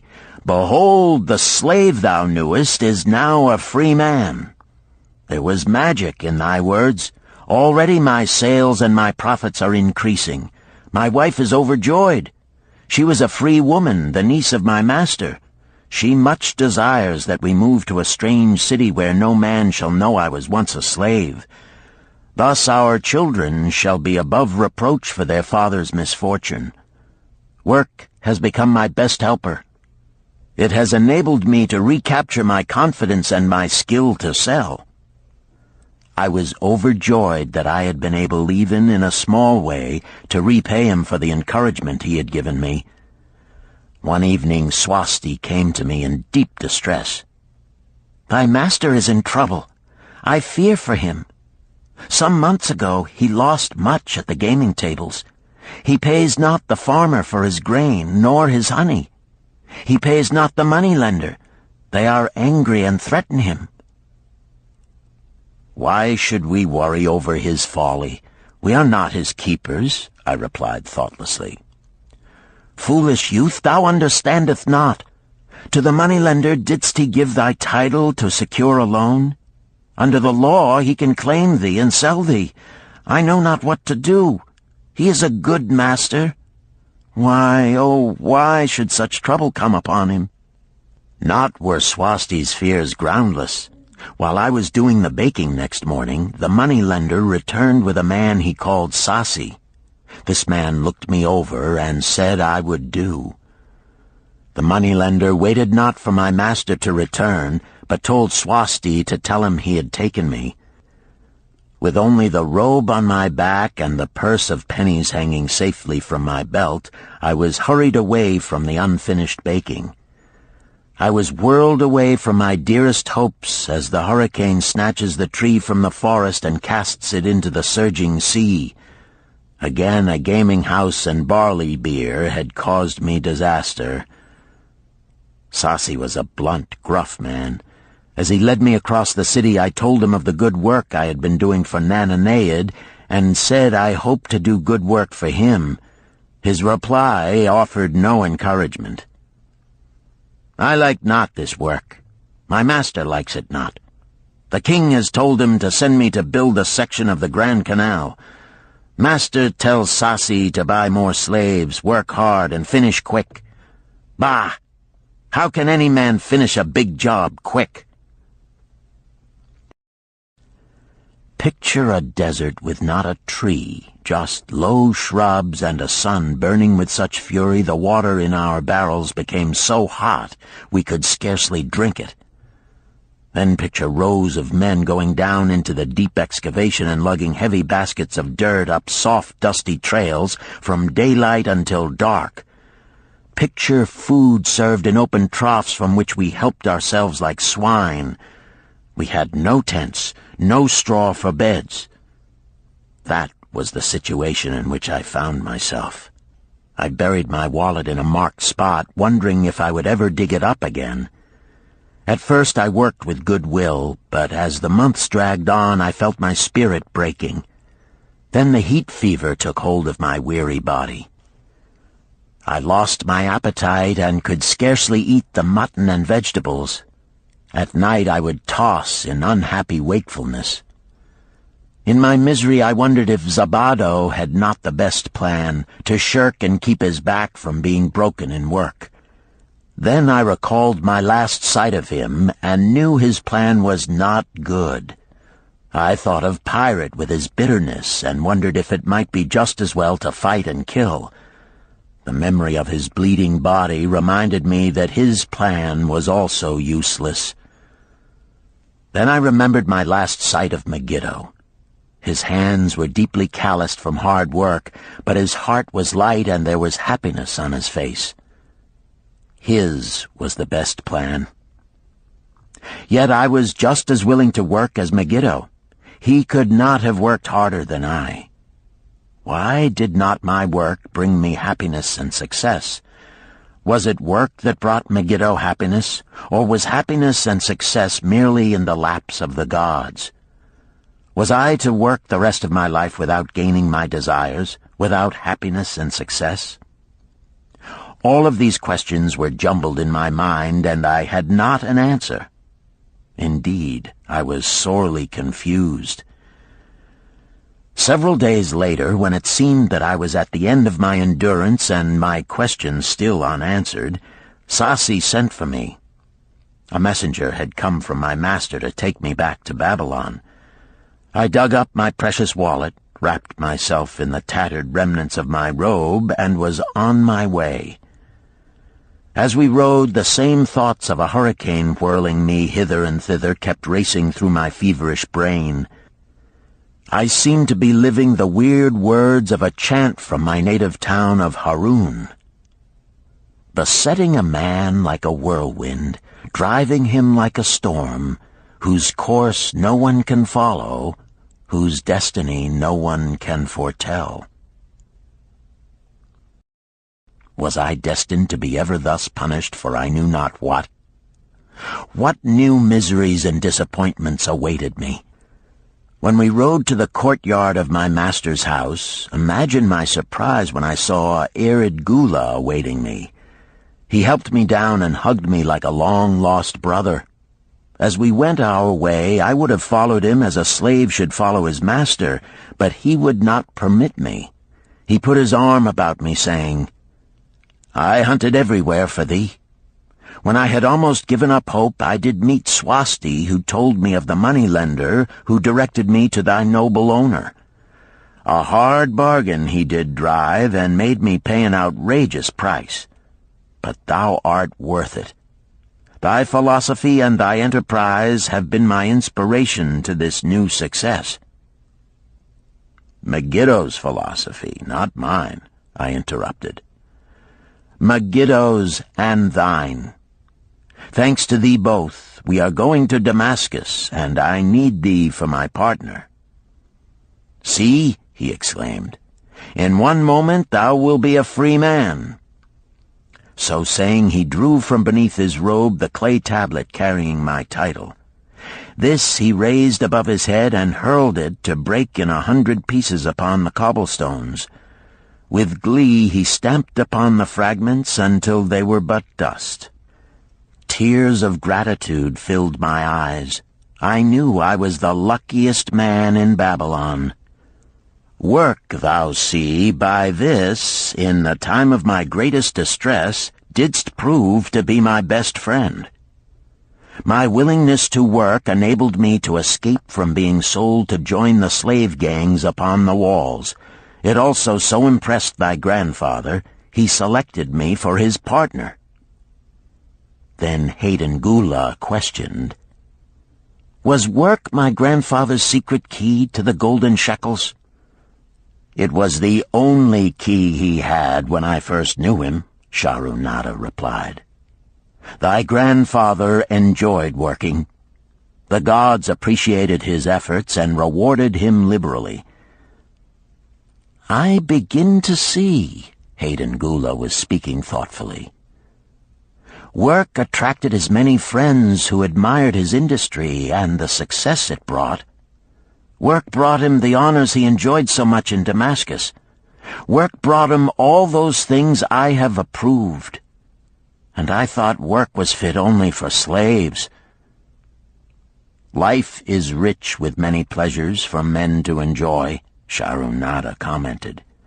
"Each has its place. I am glad that work is not reserved for slaves. Were that the case, I would be deprived of my greatest pleasure. Many things do I enjoy, but nothing takes the place of work." Sharunada and Hayden Gula rode in the shadows of the towering walls up to the massive bronze gates of Babylon. At their approach, the gate guards jumped to attention and respectfully saluted an honored citizen.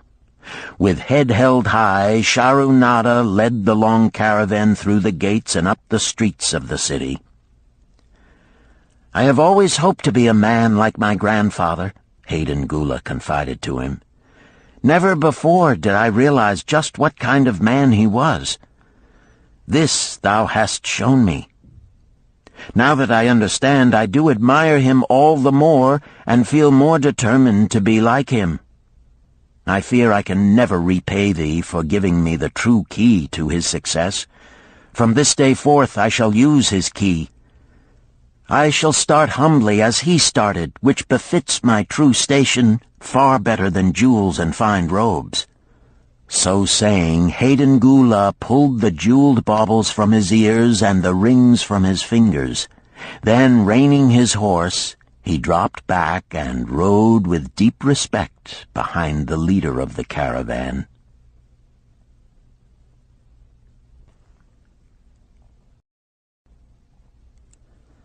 Chapter 11. An Historical Sketch of Babylon. In the pages of history there lives no city more glamorous than Babylon. Its very name conjures visions of wealth and splendor.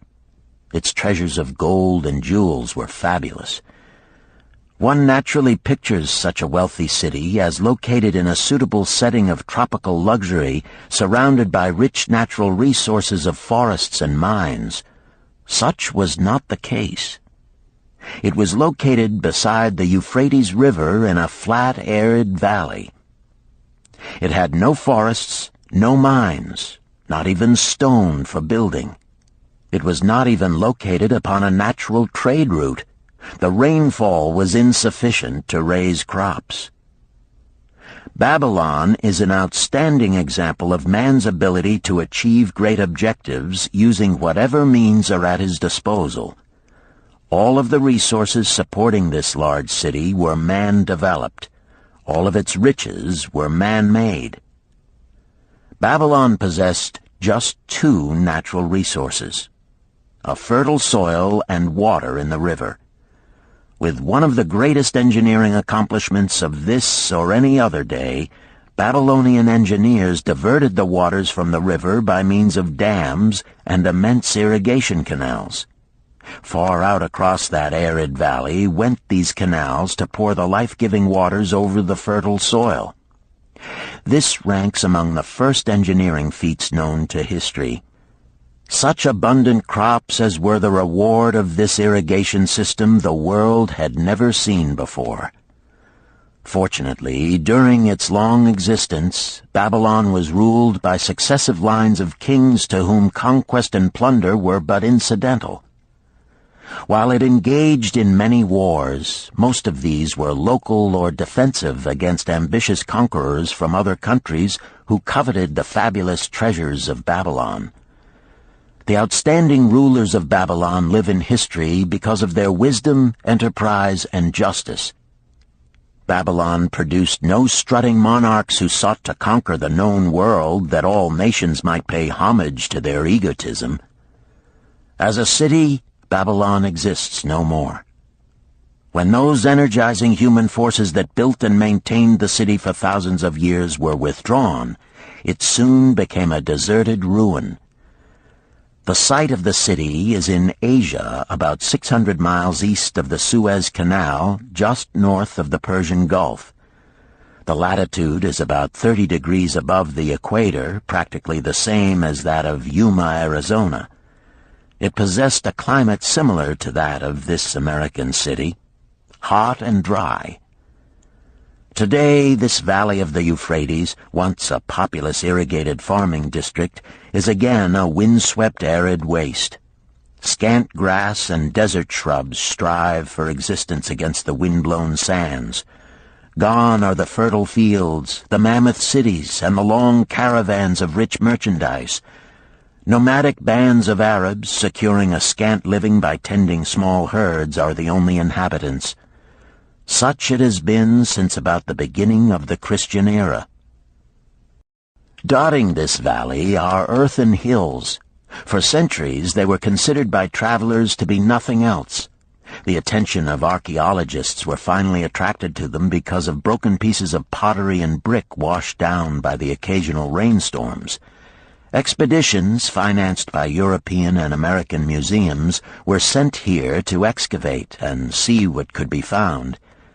Picks and shovels soon proved these hills to be ancient cities. City graves, they might well be called. Babylon was one of these. Over it for something like 20 centuries, the winds had scattered the desert dust. Built originally of brick, all exposed walls had disintegrated and gone back to earth once more. Such is Babylon, the wealthy city, today. A heap of dirt, so long abandoned that no living person even knew its name until it was discovered by carefully removing the refuse of centuries from the streets and the fallen wreckage of its noble temples and palaces.